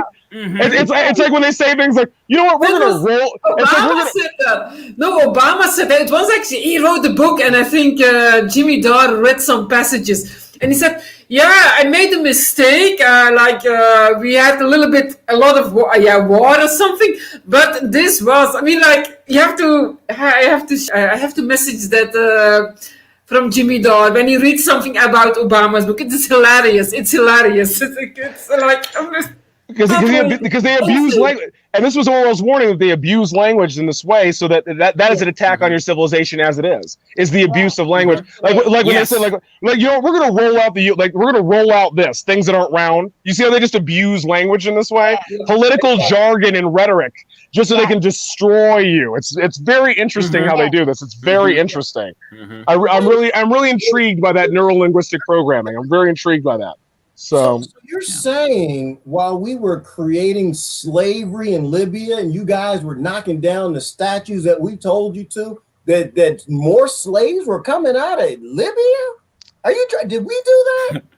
You were knocking down statues of Robert E. Lee? You mean tell me Gerard, you're borderlining on racism now. You're being racist. You're being racist. You're being racist. That's racism. That's racist. No, but there's no T. That's racist. That's racist. Aleppo, what's that? Who's he? All right.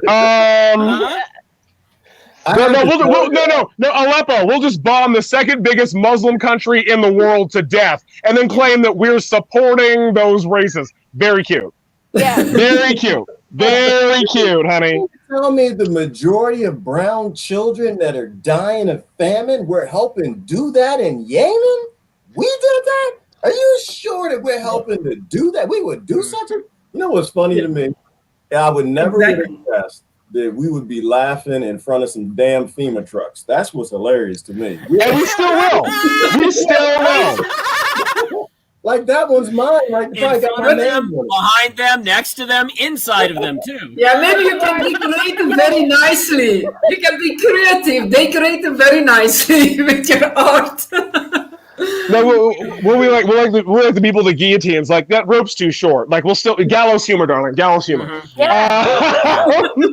Don't cut them any slack at all. Give them nothing. Give them nothing. Acquiesce nothing. So because they really do want like your sort of like, oh, but we didn't do nothing. No, we're just going to stand in righteousness the entire time.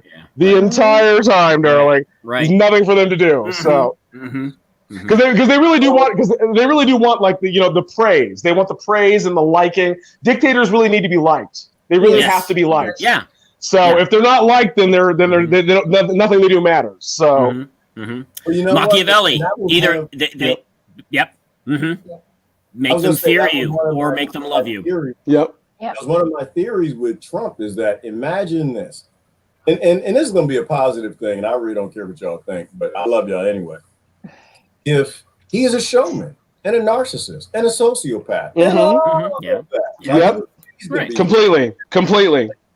He came through 4 years in which, if we all decided what we wanted instead of being in these little ignorant groups divided, that man would have done narcissistically showman like anything that the people would have clapped for. Yes, exactly. Country actually, further, he wouldn't be there. Further, he wouldn't have been there in the first place. Yeah. So he's crazy. He is a showman, and I think when you clap for people who need that hit, they need that. I need the crowd. They feed on it. That we had somebody who probably was crazy enough to defy what controls this country, and we totally wasted and burnt it up. And part of me, and I'm not sure if it's true or honest, but part of me is like, you know what? We just blew. And by we, I mean y'all, because not me. I don't. But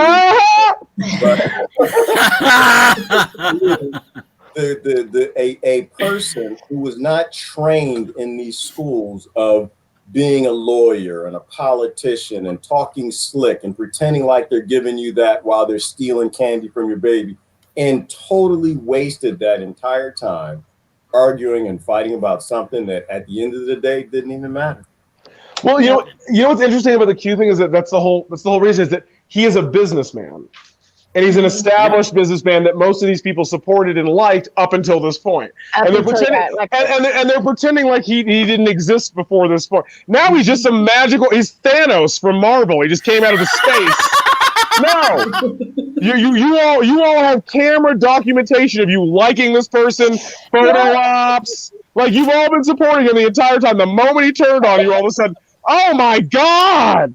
Where did the Borg come from? No, you created this person on purpose. They act like he acts different from anybody on Wall Street. Does he act different from Chuck Schumer or Goldman Sachs or anybody else? No, he doesn't. He came specifically from that exact establishment problem. So if you're mad at it, that's exactly why. Then why do you still have it? Why do you still have all of those institutions where he survived in, where everybody else survived in? It's just because it's him now. Oh, okay, like it is. It's not. It's just scapegoating. It's just scapegoating. Yeah. I can't tolerate that anymore. I just can't. He's some unique villain that we've never seen before. No, he's not. No, he's not. He's just not. It's tacky. It's really tacky. People only hate him because they were told to hate him. Exactly. Right.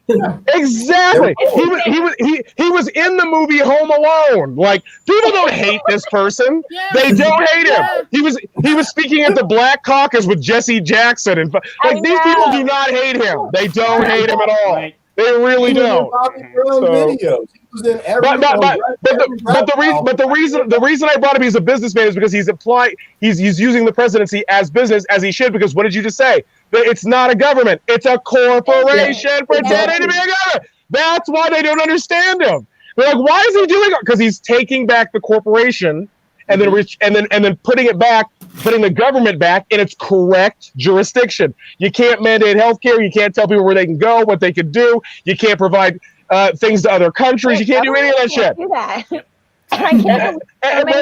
Well, governments can do it. Yeah, and that's what I mean. And if we give the governments that power, then you invalidate your sovereignty and your rights by definition. That's it. That's all there is to it. So you don't need to get rid of government. You need to put government back in its jurisdiction and then stay out of that jurisdiction. That's it. That's all there is to it. I think that there's some people that are probably watching and they're confused and they're trying to figure out how come you guys. And they will be forever. Because you know how hard how hard that is to explain to people. That's why I barely bother to do so, because I'm like, if they start to just understand the not legalese, but the principles of constitutional law, and they understand the principles of constitutional law. Well, first of all, natural law, right? Everybody, natural law, but the constitutional principles come from the natural principles. They're extensions of them. So that's what it is. Like once we understand the principles, we'll know what you can and cannot do by definition. It's just that we don't know that because we're not taught that. We're not supposed to know those things. Right. That's why we mock astrology, even though the people that follow astrology are billionaires. So exactly. Exactly. Yeah. Well, so everything that they mock, that's what they do. Yeah. I appreciate the fact that I literally pulled all of you into like doing a 4-hour live stream. Right? Yeah, we gotta go, honey. We gotta get out of here. We gotta get out of here. I don't know how that happened. It was awesome. It was like an impromptu party. So I just want to make sure that everybody got out what they wanted to get out, and then I think George Carlin will take us out, and that'll be the end of it. Yes. Cool. Yes. Some Carlin, darling. It was fun. Yeah, I love you guys.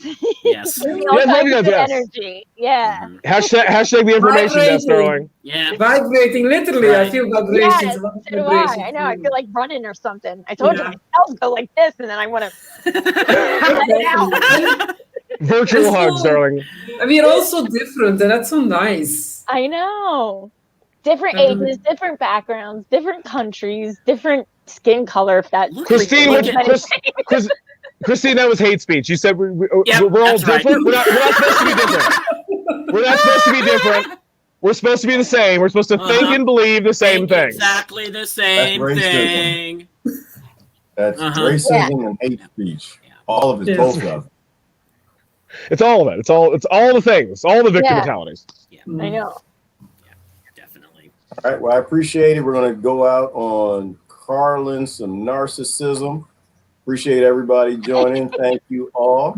And I shall catch y'all on the flip side. I'm still using a new tool. So if it sounds like I'm dragging out the goodbye, it's because I'm dragging out the goodbye. I have to press a few buttons here. Let me see. There we go. Is that it right there? Yeah, he should be right there. No, I don't see him. Isn't it? Oh, there you go. There we go. All right.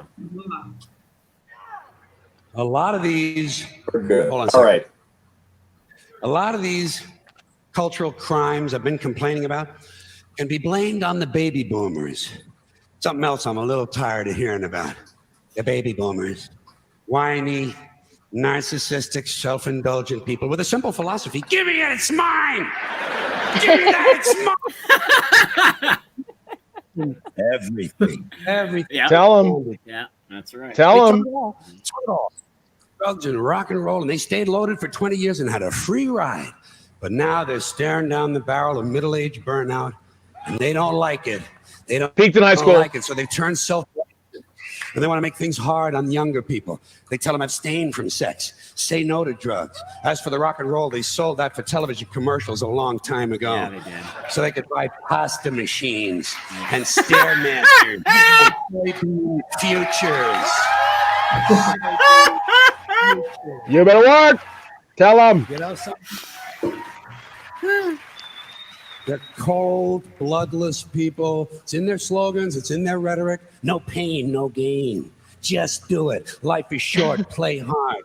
Shit happens. Deal with it. Get a life. These people went from do your own thing to just say no.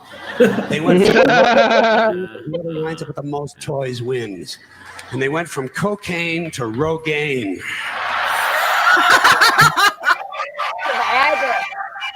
Some do both still. True.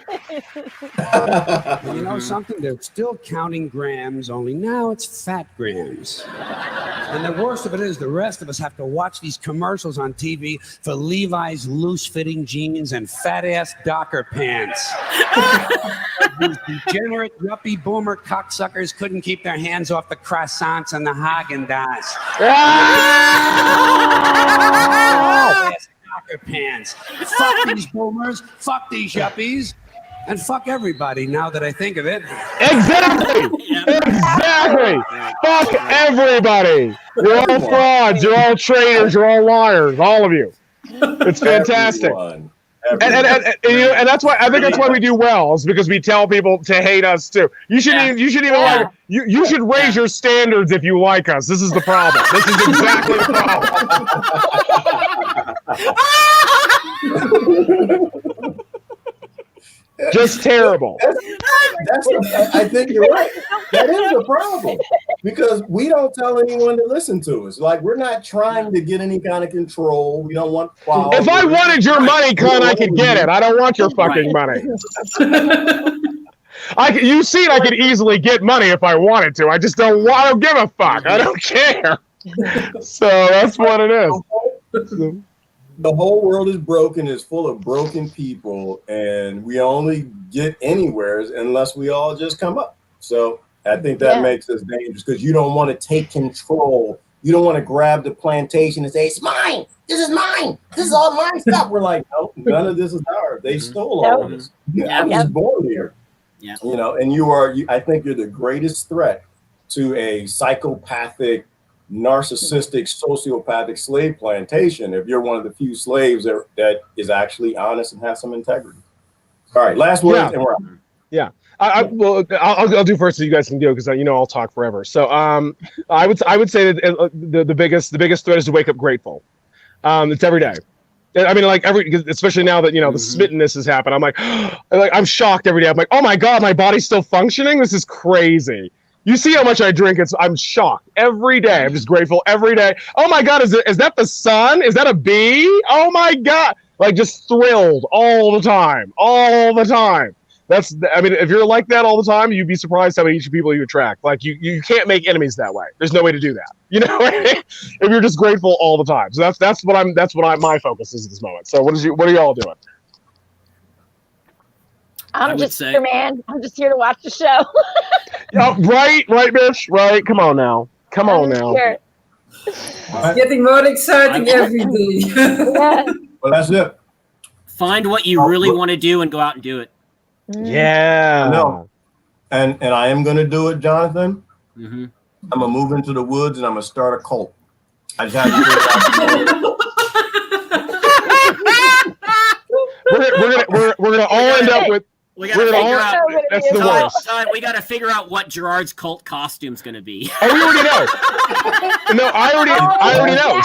See, this is because cults are very typical. Cults are very typical. So you know what we're gonna do? We're gonna end up at Allison Mack's house, branded with Keith Raniere's initials on our crotch. That's what's gonna happen. Okay, I'm just saying. I'm not.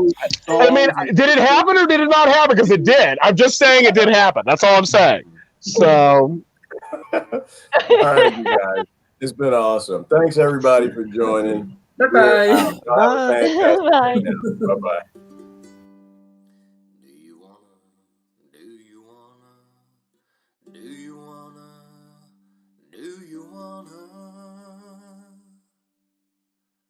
Break the chains that bind me, 'cause I wanna break the chains that bind you. Do you wanna set the world free, have perfect harmony? Isn't it time for that? Do you wanna free, boom, boom, boom, free the people? Do you wanna free, boom, boom, boom, free the people from the bottom to the top? Make modern slavery stop. Do you want to let go of the prisoners? See everyone happy. We can have this and more if we open up the doors. Well, what do you think about that? Do you want to free, boom, boom, free the people? Do you want to free, boom, boom, free the people and Mother Nature too? Close down all the zoos. Do you want to boom, boom, boom, boom, boom? Do you want to boom, boom, boom, boom, boom? Do you want to free,